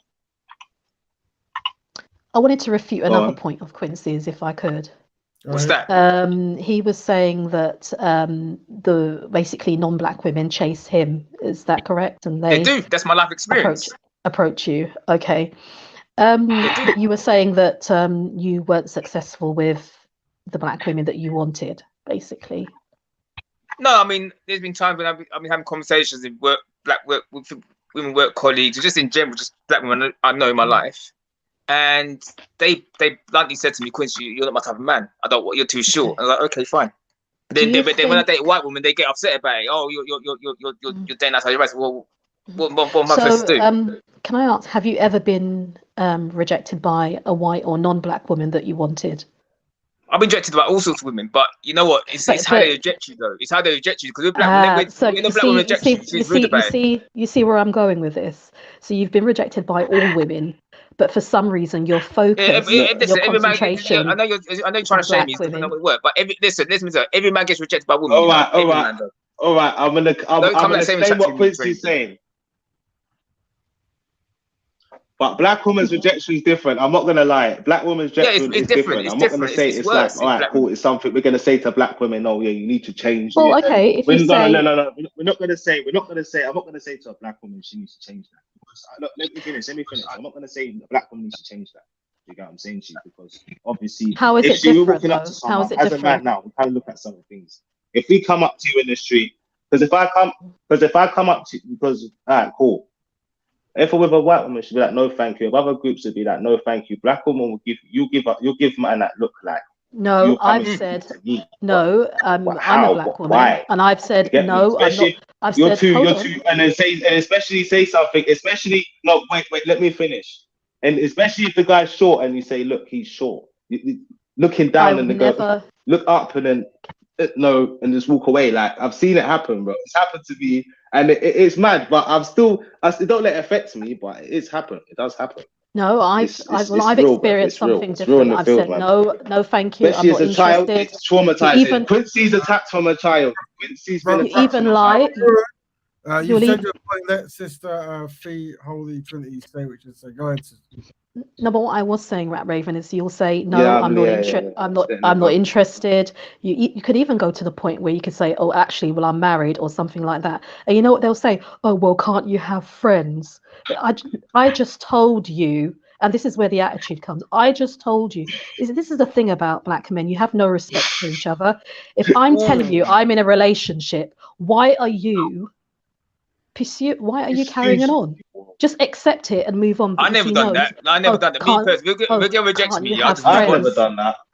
Can't you have friends? No, I don't. I can't have friends because you don't just want to be friends, do you? And how would you feel if you were my man and another man was asking if you wanted to have friends? It's just a disrespect. It's just really disrespectful. And I don't know if you approach other women in the same way, but you need to learn how to have respect for one another. And if someone's even if to go to the extreme to say I'm married and you're still pursuing it, like what's wrong with you? I just think it's also a respect thing as well. Can I ask you a question, please? Trinity. Yes. Do you agree this is because of like the social change that has been influenced mainly through certain types of music? Because there was a time where it was kind of seen as bad to chat up a girl knowing she's got a man. Then afterwards it was kind of encouraged. It was like something. It was like, yeah, you got one over on another guy. Do you get what I'm saying? It became a social thing. Do you remember Happy Slapping when Happy Slapping came out? Yes. Do you remember that? Yeah. Don't you think that's the most ridiculous thing you could ever think of? Yeah. But it became something that people were doing and filming. So I'm saying, if you look at society, what you've just pointed out is something that was introduced and became something. There was people boasting about sleeping with other men's wives and all this kind of stuff. So it's something when you're saying it as though black men intrinsically have this nature to do it, rather than getting the moldy crumbs from a massive table and finding themselves psychologically diseased and behaving in these ways. Do you see what I'm saying? Yeah, and I think the point I was trying to make to Quincy was that in every race, men are going to get rejected. That's just a part Yeah, of of life. course. White men don't But get it's how they, it's how you get rejected though. It's how they reject you though. Like white men don't get every blonde-haired, blue-eyed woman that they go after either. No. But they're not turning around talking about women in the same way. Yeah, but you got to understand. They're not turning around. You got to understand, Jed. It's how black reject you. They're fucking Yeah, they brutal are. about What are it. you talking about? Yeah, they are. Black women brutal. They're very brutal about it. They're not nice about it either. They are, man. You're trying to know. You're lying. No, Black women are so you're brutal, lying. so rude about it. It's not You're even lying, funny. Fiona. So they're turning around. You're and lying. saying, You're chatting rubbish. You're so chatting hold on. rubbish. I disagree with you there because black women, when they reject a black man, they're horrible. They're not just like rejecting him. They're just horrible about it. Look, Raven. And he could approach it in most polite way. Sorry. Look, Raven. Look, we got Maroon. Look, we got to be real here, yeah. Like this is one thing that we can't allow, yeah. It's one thing that let me just say something quickly, because one thing I've just noticed Fiona do is say that white men don't do that when they do that, yeah. And this is one thing that in our community we don't challenge, bruv. When people do that, they just bring in some of these talking points, these like Eurocentric talking points, and push it in, and it's like, and you shouldn't let them do that. You shouldn't let people do that. It disparages what you're saying. Everything we're kind of saying. So white men they genuinely turning had around. the thing the other day where he basically killed someone. They shot women the other day over it. Yeah, but the the guy white men shot someone the other day last year. That Pete Davidson guy over flipping the objection over him realizing that he can't get the women he wants, but he shot up a whole group of women. Like Maroon. This was last year. No black man's done that. Like come on. Yeah. They don't get in line and talk about. They don't say white women are like this. They say women. Yeah. And they don't say that they're going over to black women either. Like they don't say, "Oh, I'm going to go and get a black woman." Now that they would never say that either. You get a Filipino and a Thai woman and stuff like that. They do say that, and they don't need to, bro. They know the system. They know the system works for them. They know that you're based. Yeah, but the thing is with a Filipino and a Thai woman. Let me just say one thing before I finish. Sorry. As you said, yeah, a black woman and a Thai woman, they don't say this stuff, yeah, they just do it, yeah. But it's the same thing, bruv. All of these women, it's the same thing, bruv. It's his system, and it's basically Thai bird, Thai made. When that's where it is, isn't it? That's it. I'm not sure. But Fiona, what I'm going to say, Fiona, what Brother Quincy's talking about, I've seen it from quite young, yeah. Now, for me, I can't really relate too much because I've been tall. Obviously, from a teenage, I've been quite a boisterous boy, active, etc., and probably had quite a pick of ladies, right, from young. But what I have seen is a lot of the time when black women have been rejecting men, they kind of look them up and down as if to say, like, who you actually dare to ask me out? Like, sort of thing. Embarrassing, like you're dirty type of thing. And I've seen that for years. Do you get me? And I they're saying in that. And saying all black sisters do that at all, and that is quite unique. That is quite unique to a lot of our, unfortunately, to our black sisters that became part of our culture. I've seen that for years, but I do not agree with I have to say I don't agree with Brother Quincy. Unfortunately, he needs to get out. I don't agree with your conclusions without you doing the correct assessment, bro. I asked you. He's on his own there, mate. You on your own there, Quincy. You on your own bubble. One sec, bro. I asked you, Brother Quincy, if you ever been on a black reparations march, and you said no. There are thousands of black sisters there, bro. So I'm saying, if you're going to the wrong places, no, they're everywhere. They're everywhere. It doesn't matter where they go. It doesn't matter what event they go to. They all have the same mentality. They like if you're not a certain black man, they're not interested in you. I'm telling you. If you're not a superstar black man or fuck, you're not interested in you. I'm telling you, ISO. It doesn't matter what kind of black woman she is. Whether she goes to a march or she goes to a nightclub. She's all the same. I'm sorry, but they are. No, bruv. It's just if you can't throw your willy. Look, Quincy. Look, I'm just gonna say one thing. Look, if you can't throw your willy, right, that's your own fault, bruv. That's it, bruv. No. That's what I'm saying, bruv. I'm sorry. I know I should have done it. I'm sorry. That's some gay shit. That's some suspect shit. Hold on. Listen. I'm gonna let you guys speak, right? Because one thing. No, you have to know how to treat. No, I'm talking about. Towards women, bruv. I'm gonna mute you. If you go to late mic, you have to mute you, right? I'm saying we're gonna try to keep it decent because all that happens is The one lewd joke ends into an insult, then it goes down the path of back and forth, right? Don't you dare insult me, Baron. Don't you dare insult me. I insulted you, like, you know what I mean? Hold on, Quincy. No, it's taking the piss now. Yes, she was. I didn't Yes, she was. insult Don't you. insult No me. one insulted Well, you. you did. You talking about my personal, my private parts. No one insulted you. I wait, said to you, you have to. I said to you, you have to. I knew you, and then. No, I said you have to fling it at gal, bro. That's what I'm saying. I know that, but that's kind of. I beat you both. Sorry, bro. You've been muted, so you won't be able to hear yourself. The reason why I muted you, right, because there's a bigger lesson to learn for the show, right? I'm saying that when we start the show, unfortunately, black people are collectively inadequate, right? So we're trying to find a way to become more adequate. Now, the reason we don't use derogative terms or comedy kind of terms is because it takes the conversation somewhere else. Yeah, I'm saying that we want to be as constructive as possible. We're already down dark territory when I should say light territory, right? Territory when we're being very consistent about our opinions about black males and black females, which is something that we need to iron out as a community. But the direct name calling and those kind of jokes, lewd jokes, it doesn't work well from my experience of talking for many years. So just learn from it now. That when we're here, let's try to stay clear of it. Now I'm going to be you. All right, cool. All right, say it though. We've only got 7 minutes left, so and we want to try to wrap up in a constructive way, or at least a conclusion way, or a way that's going to be to be continued. Yeah. Okay. Go ahead. Let me just ask the sister a question. All right, then, cool. All right. Yo, bruv, come on. Sister, Trinity. Yes. Do you think that you and brother Quincy can maybe change your methods that you use to come to your conclusions? Because you seem to be like reaching a point at which you've had enough and it's more of an emotional based decision rather than an intellectual and scientific decision. You talking at me? See what I'm saying? Both of you. But I'm asking her the question, but I'm saying you have this in common, it seems.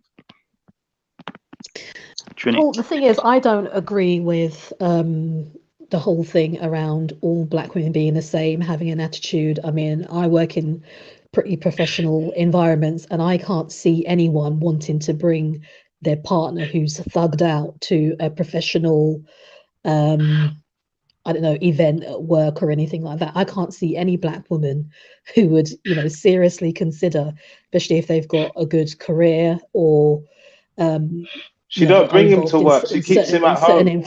In certain environments, bringing their partner out to, so there's no. I just don't think that that's. It's home endeavors, sweetheart. Home endeavors. I don't think that's a reasonable statement, and I think that's a lie. So I don't agree. That's what it is. It's home that that's the case. I'm talking. That's black man. It's the truth. Oh, okay. Hold on. You're one sec, bro. I'm saying, Sister Trinity, your opinion and stereotypes of black men seem to match his stereotypes of black women. So I'm saying that, do you agree it's emotional based as opposed to scientific and intellectual? No, I think it's statistical. It's based in statistics. It's based on what I see on a day-to-day basis when I go outside. The types of black men that he's talking about, and I've worked in professional environments, corporate environments, and I've seen the type of women that they are going for, and it's not typically black women. So my thing is, in the black community, what are we essentially left with? So if he's saying that, in my opinion, I would say is that black women are either staying on their own, potentially dating out, as you said, but then I would say if you're a black woman who has a certain profession, there's no way that you're going to risk your whole livelihood and way of living by dating a thug. There's no way. And I don't know anyone. Tracy, they date thugs all the time, so it's nothing new. No, she dates thugs all the time. They risk their careers all the time. She's not talking about. If professional black women are dating thugs, then that just says a lot about what we have left to choose from. Because 2020, they treat these black men, they treat these thugs from a young age. Not like they treat them in their 20s or 30s. They treat them when they're like teenagers. You know what I mean? And it carries on to their old age. Unfortunately, you know what I mean? Okay, so even professional black women. So basically, Hello? You said Jada and Tupac, I think you. Yeah, that's a If classic it could have been example. Jada and Tupac, it's all that Jada and Tupac sort of like that's their story. That's black women's story. That's their story. But at the end of the day, I don't care in it. I'm that guy, bro. I pull up and tell her, yo, listen, louder. You say you have to be as a man, you just have to be like louder. And you just get to working, bro. Black betterment, bro. That's what it is, bro. You just have to tell her to just put all that behind her, bro.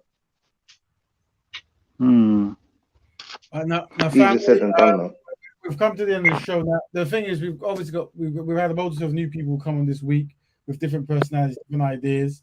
This show is Black Betterment, so we're just going to try to find solutions. But it's definitely a topic we want to tackle, this kind of divestment, black people who don't feel like they can find their own kind of people, or black people who feel somewhat not best pleased with the outcome of the choices that they had.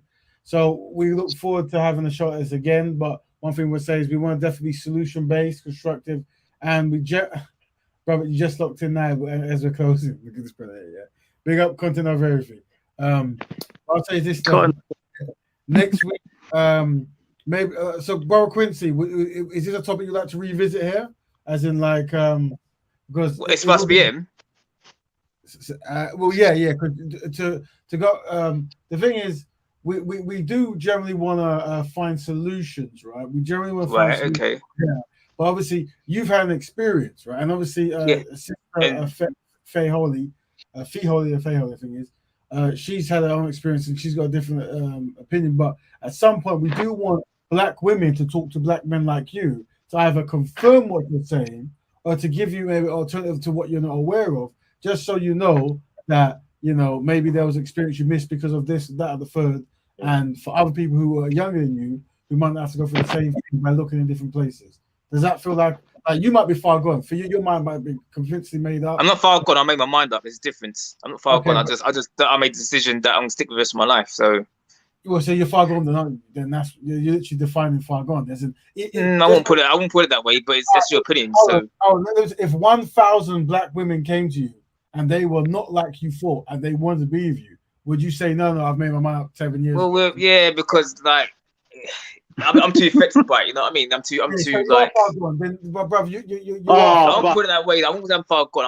I just made my mind up. That's it. Bro, you're telling me you're affected by something that happened in the past. So if you came across a difference now, your past will flavor your present.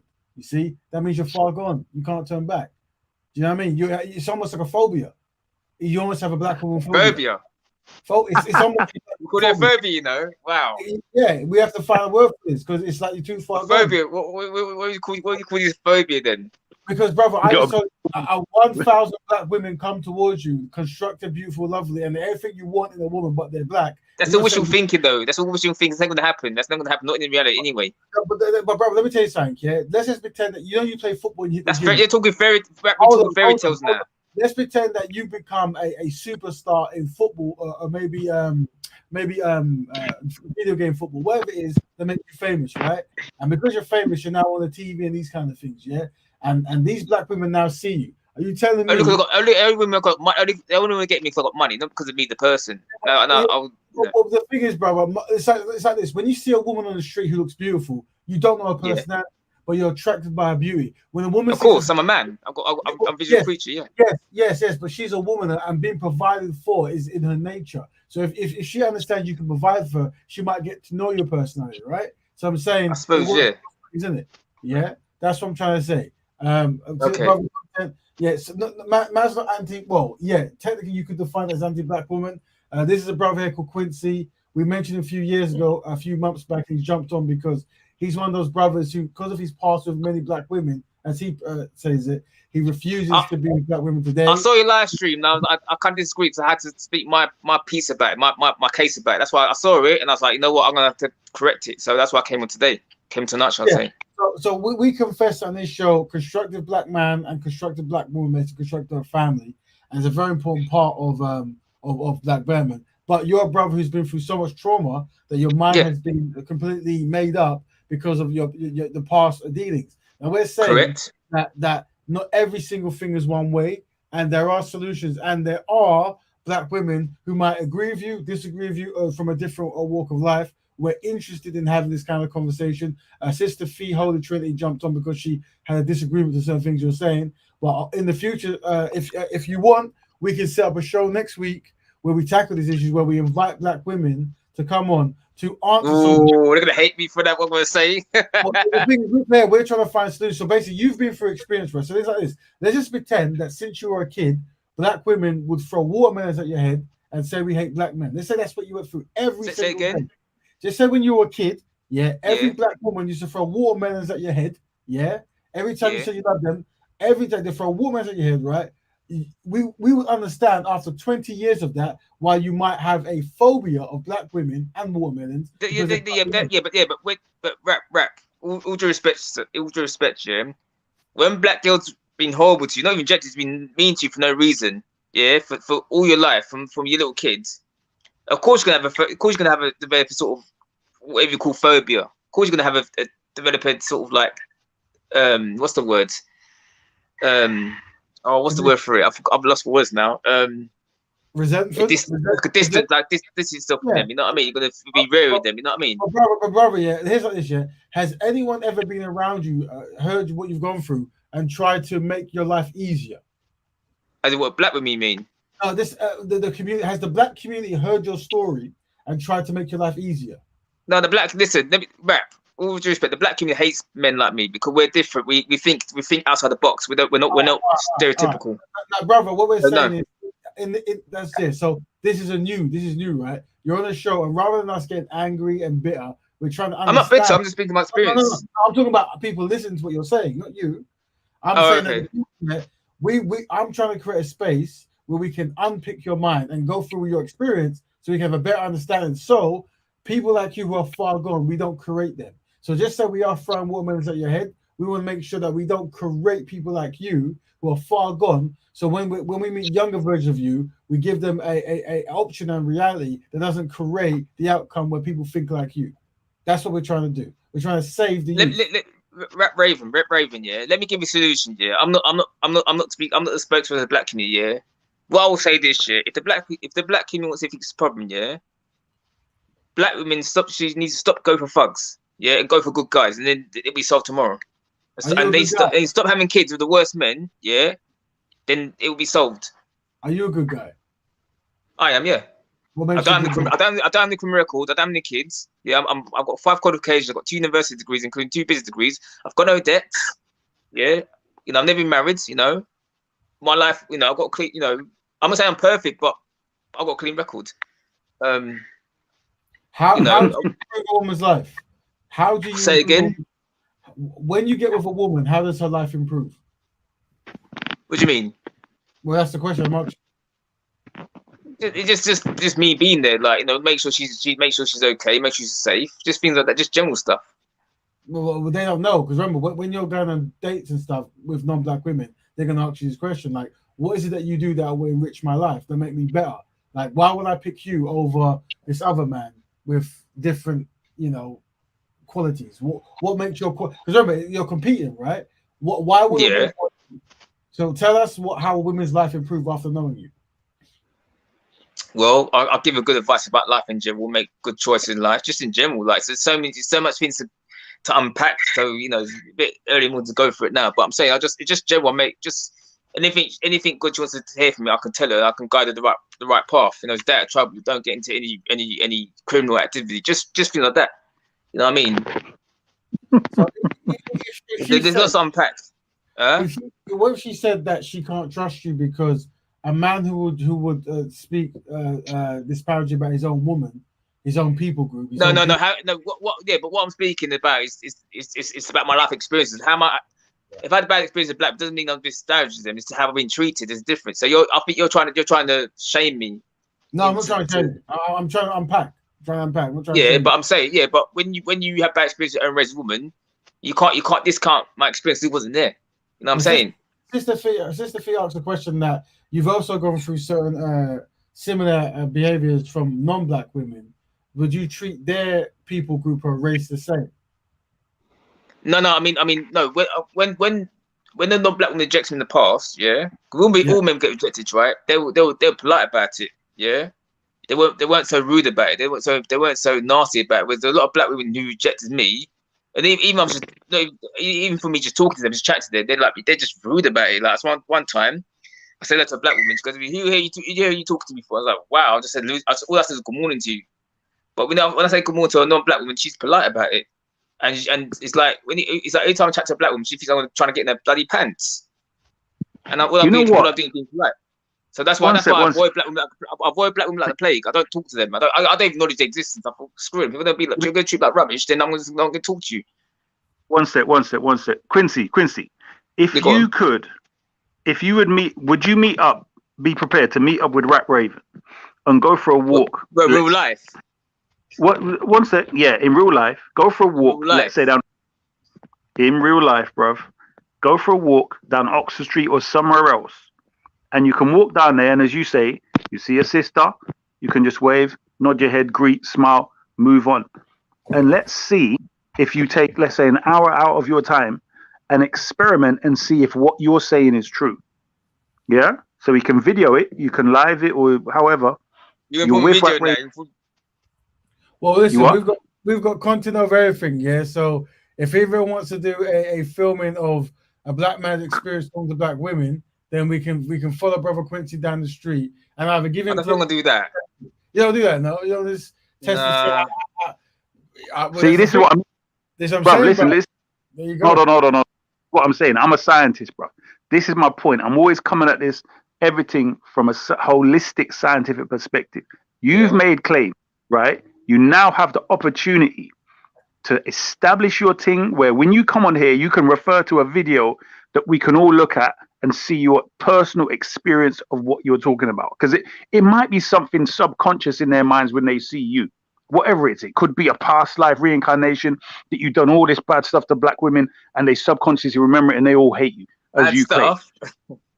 Bad stuff. I'm just saying. I've been nothing but polite to black women. They treat me like absolute rubbish. So I don't know about past life stuff. Reincarnation, whatever. My point is, I'm saying here's the opportunity to prove what you're saying so that everyone can see it. Because at the moment, this hasn't been my experience, hasn't been my brethren's experience, hasn't been Rat Raven's experience. That's tall, man. So so of course, if you had positive opinion with black women, yeah, of course you can have a different opinion of black women too. I have a different opinion of black women. Of course, your opinion is going to be different to mine. I'm the same. I've had negative as well, bro. I'm saying you literally had some positive experience with them. I didn't have any positive experience with them growing up. No, I understand. Right. Let me jump in, Issa, bro. What it is, right, is look, at the end of the day, yeah, we're always going to try to give the best advice we can. Not a person can't know everything at all times. Yeah. So there might be something that you're doing that's fundamentally flawed. Right? I don't know. But if we can demonstrate that, then we have something we can play against, so we can teach other people in the younger generation not to do this or not to interpret it this way. Brother Issa is trying to talk about a science experiment, isn't it? Like there's something that you might not know how to do because you've never done it. But we haven't had your experience, so we can only give you the game that we've got, right? But we're saying that the older conclusion of traumatized. Raven, yeah. Can I ask you a personal question? Go ahead. Where's your? I know you're from London, but where's your family from originally? So I'm Jamaican and Dominican.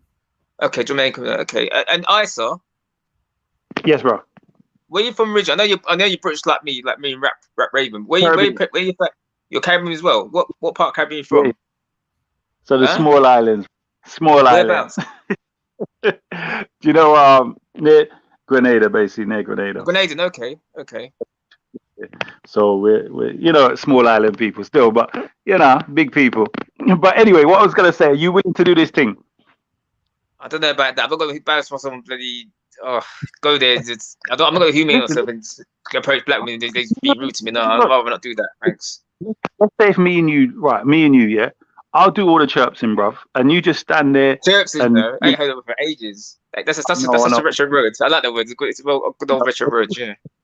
It's bruv. It's the best. Chirping, but I'm just saying, I will go in. I'll introduce. I'll be like, how you do? You know what I mean? I'll say what I got to say, and you will see how polite they are and so on. We're not going to approach any women that have stush face, whether they're white, black, Chinese, whatever the hell they are. So I'm saying to you, we can count. We can walk. We can walk from one side at the top of Oxford Road to the bottom. Oxford Street. Oxford Street. Yeah, sorry, Oxford Street from the top to the bottom. See how many black women, get on like you say. Do you get what I'm saying?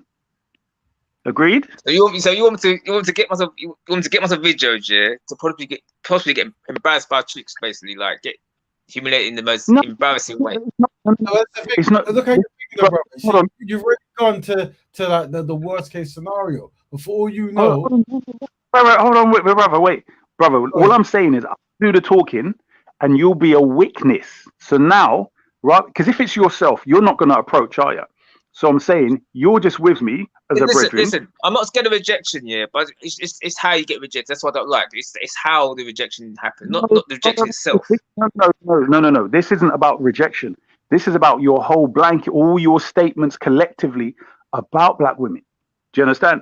So I'm saying it's not you. Your one statement wasn't, "Oh, black women reject me, and it's how they reject me." You come up with all kind of different single mothers and this, all kind of different thing. You're coming out with disrespecting black women. So I'm saying I wasn't disrespecting. This how what I've seen is what I've experienced and seen myself. Okay, so I've said to you, as a person that has a YouTube channel, this is so simple. We just go from one side, nice sunny day. We go from one side to channel. No. We've got I have content over everything. Hold on, content over everything. Said he's more than happy to document it for us. Content over everything said he will hide across the road, yeah? So we can get a mic, he can video it from across the road, or he can walk behind us, he can pretend he's a stranger, however it is, brother. This will be hilarious. Now you can have one great video that will either prove you right or prove me right.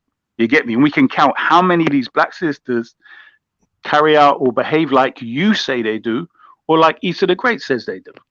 Do you get what I'm saying? You don't have to say nothing. I'll do all the talking, but you'll be a witness to the behavior of these black sisters. And I don't dress in all the, by the way, I don't dress up in Nike and all these fancy clothes, by the way.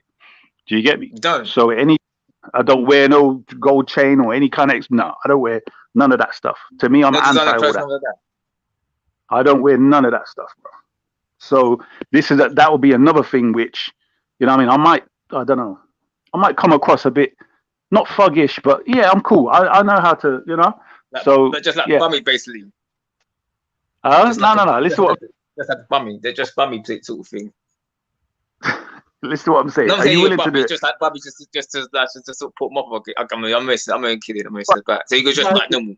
Now, guys. What I mean is, hold on, guys. So we've gone 2 hours past our show time, which is good. But we're gonna wrap it up now, yeah. But I would say this: if you guys can jump in next week, that'll be good, because this was a topic we tackled last week. Obviously, Quincy wasn't here last week. I don't think so, right? We're saying that, and it is connected to what we're saying now with the whole dating outside your people group concept. So hopefully we can expand this, and hopefully I'll connect it to one of the topics for next week. But it's every Friday at 10 o'clock. Yeah, at this channel. Raven, yeah. Yeah. Before you go, can I ask you a question, right? So you're saying, are you trying to say that black men should just stick to their own race and that's it, not mix out? Is that what you're trying to say, or black people shouldn't date out? Is that what you're trying to say? Well, let me tell you exactly what I'm saying. I'm saying that I'm asking you a question. This is the answer that the show always opens with, right? Black people are victims of many mistreatments and abominations historically, right? And because of it, we find ourselves being collectively inadequate, right? So there's many things we're doing that's been learned that doesn't work in our best interest. If our own men don't value our own women, and our own women don't value our own men, then we'll never be in a better place. So we have to go through the charts and the tables and correct every single shortcoming holistically to make sure that the constructive black man finds a constructive black woman and has a constructive black family. Raven, not every black man and black woman's gonna date each other. Some will stay in their own race, some will mix out. You can't. It's not gonna happen. It's not. So you're saying that every black person on the planet is gonna date their own race? It's impossible. It's not gonna happen. No, I'm not saying that. What I'm saying is, I'm trying to get you. We create templates here, yeah. So people can make a choice, but they have to know there's a template. So people, whatever choice they make, they go, you know what? Even though I made this choice, I'm aware that the community gave me this template. So we're forming the template now. So definitely it's in the black people's best interest to understand that constructive black man and constructive black woman make a constructive black family. If we don't know that, then we're even more far gone than when we thought. We have to know that, right? And the way we talk sometimes, it's like we don't know that because we're so used to being far gone, being so hurt with certain realities that we can't do anything else. So people such as myself are dedicated to try to rework, refix, and re-educate Black people to understand that Black betterment is the best choice for Black people when it comes to finding solutions. That's what it is. Okay. Yeah. So hopefully next week, brother, we can unpack more because the more we get to know each other, the more we understand each other's stories, and who knows, we might be able to offer a solution here and there that we weren't aware of. But we won't know if we stay in our own zones and keep our own philosophies that no one else can actually unpick. Right. So, brothers, we're going to end now, but we're going to thank Brother Quincy, Sister Fire Holy Thank Trinity, you. and Brother Isa, and hopefully they can join us next week. It's every Friday right here. So everyone, please follow. If you don't follow this, please follow it on the press the bell, all that stuff. Also, follow Black Betterment Building on Instagram. That's how we promote the show as well. Tell your friend to tell a friend to be a friend. This show is to find solutions. So if you come with a problem for Black people, we're going to try to find a solution. And we have to thank Brother Issa for trying to come with a scientific method of fixing Brother Quincy's challenge, right? But until then, we're going to end the show. Challenge, yes, it's a challenge. Because you said yourself you have what's the word? No, you have a phobia of Black women. So we're going to try to we have to have a word for Black phobia for women. We're going to work out what that word is, and we're going to diagnose our Brother Quincy with that. And we're going to try to find a solution for him. There you go. Until next week, brothers. See you next week, 10 o'clock. Good luck. Bye. Yeah. Black Betterment. Have a good one. Thank you very much.